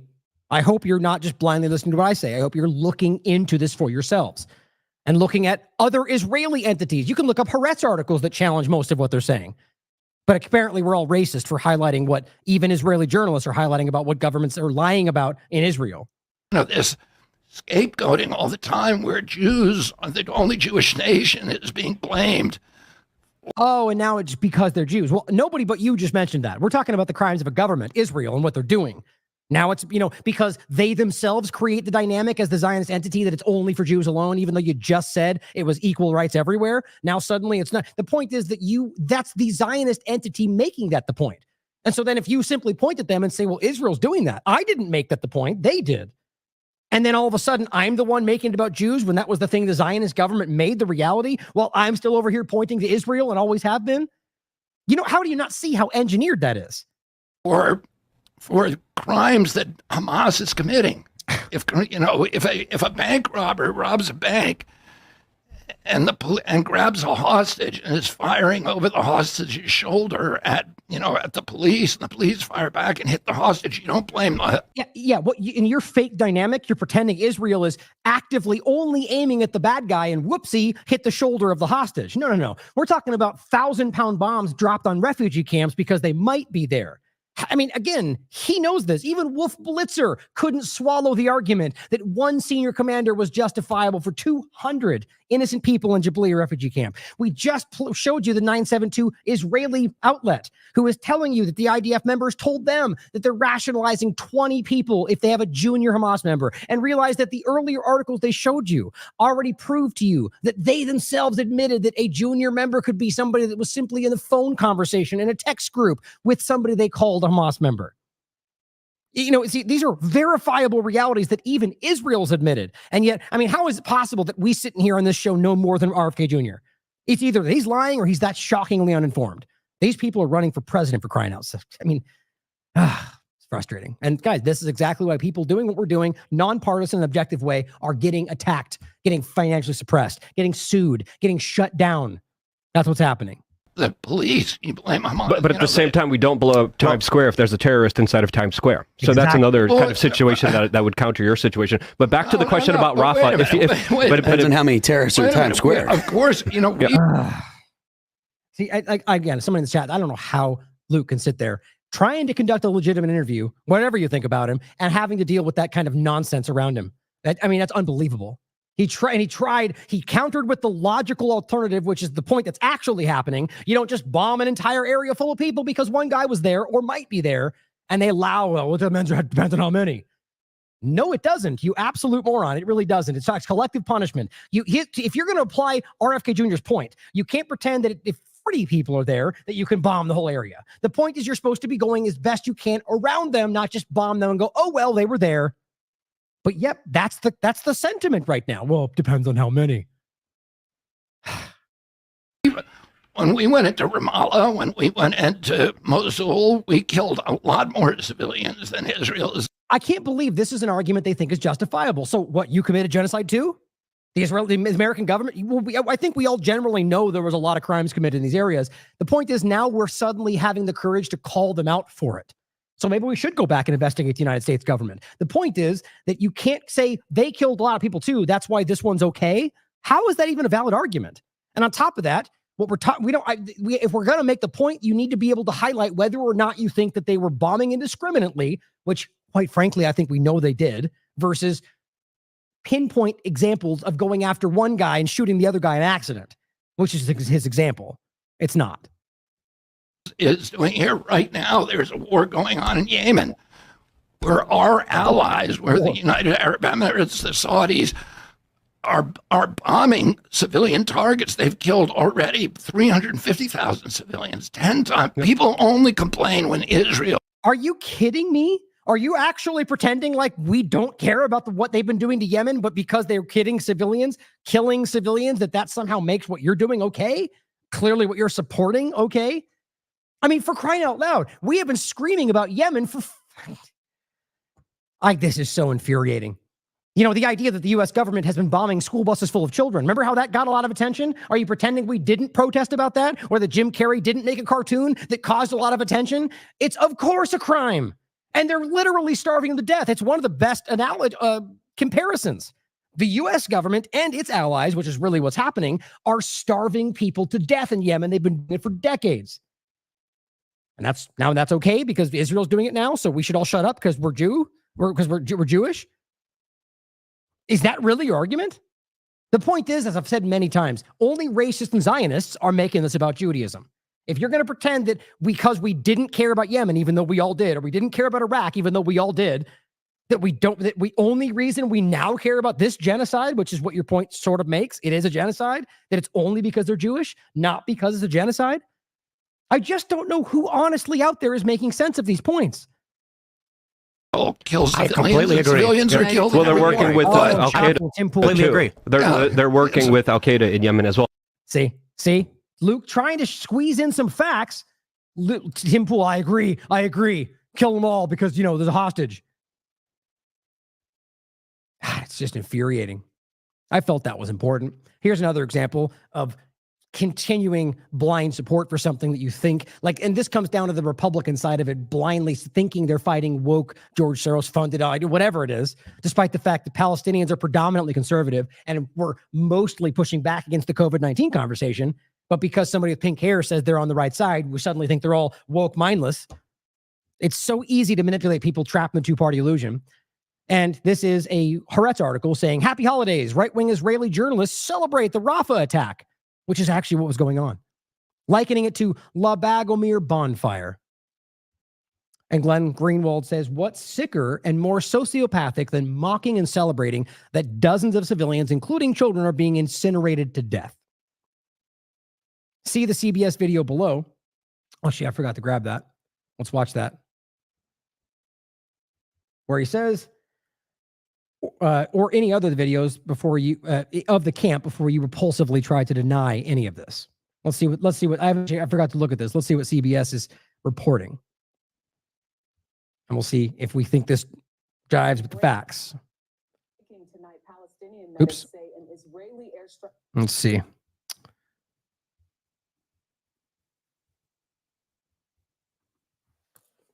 Tonight, Palestinian medics say an Israeli airstrike killed at least 22 people when it hit tents for those who've been displaced. CBS's Imtiaz Tayeb has more. It was supposed to be a refuge for those fleeing Israel's offensive in Rafah. But the Israeli military struck the Al-Mawasi camp tonight, and the scenes are horrific. A man holding a headless child, with the death toll in the dozens. The survivors will likely end up at the Nasser Hospital in Khan Yunis, one of the only health facilities that slowly returned to service after it was overrun by the Israeli military back in February. Now a team from Doctors Without Borders have gotten it back up and running again. We need a ceasefire for this hell to stop. For nearly 8 months, Israel has made Gaza's hospitals a key target in its devastating military campaign, insisting it's because Hamas fighters are embedded inside. We went with the Israeli military to Gaza's main Al-Shifa hospital back in November. But the criticism is that the evidence provided so far is underwhelming, that it doesn't show unequivocally that this was a Hamas command center. Well, it will take us time. Just a second. This was not just one Hamas headquarters. This was at least 3 headquarters working simultaneously in the city and outside the city. Remember, this is the place that they've yet to ever prove. They showed you a waiting room with some things on the table, right? And guns were even caught by BBC that they placed after the fact, or the boxes they brought in with fake labels on them that said human air, like he said, supplies and human and food aid, like ridiculous. None of which actually made it to people because they were full of guns and things they placed to make it look like that's what happened. They were caught by corporate media, or the old game they played with the MRI machine. The idea that they could pretend that those things would be behind a machine that would be used. Everything about them, they were caught lying across the board. Or even going to the most ridiculous examples, saying a calendar was somehow indicative of a plan, even though it was just a normal calendar and anybody that spoke Arabic could see that. Going right to the very recent example where they lied about the translations of the women they claim were taken. They lie about everything. This is a level of detail which we're not seeing, though. If you knew there's 3 separate command centers, but we can't see any of that. This is it's not something you can see right now. The 36 medical facilities that the or ever, for that matter, since it doesn't exist. UN's Humanitarian Affairs Office tracks in Gaza, only 4 have not been raided by the Israeli military or damaged in strikes. Mother of 5, Samira Al-Madan, has cancer. She needs the Rafah crossing with Egypt to open to get the operation she so desperately needs. I have anxiety from the war, and I fear for my children, she says. I'm suffering so much. And President Biden has got Egypt to restart sending aid into Gaza via Israel's Kerem Shalom crossing, Jericho. But the increasing violence in Rafah means it's unclear if the aid has reached those See, and that's their watering down the point. Desperately need it. Is that we can prove, which I'm sure they can too, and that's their choice to kind of play one side, not the other, right? They know they're going to get attacked for making these points, gently calling out their lies, even though they could go a lot farther than that. But then going, it's unclear, even though we know for sure that Kogat didn't deliver it, or that they allow this game they play. I just love making fun of the way they talk. It's unclear today, Jen, whether or not they'll be there. Like that's the way they always talk. But what's ridiculous is that we can prove that they, by every corner of this conversation, other than Israel, have made sure this didn't go through. That's the reality. Now, here are some other examples. And this is the side they're on. The people like RFK Jr. and the rest of them are acting like this is justifiable. Here is, let me get it. I forgot what his bio said again. It says, so he just works for Channel 10, Channel 1, Knesset, part of the Knesset, all these different things he's showing you. An official representative. Here's what he said, and then deleted it because he's a coward, apparently. He highlighted the burning of tents full of innocent people, children and women, burning alive at night while they were burning alive, and said, the main lighting this year in Rafah. How do you pretend that doesn't show you exactly who they are? You're making light of innocent people burning to death. Even if you want to pretend that you think they're all terrorists, you're still making light of people burning to death in tents where they are sleeping. And then even more, you deleted it, which shows you that at the very least, you know that we think you're disgusting. Not necessarily that you know you're wrong. But B points this out, and thank you for her for doing this, because somebody who actually included the link, which gave me the opportunity to actually be able to use the Wayback Machine to find it, which, by the way, is a whole process that takes me forever sometimes to search for the words, translate into Hebrew. But yeah, I found it. And here is the Wayback Machine showing you that he said that. The main lighting this year in Rafah. Here's his account. Here's the archive. Too bad for you. The internet's forever. Yeah, and he deleted it. It is gone. This time for sure. Not just being hidden by Twitter like maybe that last one was. I can't tell. I'm not sure. But this one, you could tell it was deleted. Come on. And you'll include it for yourself. Now, just to show you a couple other examples, here is another massacre. This is today. This is after the Rafah massacre. A new Israeli massacre in the Nusrat refugee camp that's been bombed relentlessly over and over so many times. They've claimed the lives of several children and innocent civilians. Here are the dead children they bombed after bombing and burning children alive inside of the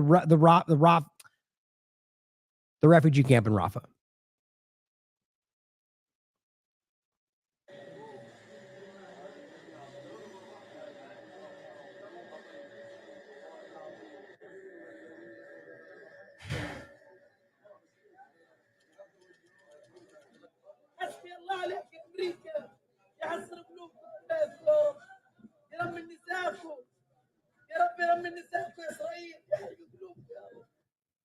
Here's another example. This is from May 9th, right? So this is not a new one. The point is he retweeted this to make sure we saw this. I was on his feed today. And he said a recent Euromed human rights group investigation have revealed that back on December 4th, so it took them until May 9th to be, or rather, I forget if it's May 9th when he's concluded or he just reposted on May 9th. The point was the investigation was about a December 4th investigation, where Israeli drones, all the way back then, deliberately targeted 12 civilians and injured 3 others in Gaza City. The attacks targeted the entire family, including women and children who have been displaced. Following Israeli orders to evacuate, they targeted all of them. Among the victims were 5 women, 4 children, 3 men, including elderly and young adults. The attack hit a family that was evacuating. And here's the outcome.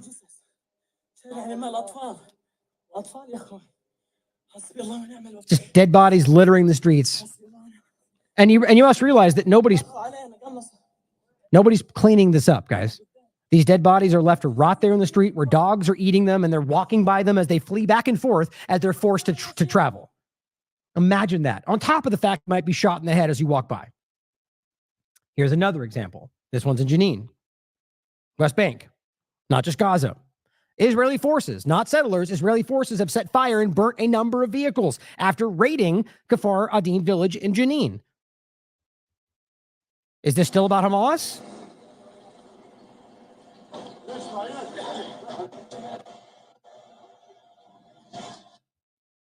This is life as a Palestinian.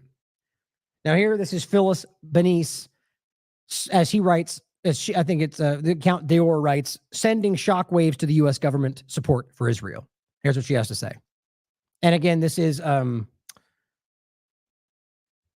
was it again? She's an official representative. I believe she was on the United Nations. I forget. I'll look it up as I'm playing this. I looked it up earlier. We're meeting today at a very strange moment of history. And we are commemorating, if you will, a very contradictory reality. 1948. Yeah, just for the record. So she is an American Jewish writer, political commentator, and she focuses mainly on issues related to Middle East and the United Nations. Important to understand. Saw the birth of the Universal Declaration of Human Rights. And we are commemorating, if you will, a very contradictory reality. 1948 saw the birth of the Universal Declaration of Human Rights and the birth of the Convention Against Genocide. It could have set the stage for an era of human rights in the post-World War II era. But 1948 was also the year that gave rise to apartheid in South Africa and to the Nakba in Palestine. And we must remember that Israel was involved, if not responsible, for apartheid in South Africa. They worked alongside that group, worked on ethnic weapons and all sorts of terrible things. It's not up for debate, guys. So recognizing they're involved and were involved before, during, and after the Rwanda genocide, Bosnia, or other examples, we need to start recognizing the similarities here and realizing that they were involved with South Africa apartheid and are apartheid themselves. Not hard to piece together. And instead of an era of human rights, we saw a continuation of the era of settler colonialism, knowing that settler colonialism, even though it was under attack, it was being ended in so much of the world through brave struggles across Africa, the Middle East, Asia, Latin America. In this case, settler colonialism was not over, and the Nakba of 1948 transformed Palestine. It transformed Palestinian history, and it consolidated one of the last colonial projects in the era of decolonization. Both South African apartheid and the Nakba in Palestine were enabled by Western colonial and imperial interests. So what an important point she's making, that at the very moment they pretended they were fighting it, in fact, they were cementing it secretly for a very long time. Now, what you need to recognize is just like the way U.S. government plays against, they know that we want good, so they pretend to be good. It's the same dynamic. I genuinely believe most of the world wanted this positive direction, and yet they pretended to go for it while they were secretly making sure it never went away for their own benefit. And we have to recognize whether all the way back then that was the manipulation of Zionism over the U.S. government, or maybe the other way around, you can decide for yourself, or some mix. The point is that they actively ignored what you could look at it one of two ways, that they ignored that people wanted this and did it for their own benefit, or they themselves were fighting for that. So they did it also for their own benefit, but simply because it was what they believed. I quite frankly think it's probably some of both, but really it's always opportunism, profiteering. It's what they can benefit from. This is not unique to the U.S. government. The British government the same way. A lot of them are exactly the same way. I think, honestly, Winston Churchill's a classically good example of raging racism and the way that they've used these manipulative tools or coercion or authoritarianism while pretending to be for freedom. This is exactly what this country pretends to be. Rather, the government, I hate when I make that mistake, pretends to be today. You are the country. We are the country. The government is something very different. And that's not some kind of now point. That's always the case. They're supposed to be the representatives of what our collective will, even though I know that's not the reality of how this works. That's the story we tell ourselves. And so if we're pretending that they're somehow, the point is that they are the problem, not the entire country. This is not an indictment of what the people collectively in this country are. We can change this. Now, there's a level of accountability, of course, for allowing this to become the way it is, but there's also a lot of social engineering and propaganda and long-term manipulation. Because again, we thought we were fighting for something good at this point. At least the people were convinced of that. That's important to recognize, and it's now finally coming out. South Africa and Namibia are now free, playing an extraordinary role in the world. And now the United States, unlike the earliest stages of the Nakba, but now, for sure, the U.S. is the main enabler of the current version of the Nakba, which is underway, particularly what we see in the genocide in Gaza, which is funded and armed by the United States, arming genocide through its provision of military aid, transfer of weapons, and the provision of absolute impunity. Now, the whole speech, I believe, is down below. The point is that it's just shocking to see this finally being stated. And she'll still be called an anti-Semite, but it's just not having, the lie has not the same power as it used to. But I'll include this as well. Israel was involved in the Rwanda genocide, all very, very clearly sourced, most to Haaretz, Israeli articles, Israel documents. It's easy to look up for yourself. Now, Arnaud Bertrand writes something interesting about international law. That's what this segment is kind of focused on. Secretary Blinken said, I am announcing on May 23rd, a new visa restriction policy for those responsible for undermining democracy in Georgia, the country, including a connection with the Georgian Dream's proposed foreign influence legislation. Scott Ritter says, actually, I'll just skip that since it's kind of the same point. So this is a great response. So in case you don't know what that is, I'll let Arnaud Bertrand make this clear. He goes, let me get this right. So those that are supposedly undermining democracy in Georgia, in a country far from the United States, are elected officials who are voting for a law in their own country requesting foreign NGOs to register themselves. Okay, he goes, a law that's virtually the same as the U.S.'s own Foreign Agents Registration Act, FARA, which is where we talk about AIPAC. So understand what he's saying. And it's not hard to wrap your mind around. The U.S. government is saying that they're undermining democracy when what we're talking about are elected officials voting for a law that makes these NGOs that are manipulating democracy have to register themselves. Like New National Endowment for Democracy, USAID, the pretend humanitarian groups out there. And so the only thing that's undermining democracy is the fact that the U.S. government's not in control of what they're doing. Now, that's not democracy, is it? Okay, so what they mean by democracy is their control over whatever happens. And the moment that these people start acting in their own interests, or, whether that's even the reality of what's happening, that's the statement that needs to be made. Whether we're talking, because you could argue that there may be other vying controlling powers, whatever else, which is always the case. My point is that what we see as the supposed democracy is really whatever they want. And like we've said before about funding the worst elements of the terrorism they claim they're fighting. It's because the more moderate elements of the areas they wanted to control were not willing to bow to whatever they wanted. And moderate meaning far less extreme, not the people that were beheading and killing and doing, not that.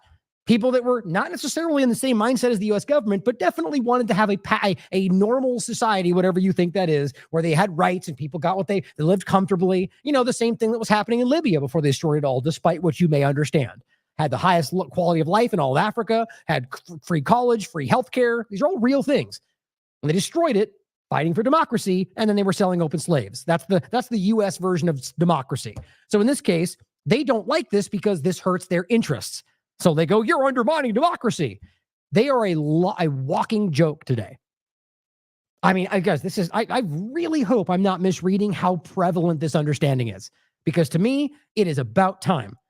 And this is not about the country. This is not about hating America. It's about recognizing that the people that are pretending to represent you are not representing you. In fact, they're representing foreign interests. And even if you don't believe that, what they're doing around the world in your name is criminal. And that should matter to you.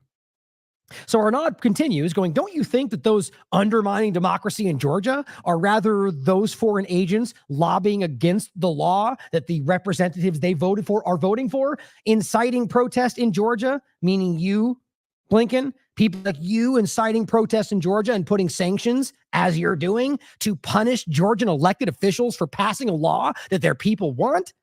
Because that's what anyone with any common sense would conclude. Now, you could, of course, argue that that's not what the people want. But in any sense, you don't just pretend democracy is only when things go the direction you think is how they're supposed to go. That's not democracy. It's the same illusion. And again, I will always argue that I do not believe that Hamas being voted in was a legitimate election. It's my personal opinion. But the narrative is that they were voted in, right? That they gave them an election. They voted in the terrorist group. That's why we know they're bad, right? Let's just pretend that's the truth. So you gave them democracy and they chose. And now you don't like that. So you turn it away. How do you not see? Even the lie shows you that they don't respect democracy. It's a game. It's a game of control. This is what their supposed rules-based international order actually looks like. It is authoritarian control. It's lipstick on a pig is what it is. And here he highlights Sky News.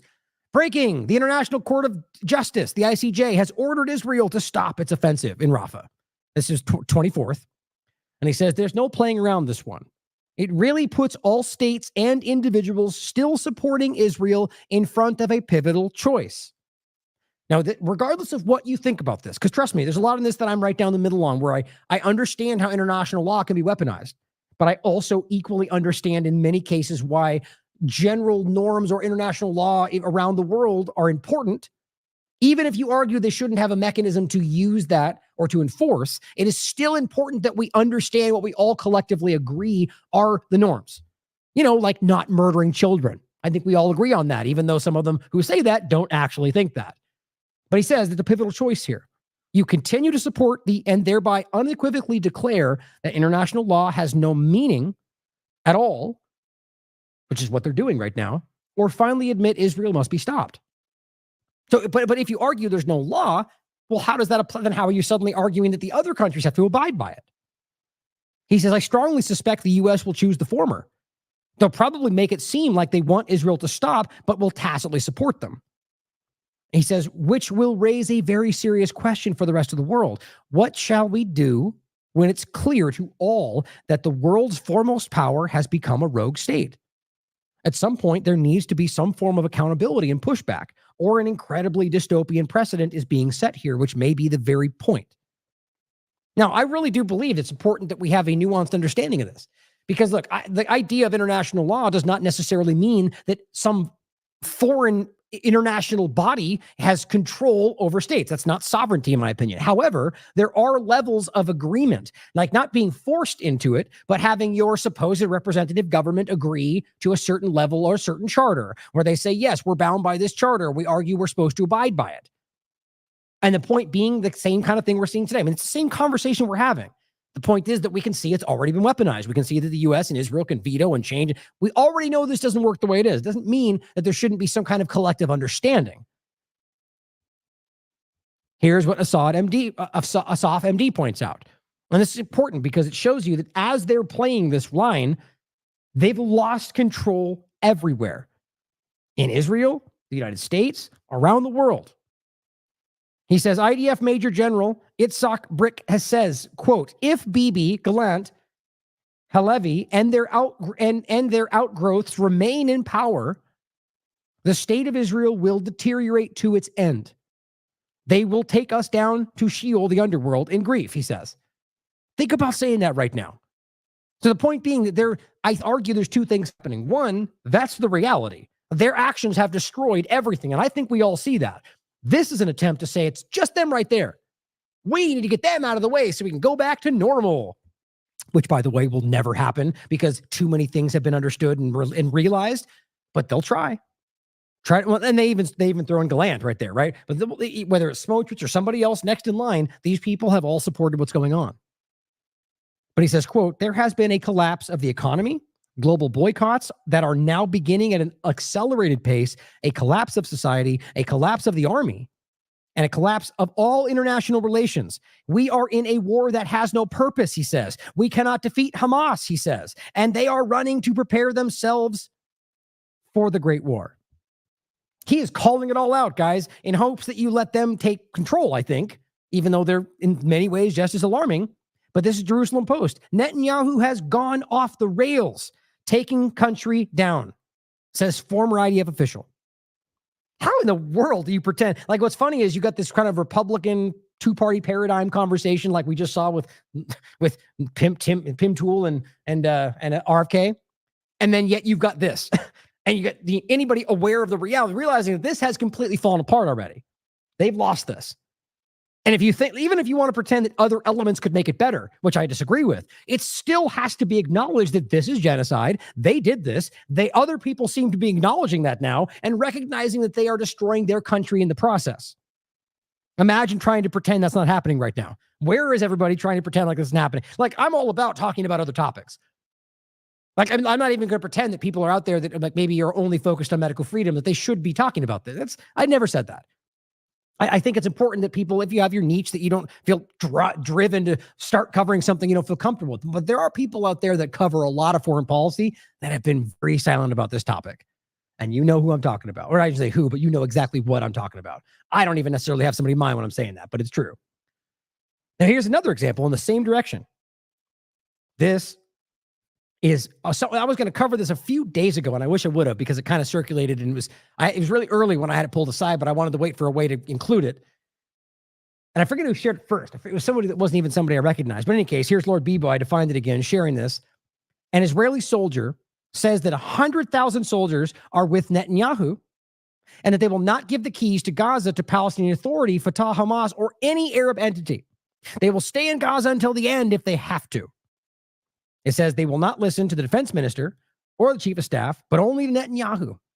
And here is, interestingly, it was shared by Netanyahu's son.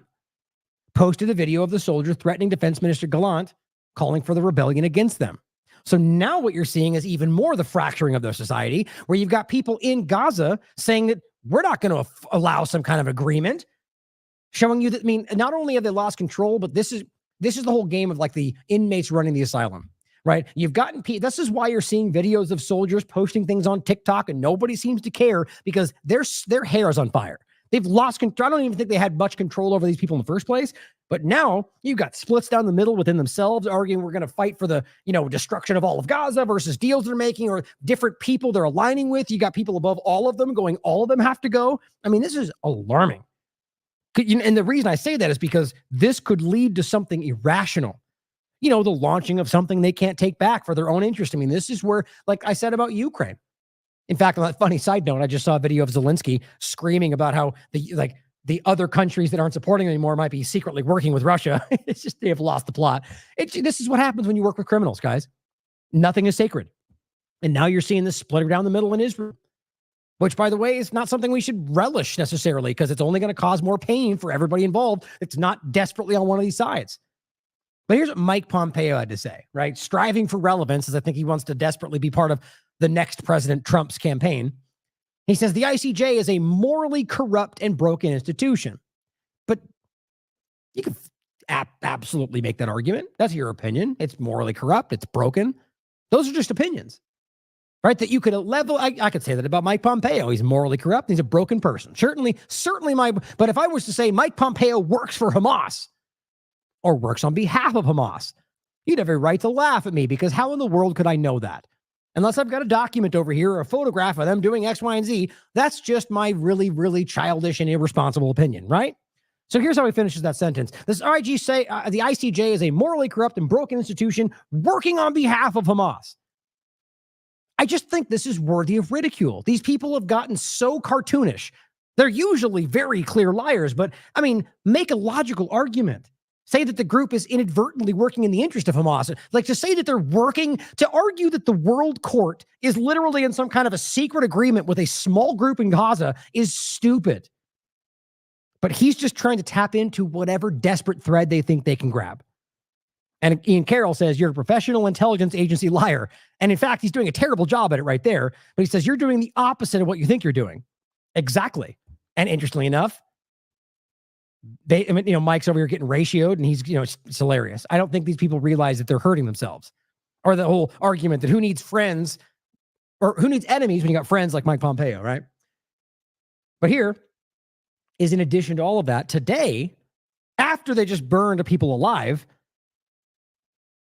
today Israeli soldiers are demolishing a home in Rafah and celebrating and posting it.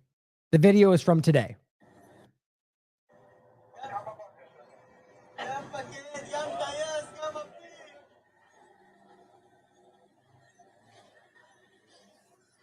Point is, they're just posting videos of them destroying homes in a place they just burned people alive and laughing and having a whole jovial time about it. And, speaking of morally corrupt, here's a few more examples of Yanis Harawi showing you what the most moral army in the world is doing in the places that they're stealing from after they burn them alive and displace them for the 45th time. Robbing them of their watches and their rings, taking things from their homes, taking pictures, burning their homes down, laughing about destroying what's theirs. This is the reality of what they're doing on a daily basis. And he's doing an amazing job highlighting all of this. Here is a really important one that he's tagged the ICJ, which they keep using, by the way. They referenced one of his last ones because he's proving this stuff. It's not just some random person posting what he thinks. These are being taken directly from their own platforms, TikTok, Instagram, and he has all the receipts and usually posts them all, links and everything. And ICJ just referenced one because he could prove it. He says this way, read the whole thread. He says, disturbing language. Israeli military commanders and officers in many, many, many examples calling to kill civilians, direct quote, kill children, direct quote, starve Gazans to death, direct quote, erase Gaza, all of them, spread diseases among civilians. This is disgustingly horrifying. They're praising, posting about, laughing about all the things they're pretending aren't happening. All the things that RFK Jr. just stressed are completely fake and anti-Semitic. And of course, here's Elon Levy, desperate for attention, jumping in and saying, Israel needs, guess what? As they've never been more called out for more crimes in their entire existence, Israel needs an elite unit of spokespeople. He really wants that job back in every language, in every time zone. Its public diplomacy efforts are long overdue. Yeah, so what he's saying is we're desperately losing, so we need to make sure we've got somebody in every location, in every time zone, in every language, screaming the narrative, which still won't work because your narratives are flimsy and childish. You can't just go, Hamas, human shields, anti-Semitic, and act like that's going to win an argument right now. It's not. Now, we just talked about Western nations move to recognize Palestine, right? Spain, Ireland, Norway, the first anyway. It's important because Interestingly enough, there's a lot of overlap to this. Here, first and foremost, here is what the three of them stood up and said they held a press conference on the eve of their recognition of Palestine. And they vow a joint determination to make a fundamental paradigm shift to end 76 years of international neglect. So it's important to recognize, not only are they standing by this, and more countries are going to follow suit, I believe some already have. They're telling you, we're making sure this is not just our statements. We are going to make a fundamental paradigm shift. And that is terrifying these people, because this is exactly what they most dread. The rapid and growing awareness that they're not what they say they are. And of course, remember, and this, I want to talk about the two-state solution, because that's their main point. They're going to make sure people recognize the reality of the two-state solution. So first and foremost, to highlight, Mr. Brian Mast here, who seems to very clearly be somebody working on the behalf of a foreign government, acting like he's interested in the interest of Americans. I want to make sure you didn't miss this. So Brian Mast says, every week, hundreds of pro-Hamas protesters come to Congress. And almost all of them are constituents from his area. They scream and shout and harass lawmakers. No, they go there and say, we want you to stop committing genocide. And that's intimidating to him. Probably is, because he knows he's committing treason and crimes. But he says they won't succeed. Why? He says that's because for every code pink moron, in other words, his constituents, there's someone like Benaiah Charlo, who, by the way, is an IDF soldier who just got back from Rafah. Not an American who got back from Rafah, but an Israeli who's there from Rafah, speaking in Washington to lawmakers. Right? He says that's who we should be listening to. Okay, so just in case you don't understand the point, here is an alleged U.S. representative openly disregarding, attacking, denigrating his own constituency, while going even further by saying he, instead of listening to them, listens to a member of a foreign nation's military. And that's who we should be listening to, he says. How is this even remotely acceptable? Cries of anti-Semitism are not going to hide this. So here is his effort, clearly on behalf of a foreign country, in my opinion. And again, there's a lot more than my opinion involved here, but let's realize that what he's saying here is alarming, because they're acknowledging publicly, in fact, trying to, in a kind of clumsy way, make it the argument that they're supposed to be deciding who's in charge. I was making this point earlier. The only people who should be deciding who's in charge of Palestine or Gaza or the West Bank are Palestinians. Because what the conversation is about is a two-state solution, even though we know he doesn't want that, has made that very clear. But the question is, well, who's going to run it? And he tries to make this statement out to be some kind of a gotcha. But her point is very clear. Well, it's not for us to decide. And he acts like they don't even know. He either is that stupid that doesn't realize that it's not democracy to choose a leader for them, or he just hopes you don't know that. Having reviewed your testimony, your request for budget, the discussion of post-conflict needs in Gaza, what you're requesting there, and specifically your statement in your written testimony about a two-state solution is the best way to ensure Israel's future as a Jewish and democratic state living in peace alongside a viable, sovereign, and democratic Palestinian state as part of your testimony. It's fair to say you're the chief diplomat for America over the Mideast, the top dog, as they say. That would be a fair categorization of yourself? Yes. Yes, ma'am. And turn your microphone on so everybody can hear you. Very good. So my first question, I've asked this of others before, have you objectively assessed your pursuit of a Palestinian state? So, Congressman, when have I objectively assessed it, meaning are the conditions there right now? They're not right there. Did you objectively, do you just decide, hey, I think there should be a Palestinian state? Or did you objectively look at this? Long-standing policy, and it's certainly been the stated policy of this administration. And by the way, note that whoever's doing this, or he himself, edited this in a very clumsy way, which makes me wonder, because to me, it doesn't even matter. It does in a larger sense. I guarantee there's more to this conversation that he didn't want you to hear. But even then, what he includes makes it very clear. But just note that he edited this very clearly. You, personally, as the top dog over the Middle East, objectively assess... The top dog over the Middle East. Think of the hubris involved with that kind of perception. Whether we should make a state out of a group. Make a state. Oh, so now you're making states, Brian? Is that how that works? Is that democracy? That currently holds 5 Americans hostage, roughly 5 Americans hostage. Oh, but we don't care about the 600 Americans in Palestine that were there before, the Palestinian Americans. I post that every time he makes this comment. He doesn't care about them. He only cares about seemingly anything Israeli connected, even if they're Americans, only if it's in Israeli overlap. There are 600 plus Americans that are trapped in Gaza that are bombed and killed, including, by the way, the bombing coming from them that killed the hostages too. But point's the same. Killed 35 Americans in the last couple months. Did you objectively assess? So, Congressman, we have no intention of working with Hamas in that endeavor. What we're talking about is something entirely different. I would hope you don't. Yes. So let me ask a question related to that.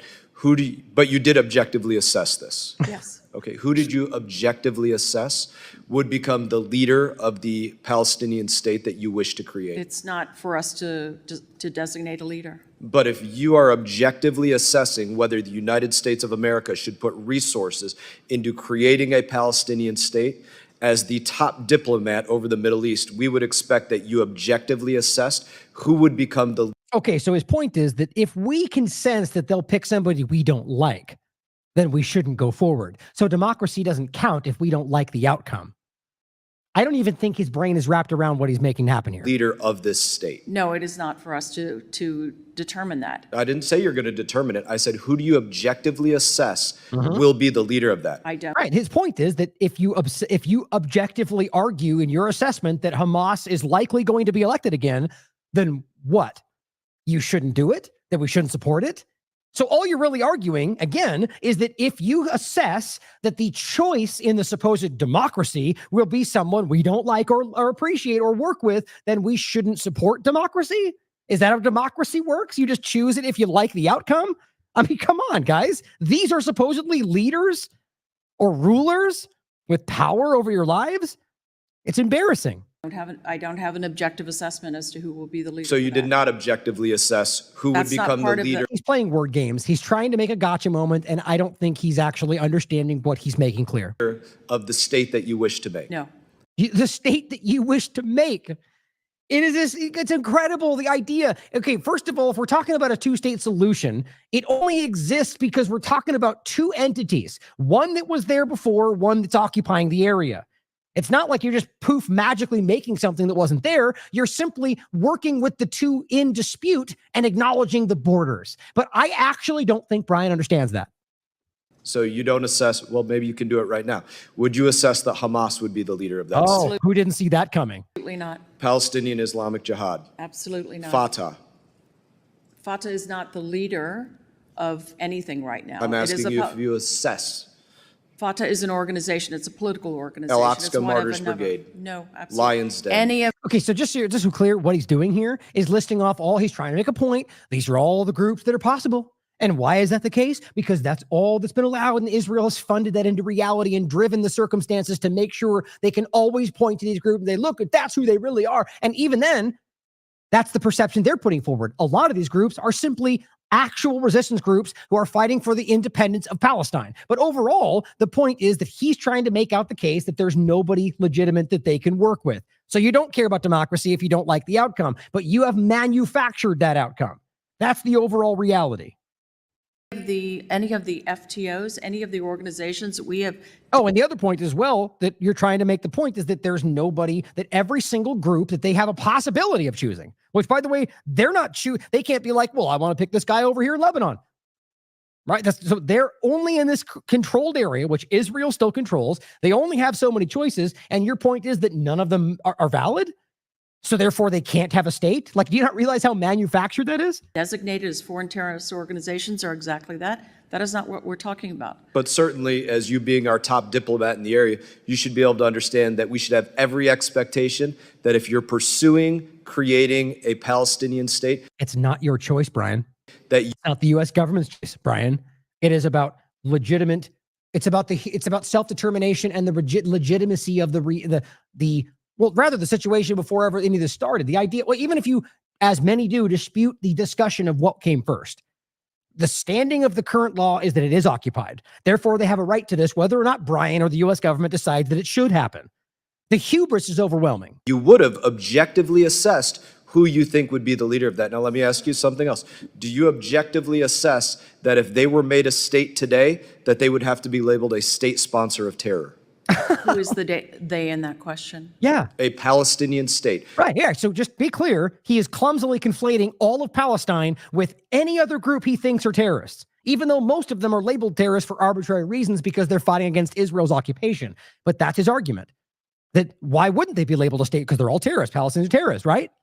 Were a Palestinian state created prior to October 7, would it be a state sponsor of terror today? Why would that even be a question? What are you asking? If Palestine was acknowledged to be what it should be, that we would have to label them terrorists? Well, yes, that's actually what you understand. That's the truth leaking through their policy. That's what Israel would force our controlled U.S. government to absolutely do, even though we're really just talking about the acknowledgement of something that was already there. Theoretical question I can't answer. Would you label them a state sponsor of terror A today? theoretical question. Now you're just acting Especially like one people in the do in past. D.C. Would you label them a state sponsor? Do they meet the Who's the requirements? they? Yeah. Well, their government is Hamas. No, if you're talking about See, now he's playing. That's really stupid. You're saying, should we create a state with a hypothetical leader that we don't know because it's democracy and they'll pick, even though he doesn't want that to be the case and is already saying that won't be the case. But now he's just conflating that with the current Hamas government that was literally put into place by Israel, funded, and whether or not you think the election was legitimate, maintained by Israel ever since. Hamas, I've already answered that question. But that is They their are government. No, but we're not talking about Right. Gaza. We're talking about a Palestinian state. Exactly. And that's a larger question. And it would be a negotiated process. Who would negotiate that? The U.S. would offer its good offices to negotiate between the parties. So we would negotiate it, but it's not up to us to think about who would be the leader of that Palestinian Never state. in the You should not past objectively we assess have that. never in the past designated leaders. That's a flat out lie. I can play you the clip right now of Newland being caught on the record hand-picking who would be in charge of Ukraine. But let's pretend, and I'm not saying she knows that. She probably doesn't. And in the guise of such negotiations. Okay. So I don't think what you're saying exactly adds up here, that you wouldn't assess who would be the leader of this She didn't say that. This is so bad. I don't know how these people find themselves in these positions where they think they're the smartest person in the room, where clearly they're not even their logic is kind of the opposite. She already said very clearly she assessed this, but it's not their place to be able to decide. Obviously, we can assess that it might be any one of these groups, and you know very clearly with your line of questioning that Hamas and PIJ are very clearly the people that seem to have the most support, but who ultimately knows what will happen here? His point is he wants her to say out loud that Hamas seems like a logical choice, and maybe it would be, but the overall point he's failing to recognize is he's highlighting that democracy only matters when they get what they want. Palestinian state. For the Palestinians to determine. But the we're not Palestinians talking- determined this in the past, and they determined Hamas It's would be their painful. leadership. So- Polling after polling shows they would choose The Hamas as their PLO leadership. is the recognized representative of the Palestinian people. Hamas is an FTO and lies outside of the PLO. You think the PLO PLO is recognized as the leadership by the Palestinian people? The Palestinian Authority governs. The PLO is the representative. You think that's what the Palestinian people I believe? haven't done polling on this recently. But as the top diplomat over the Middle East, I would expect that but you've reviewed the this. PLO is the entity that did the Oslo agreement with Israel. It appears and- to me as my time has expired, I thank you for trying to answer. You have not objectively assessed whether He said objectively assessed 47, I mean, I don't know what, 15, 20 times? He was really coming hot out of the gate to try to make a point. It's all he was doing. And you know what? Sadly, that's what most of these career politicians do. They come in there and they want to be all pithy and smart and they're trying to make a point about how I got this gotcha moment. And like Stefanik and her ridiculous crusade to lie about anti-Semitism on these campuses. They're just there to grandstand and try to make a point. And half the time they make themselves look stupid. it is wise for America to pursue making a state out of Palestinians, and I suggest you do as the top. We don't make them a state, Brian. Learn something about history and international law. My point is he doesn't even care. I think he's there for a very clear reason to cement a certain narrative. That's why he's acting in the interest of a foreign country. David Collier says, dear Spain, Ireland, Norway, all the countries that have argued Palestine is a state and they'll recognize it.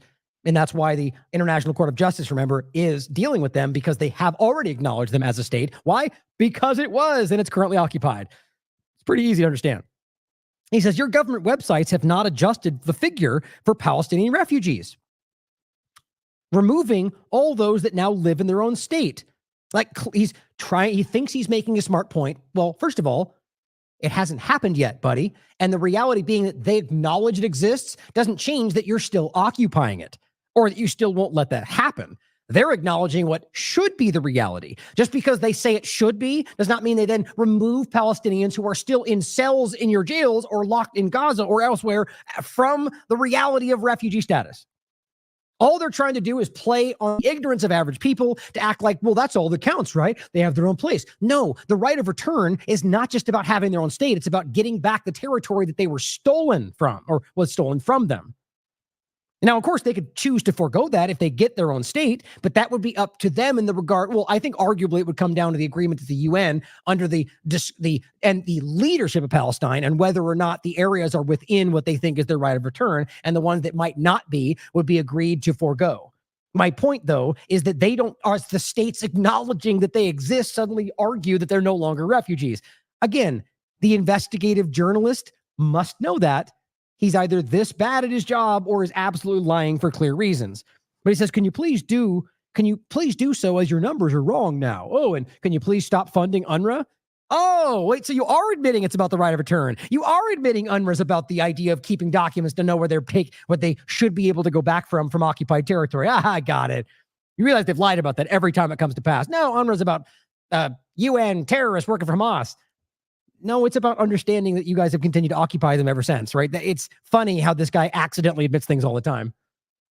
But Michael Rapaport does the same thing, actually citing this other Zionist supporter propagandist, female Zionist, that's her bio.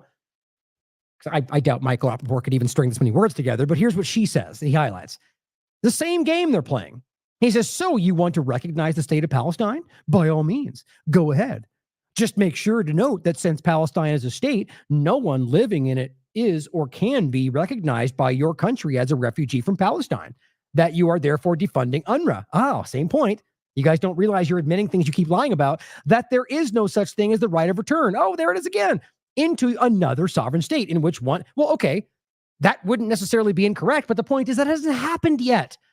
So are you guys pretending that the state they just argued is the controlled occupied territory of Gaza?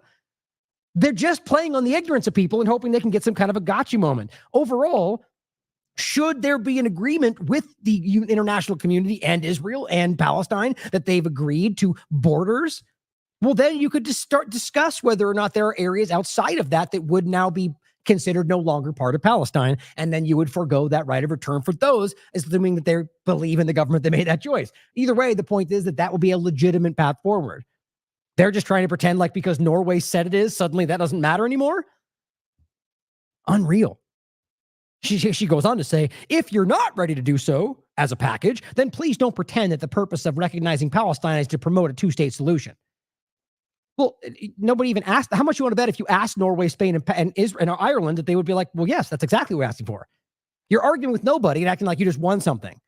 She goes, given that there was never a moment in the last century when there was an Arab-Palestinian vision of peace, except there was numerous times, including 67, that they made sure wouldn't happen, but she either doesn't know that or is lying about it, and two states where one of the states is Jewish, which means acceptance that no one is a refugee from Palestine. Well, yes, if that were to be finished and accomplished, not just stating things out loud. You must be smart enough to know that. When already living there are, or as citizens of Jordan and other countries, because those people have chosen to go about the point is it's not your choice to decide they should give up their rights. So many of them are still standing by their territory, that they want to go back to their home that's been with their family for generations. Just because some of them just either maybe didn't have the land or didn't care, they moved to Jordan and just say, you know what, I'm done. That's not your decision to make. I mean, you get the point. It's all the same thing, the whole thing. A recognition of a state of Palestine is a great way to finally clarify, is the other state in the two-state solution the Jewish state of Israel? Yes.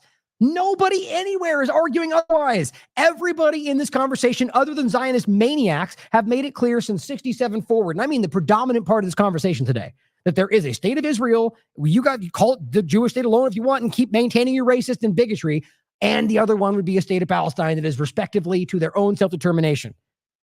They never will allow that.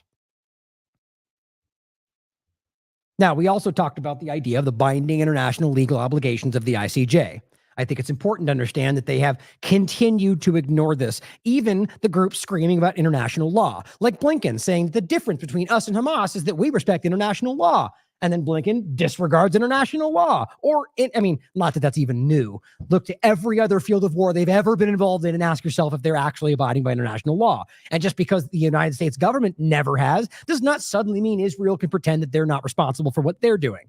But Lindsey Graham, of course, says, as far as I'm concerned, the ICJ can go to hell. He's an absolute maniac.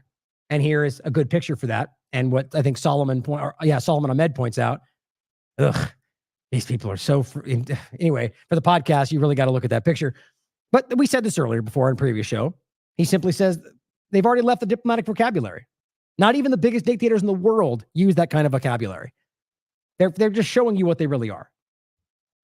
Tom Cotton, of course, comes out and realized this was the 24th. Both Lindsey and Tom Cotton saying, we don't have to listen to them. And what were they asking? Don't do what they did to Rafa. Don't go into Rafa. Lindsey Graham says, we don't have to listen to them. So he is completely complicit in the murder of these people in Rafa and every other part of this. Tom Cotton, same thing, 24th. A fake globalist court issued a fake order. Right, again, this is the court. Now, I have criticisms like anybody about the lack of accountability, especially from these two groups, especially in regard to Israel until now. But a lot of other examples. It's a political entity. Everybody's aware of that. But for them to say it's now working for Hamas or a fake carrot or a fake order, it just shows you that at the very least, even if you think it should be different, at the moment, you have people who are actively disregarding what they have always said we should all be listening to, international law. And it goes in a fake order to Israel not to defend itself. Despite the fact that the expert on the topic said that that's not possible for occupying territory. But I'm sure Tom Cotton knows better. The guy who stole all that gold from Iraq. And it says, how about this court order Hamas to release the hostages? I can't believe they still think this argument makes sense. Despite the fact that almost every entity, the UN and otherwise, have all said, release the hostages incessantly. But their only argument is, why don't you order them to... So what happens when they do that and nothing changes? Like, again, you're the one telling us this is a terrorist organization. So you're telling us that the only thing we should be doing is passing legislation and agreeing on resolutions that ask them or demand them to do what they don't care about because they're a terrorist organization? It's stupid. The only thing they want you to do is act like the only thing you should be doing is going, terrorist, Hamas, and everything else is okay. How about you do both? How about you go Hamas, release hostages, and Israel, you're responsible for your actions? No, you're a bad person. And of course, human shields, political pawns. These people are not working for Americans. And again, Sam Husseini made the very clear point that what we're dealing with right now, this is according to Article 41 of the statute under the ICJ, that what they just did has binding effect and creates international legal obligations for people whom the provisional measures are addressed.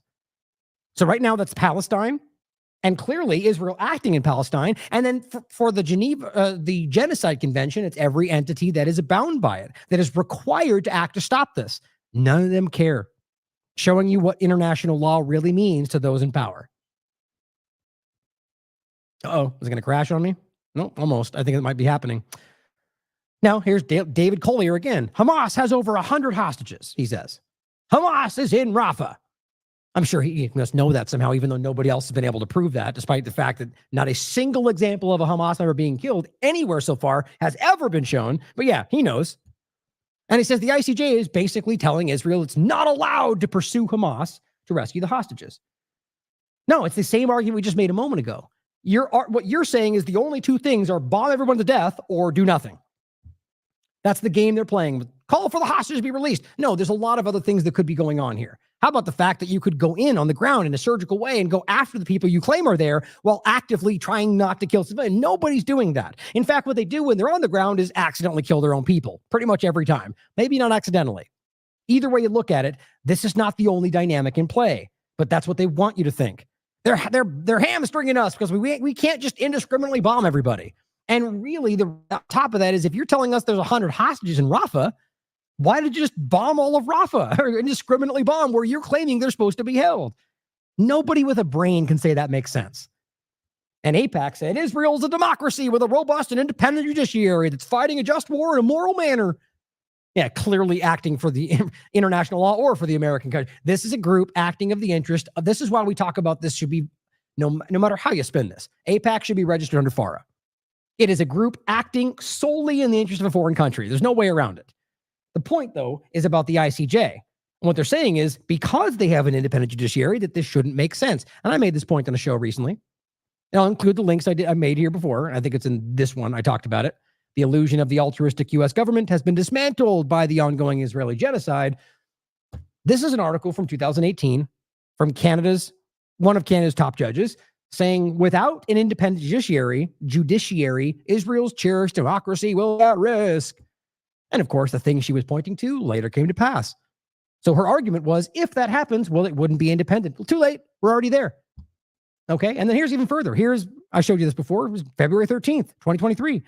Thousands in Israel protest the far right's government plan to weaken the nation's judiciary.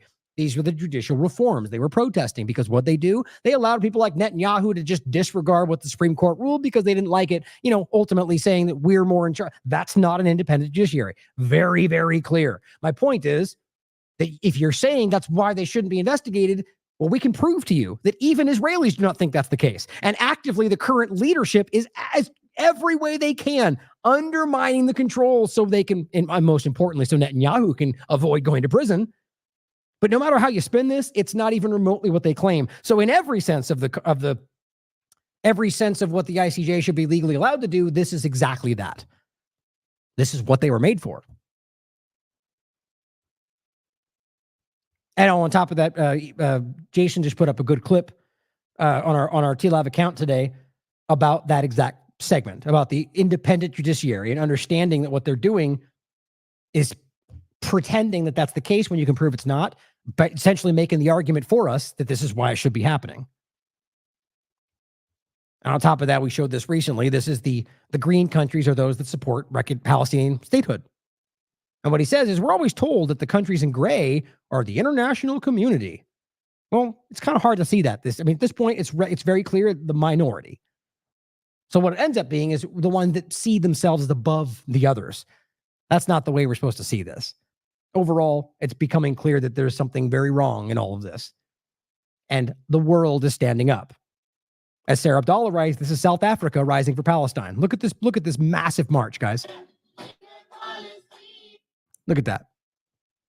Massive pro-Gaza protest unfolds in Cape Town with thousands demanding an end to Israel's genocide. Look at that support. Now, this is an interesting post. I'll play this video for you. This is a young girl who says, I'll just let it play. She talks in this, but this person, Carrie, writes on top of the video, it's going to be a nightmare as these damaged IDF soldiers return to the UK following their lawless reign of terror in Gaza. So what she's asking is shouldn't we be concerned about the idea that you have people coming back from the open genocide and are just arbitrarily killing? I mean, the same point we made about what happened in Iraq. You got soldiers coming home who just committed massive war crimes. And we know what happened. There was a lot of fallout, a lot of bad things that happened, maybe inadvertently because they had whatever we call it these days, shell shock or whatever the whole George Carlin joke is, whatever new name they've given it today, the idea that war has broken these people because it's not normal. But she's making a great point as she even gives you an example of an IDF member that came back to UK, which, by the way, shouldn't be allowed, working for foreign governments' militaries. And here's the way he acts shows you the kind of mindset that they have. And this is not every IDF member, but you can clearly see the ideology of the Zionist government that does influence their opinions. The only one genuinely afraid of the fact that an ex-IDF soldier attacked a woman yesterday in Whitechapel. He literally pulled her hijab off of her in London. And when a woman intervened saying, "You're disgusting, you put your hands on women, what is wrong with you?" he steps towards her and says this. I need you to repeat that. Dirty fucking Muslim, Harvey. In case you didn't hear it, he called her a dirty effing Muslim.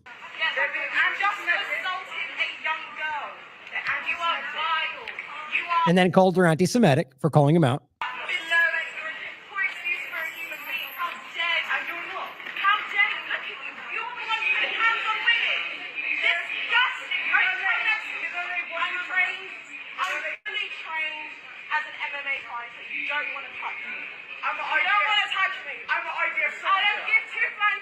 Look at it. He literally steps up to this woman, and says, "I'm an IDF soldier," until a bigger man steps in and he cowers.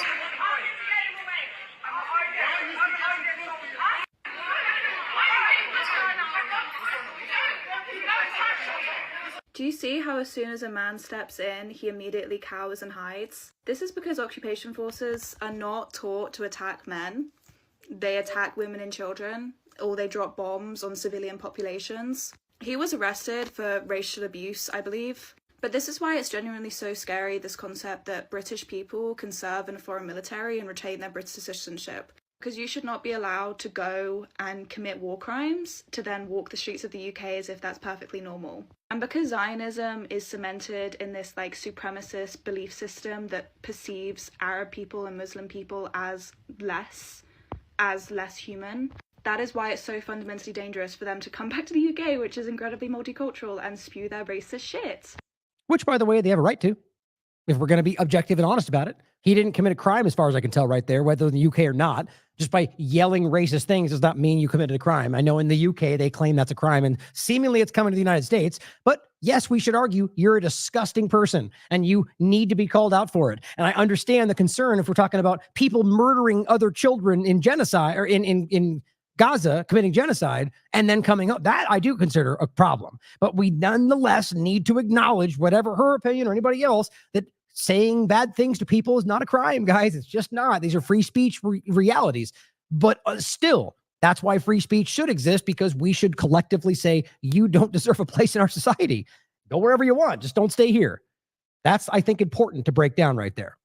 Well, somebody says if he touched her, it's an assault. Absolutely. But I didn't see it in the video. So yes, they said that, but I wasn't able to see it. So I wouldn't argue. I know that's what happened, but good point. If he touched that woman, then yeah, that would be assault. But here is a couple two points I want to try to wrap with reasonably quick. And this is about the food discussion. Arsen Atrofsky yet again keeps pushing this lie from Kogat.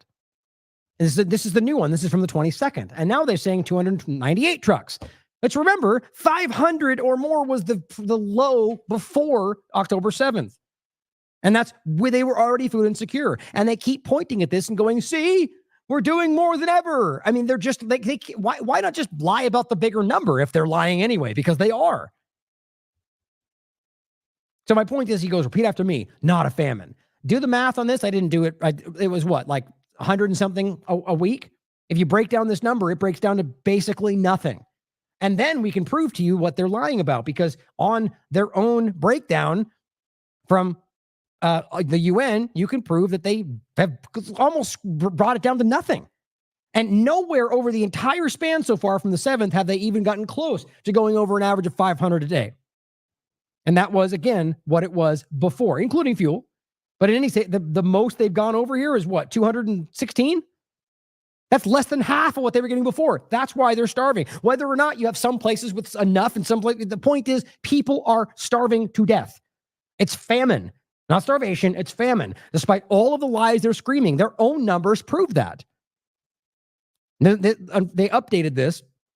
This looks like the new way they're showing this, which I think is just because there's more information. But this one, actually, let's try and update it again. This is from May 24th. Remember, I showed you guys do the number on this. Let's see if it's, yep, this was today. Oh, look at that. So this one's today. So first, let's go here and see how it changed. So this is of May 24th. So again, same point, just different writing. Was 500 trucks before October 7th. And they're showing you yet again, look at this breakdown. So this is actually interesting. They've now broken it down by area.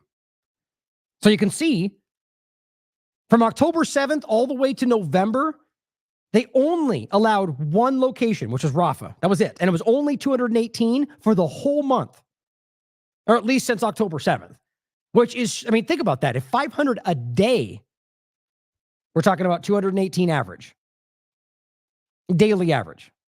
Never broke that. November. Oh, no, I'm sorry. I'm looking at that wrong. So that was the total. So it's an average of 7 a day, 218 total. November, 2,545 total, an average of 85 a day. 500 being the bare minimum before October 7th, and they were still food insecure. Still only coming through Rafah.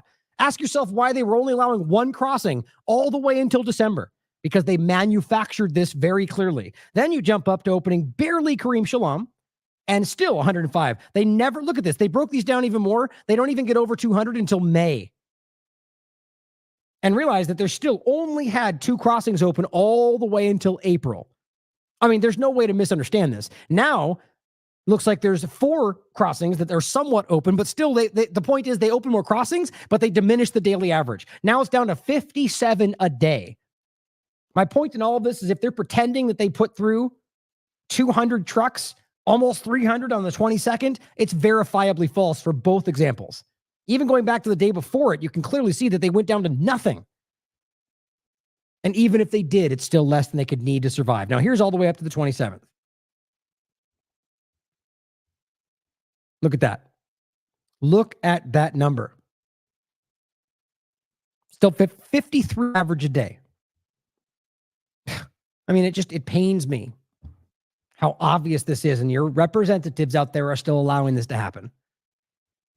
Now, the chairman of the Euromed Human Rights Group also highlights that 70 different human rights groups have now publicly called to recognize the famine ongoing in Gaza, as they say Israel makes starvation its weapon of war. Here's the article itself. 70 human rights groups. Shouldn't be hard to wrap your mind around. It's been discussed for a very long time. Here is a new one from Amnesty, one of the leading human rights groups, January 24th, 2024, saying, and it was actually updated as of April 12th, 2024, more than 250, not just the 70 here, more than 250 humanitarian and human rights groups around the world call to stop arms transfers to Israel and Palestinian armed groups. But of course, they always do that because this is a balanced day. The point is that the only example we're really talking about are the arms transfers. All they're talking about when they talk about Palestine are talking about the alleged allegations of that happening. I don't think there's even a reality, especially for how tightly controlled this area is right now. But even then, what we're talking about is stopping arms transfers to Israel. No one cares. Aviva Klampa says Egypt is refusing to allow aid into Gaza. That's the game they keep playing. Despite the fact that we know for a fact, as this was the executive director for the Legal Center for Freedom of Movement, who highlighted that Kogat is dumping goods on the side of the Karim Shalom crossing, which can't be reached without Israel coordinating that, and then mocks the international organizations that can't reach the goods because of a lack of coordination, which, by the way, is exactly what they wrote. Trucks are waiting for collection and distribution it's just on the surface. For those in the podcast, I'm just showing you the tweets they're putting out. Maybe you should consider calling yourselves the backbone of humanitarian aid in Gaza, since others are able to do what you cannot, or shouldn't. The point is that they're manufacturing the illusion by dumping this in a place that they won't let them get to. And then even if they manage, they shoot them anyway. That's already, even the U.S. has said, stop shooting the police. And yet they just lie about it. As Asaf MD points out, the IDF shut down the Rafah crossing. What are you talking about? Because they did. They're controlling the entire border, which, by the way, we said earlier, they're now controlling parts of the Egypt area, which is a violation of, off the top of my head, what was it called again? If you remember what the legislation was, I forget it, but it's a violation of the law. Quds News Network highlights as of the 25th, due to the Israeli blockade they're pretending isn't happening, and its prevention of aid and food entry into the Rafah crossing with Egypt since its operation, tens of trucks carrying food was destroyed, along with thousands of tons of vegetables that have rotted while waiting permission from the Israeli occupation to enter the strip, while people are starving. Look at all these eggs somebody sent that have rotted because they let them sit there. But yeah, they're doing the best, the most moral army in the world. And here, just quickly, is another lie, just continuing to show this. Now, as the best I can tell, this looks like an old video, but in any sense, the important thing to understand, and what they're showing you, is scenes from the market in Rafah.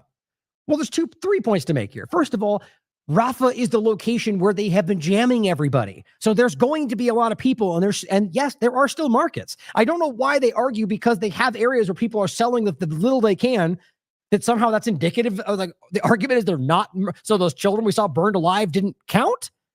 Like, I just don't get the logic of the people that are so desperately trying to hold on to, there's no genocide, you're lying, despite all the evidence, despite all the human rights groups, or the UN, and everybody else that can not just see it and acknowledge it, but we can prove it.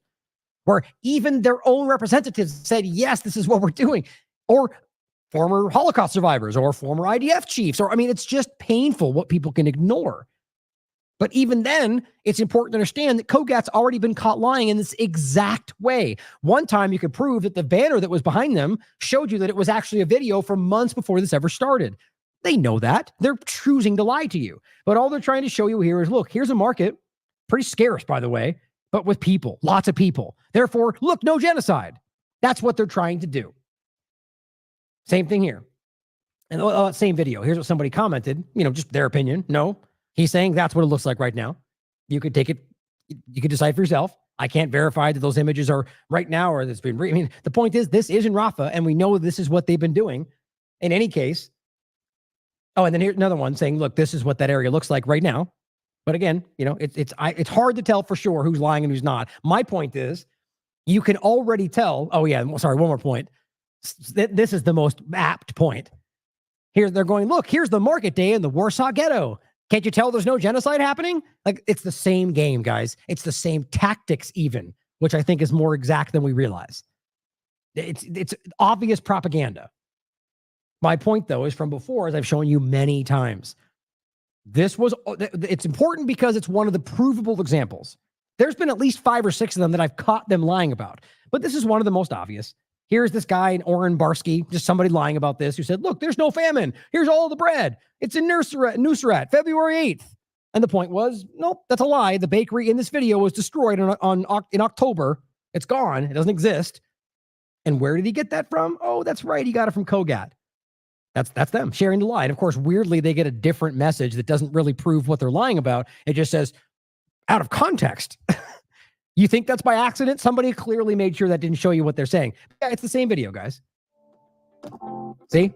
They lied. Kogat knowingly lied about this because the bakery that they are claiming is the one that probably, there's always an image. Somebody put it down here. It's that, yeah, right there. That's the Nusrat bakery right there. That was on October. They got destroyed. It wasn't rebuilt. But Kogat lied. And they know they lied, and yet the video is still up, even though it got fact-checked by Twitter. That's the reality. Here's Pelham just simply showing you what overall we're dealing with here. Look at this area. And she simply says, the Holocaust card runs out when you commit one of your own. I'm sure they'll call that anti-Semitic. It's simply pointing out what they're using to argue that this should not be allowed to, they shouldn't be accused of something. But while you're committing something to that level, it's kind of hard to pretend like you're not at least guilty of something. And on top of all of that, Israel is hastily moving to ban UNRWA. Gee, who didn't see that coming, right? The group that they're acting like we shouldn't care about. It's so desperate and obvious that they've been going after UNRWA from the very beginning because it's the group that maintains the legal records that they are, in fact, still committing an occupation, which anybody knows at this point. They've already lost control. But it says that also the primary relief agency for Palestinians. It says before any war settlement is reached, this act, why can't I highlight this right now? There you go. Something's freezing on me.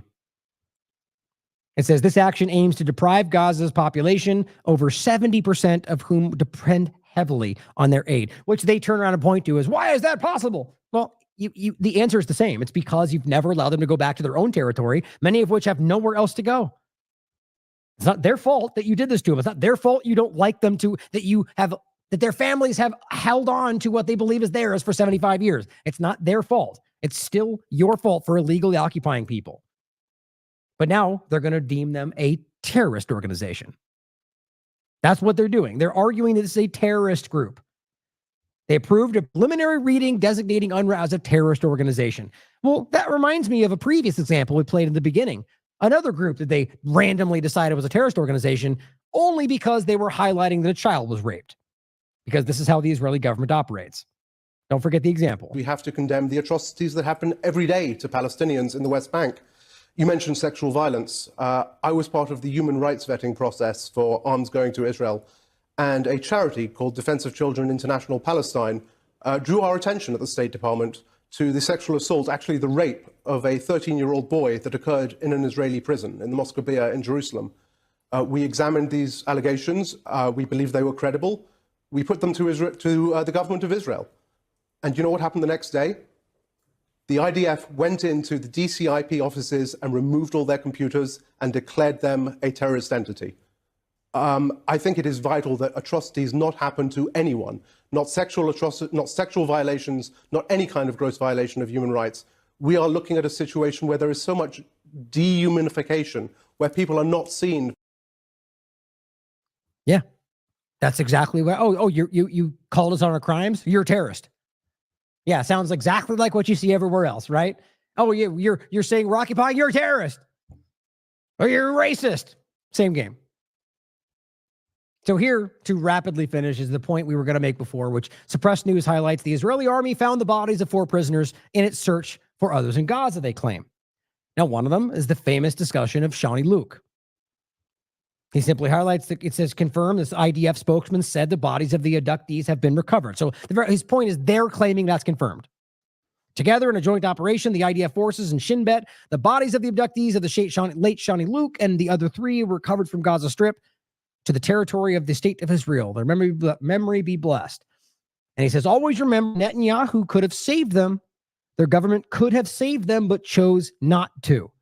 It is an important point. Even if you think their story is true, that everything they said is true, the point is that they have turned down 8 deals, as far as I understand, that would have brought them home.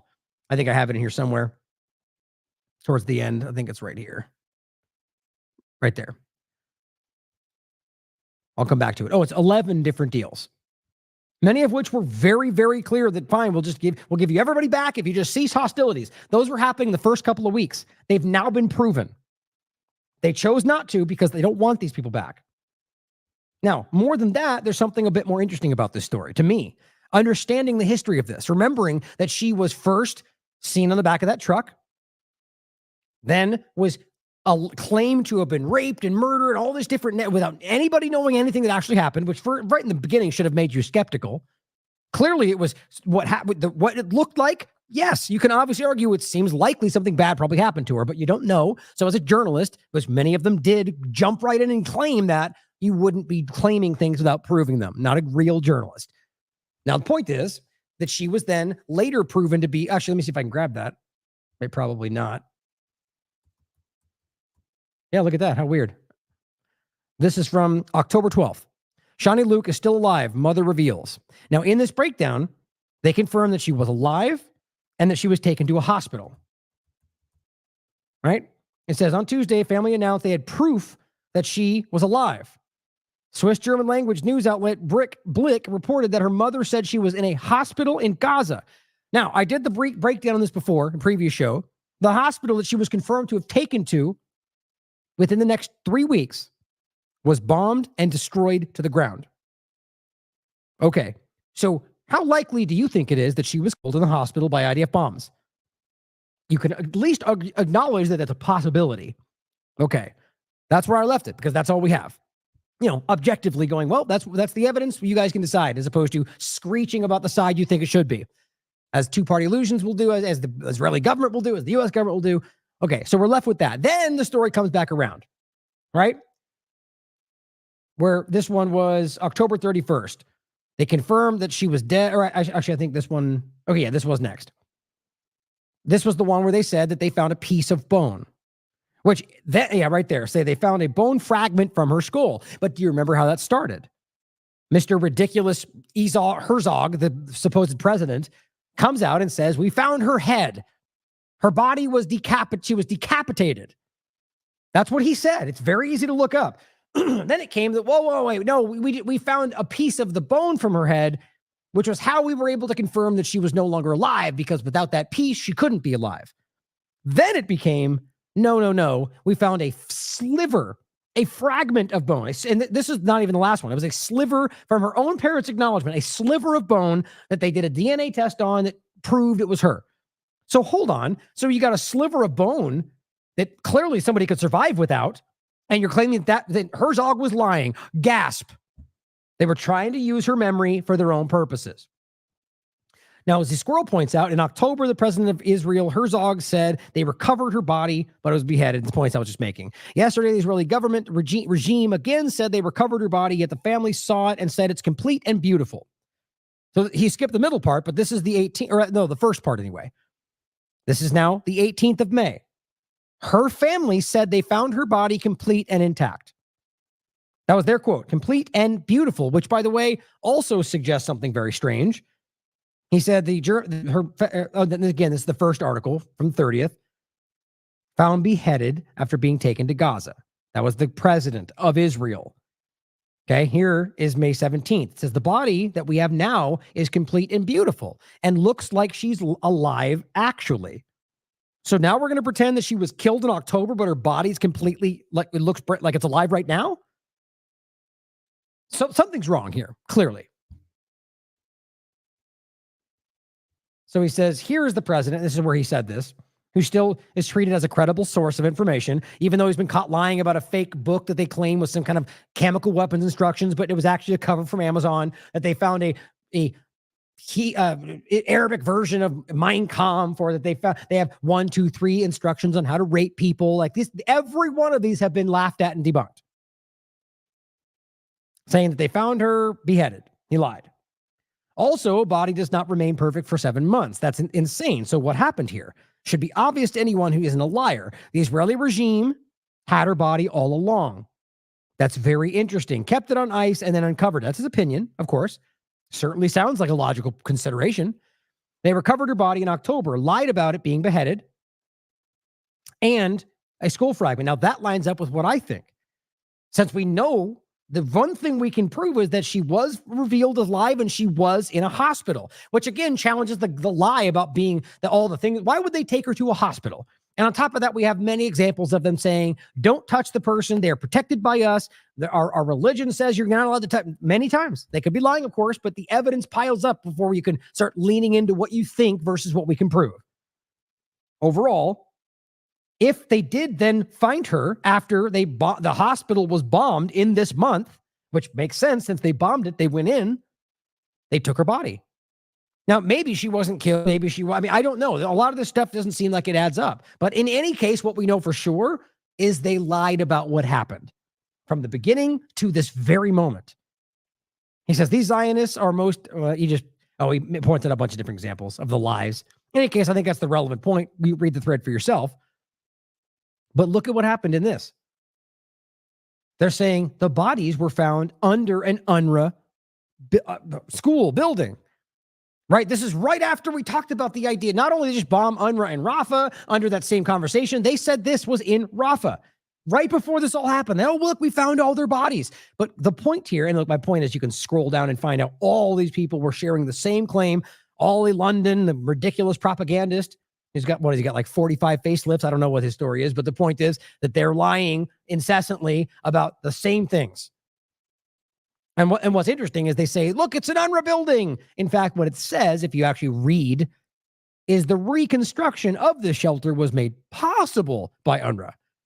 Sort of different than saying it's an UNRWA facility, but facts and all. Who cares about the facts? As long as we can show a blue sign and say UNRWA did it. It's a building that was reconstructed because of UNRWA, not necessarily an UNRWA compound, but they don't care about the facts here. In any case, the point is they claim, look, it's a tunnel, and we claim we found things down there. Nothing. That's it. No evidence beside that. But all these people know better. They can tell you what they're told to think. Aviva Klampus being one of them. The dead bodies of hostages were found under the UNRWA building in Gaza. There's not been a single word from the UN. Wait, so are you pretending the UN should just respond to what you claim happened, even though you keep getting caught lying? That's pretty stupid. But he says, this person says not true. Source, please. And this person says, Israel Newsfeed. Here's those same images that says that's where it was found. And they go, a building that was reconstructed by UNRWA, that's a far cry from UNRWA building, suggests their building belongs. The same point I made. But here's a point I want to make first before we get into the other discussion that they just bombed this building before they claim they found dead bodies in there, which, maybe means they bombed them themselves. What do you think? But I want to highlight the point about the whole tunnel discussion. As they're talking about, look at these tunnels we found. That means they're terror tunnels. Don't forget, and this is a point I made earlier, we just went over this in depth. This is the National Geographic article that talks about this interesting history. Let me do this so I don't have to scroll back down. The point is this was written in 2012. And National Geographic is talking about the tunnels. And their main point is these are just families. Many of them just people digging tunnels to be able to become a part of this lucrative smuggling operation. It seems to operate in plain daylight right in front of Egypt, in front of Israel. Nobody seems to stop it. I wonder what you think that means. You have to understand that there's a level of this was allowed to happen. Then the point that they highlight, which was in this conversation, they simply say, look, a handful of rockets are launched by young militants who are hired by local merchants whose profits would be declined if Israel's closure were further relaxed. So Israel, who clearly, where do you think this stuff is coming from, guys? So these are merchants, in my opinion, or even the militants themselves, at a time when we know Israel's funding Gaza, that is working with this lucrative smuggling operation, making a lot of millions of dollars, they said. So they're allowing rockets to pop off, which they go, look, a rocket, they're terrorists, we have to keep fighting. Then they allow the smuggling to continue. And these, in many cases, if you read the article, they're not smart. They admit that weapons would be part of this, which then you have to admit Israel was aware of. But either way, that most of this is food, medicine, toys, things that they're not able to get. Why? Because the siege has always been there, not just post-October 7th. So think about that when we just go, terrorism. You have to understand how this is being played. Now, on top of that, the building.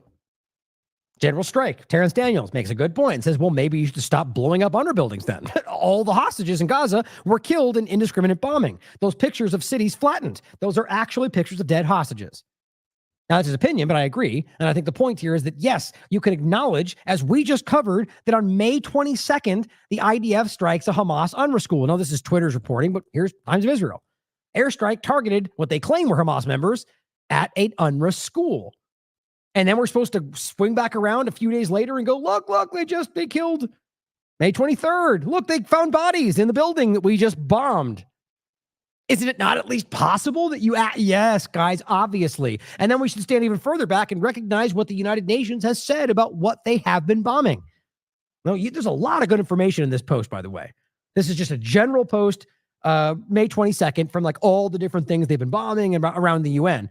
This is just about UNRWA schools and UNRWA buildings. If you haven't looked at this, 388 times have they bombed an UNRWA premise. 388 times. Where all the human shields are supposed to be told are happening there. And the people inside of them have been reported since the beginning of the war. 388. Some with multiple incidents, by the way, including at least 54 incidences of military use and or interference at UNRWA premises.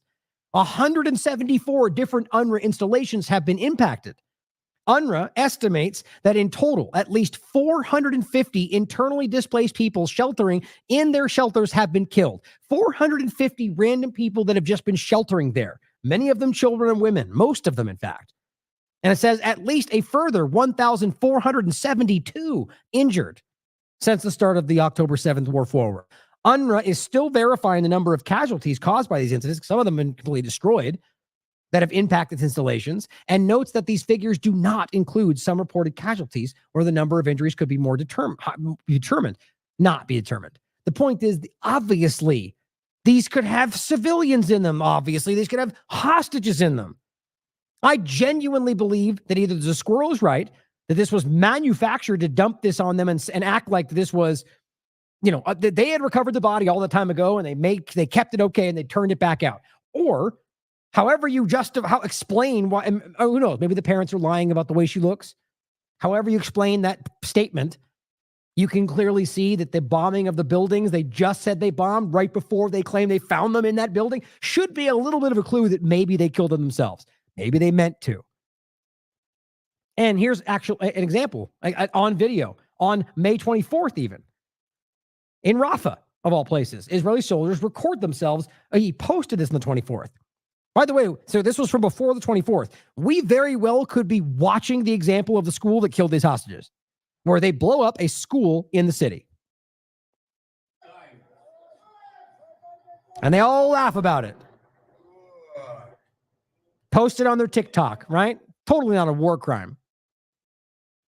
And here's a UN post saying Security Council denounces attacks against aid workers, UN personnel. And I think there was something I had in here, but I'm going to skip it now. To end here in general, we have an ambassador addressing the press and the UN on behalf of the Arab group regarding the draft resolution that was just passed in the Security Council with a vote of 14 in favor. Oh, that's what this was. And regarding the protection of civilians in armed conflict. So what I found interesting, they pass a resolution, 14 in favor, 1 abstention, which we believe was Russia, which I find interesting. But guess who voted for it? The United States. So now you've got the United States in a Security Council voting to denounce attacks on aid workers. I'm sure they're not going to say they mean Israel, but who else is doing that right now? So it's very interesting to see how quickly they're losing support. And I don't understand why Russia would vote abstain. There's usually a political reason for it. Maybe, of course, you could argue it's because they don't believe in supporting aid workers. I don't think that's what it translates to, but whatever you want to believe. The point is it's abstain, not yes or no. Usually for me, as I understand abstention, that means some kind of objection to the overall framing or the process itself. That's why we should be able to abstain from voting. And it's a real option that they don't allow us. But Klompas also continuing, the same post saying they found these bodies under the UNRWA building, as if that's supposed to justify bombing children in the UNRWA building. This person just highlights an important reality that Israel is now and always has been holding more hostages than Hamas. Even though, and there are hostages in Gaza, but most of them are detainees or POWs because they are literally military targets, including those 4 women that they showed. But 3,424 on the record, which way more than that, of administrative detainees. Administrative, meaning they have not been charged, that they're held indefinitely in many cases. The world is very clear about this. Even Israel tacitly admits to this. They're just throwing rocks. They're terrorists. But yeah, we'll only look at one side. And remember, 11 different times they've had the opportunity to get these people back, including Shawnee Luke and whoever else would have been there before they were killed. And they didn't. And their people know this. That's why their people are screaming that they should take whatever they get right now, and they're not. Rather, just whatever deal is offered that might bring their families home. So everybody else is fighting against what they're doing, and yet everybody else is a racist for doing so, including all the people in their country. And she goes, why does it never occur to UNRWA to call for the release of the hostages? Same point from before. How embarrassing. You mean aside from the fact that every single entity has said yes, let go of it? Or how about the deals that they're acknowledging, which also do that? Or all the times that you have refused, as Israel's government anyway, the deals that would have gotten them back. But no, let's pretend like UNRWA highlighting the bombing of Rafah is unjust. They should be calling for the Hamas. I mean, so think about acknowledging the killing that just took place in Rafah. And then trying to direct anger and, why don't you call for the hostages to be released? You mean the hostages that you probably just killed in that area? You see, these people have lost the plot. This didn't make sense in the first couple of days. People were scared. Now, it's just comically stupid. And speaking of comically stupid, here's Elon Levy. He says Israel cannot abandon the hostages in Hamas terror dungeons. Abandon them? You mean aside from the fact that you've refused 11 deals where they would have come back? He says this war Hamas declared on us is awful. Did they declare a war on you, or did you occupy them for 75 years and they finally resisted? It's just embarrassing. He says, but the alternative to fighting this barbaric foe is to abandon our citizens. Same thing they keep doing. So you mean the only 2 options are bomb everybody to death or do nothing? Are you really that inept? Are you really that completely incapable of coming up with someone? No, they don't care. They don't want any of these people back because it shows you what they really are. And then, of course, he goes, people have been kidnapped, raped, starved, tortured, executed. Well, there's no evidence of anything other than taken, raped. The evidence is completely fallen apart, starved. Well, I should say that is true, but then are you going to pretend like that's not because of your actions? Like, how embarrassing is that? Tortured? I don't see any evidence of that. In fact, the exact opposite certainly could be. Executed. Where? Every single one that we can show that they're claiming was executed, like the Bibas family, was admitted to have been killed by IDF bombs. They're desperate, guys. Lastly, the same point. After all that we discussed, as they're screaming about what they're doing, here they are using human shields right in front of everybody, posting their own videos about it. They truly believe that they're unaccountable. Some of the people on the ground, at the very least. But I believe that illusion is rapidly losing or rapidly diminishing. So we're going to leave it there. Quite a long one today, guys, but I wanted to make sure I got all that out. Tomorrow, my plan is to play my interview with Sal the Agorist, which is a really great interview, but it wasn't necessarily time sensitive. So I wanted to make sure that there was, a good place to play it. I'm going to make sure I play it tomorrow either way, since it's been kind of a week now. And I might be doing a show tomorrow as well, but there's a lot more I have to get done, but that's my plan. So I'll be letting the Wire community and possibly Twitter know as well. But thank you for tuning in, guys.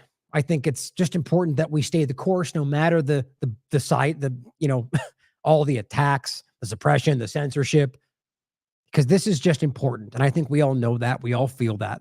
And for one, I'm okay with whatever comes to pass after this in regard to my own detriment, or the TLAV entity in general, because I'm okay with where we are right now. And I believe I'm willing to sacrifice all this to be okay with who I am for the rest of my life, knowing that I've stood up for what I believe in at a time when very few let's put it this way. I mean, I wouldn't say few in general. What I was going to say, I'm trying to think of the right word for it, is in the media sphere, let's put it that way, are willing to take the stand to come after this in a way that's justified, to call this what it is, not to worry about being called racist or being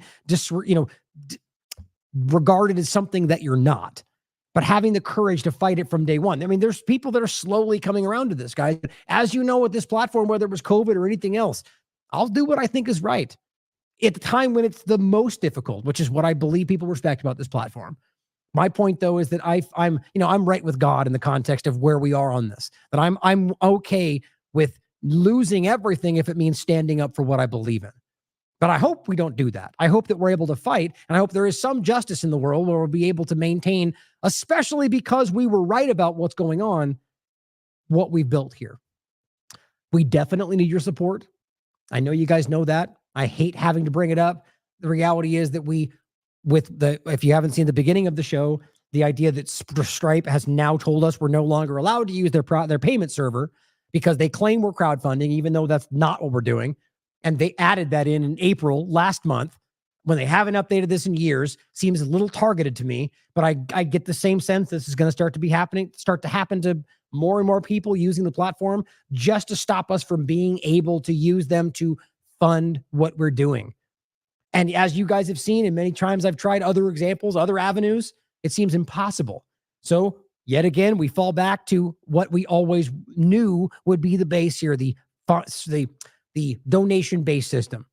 And it seems we may end up doing mail-in only, as assuming they don't stop the mail from coming to us too. So continue to support us in any way you can.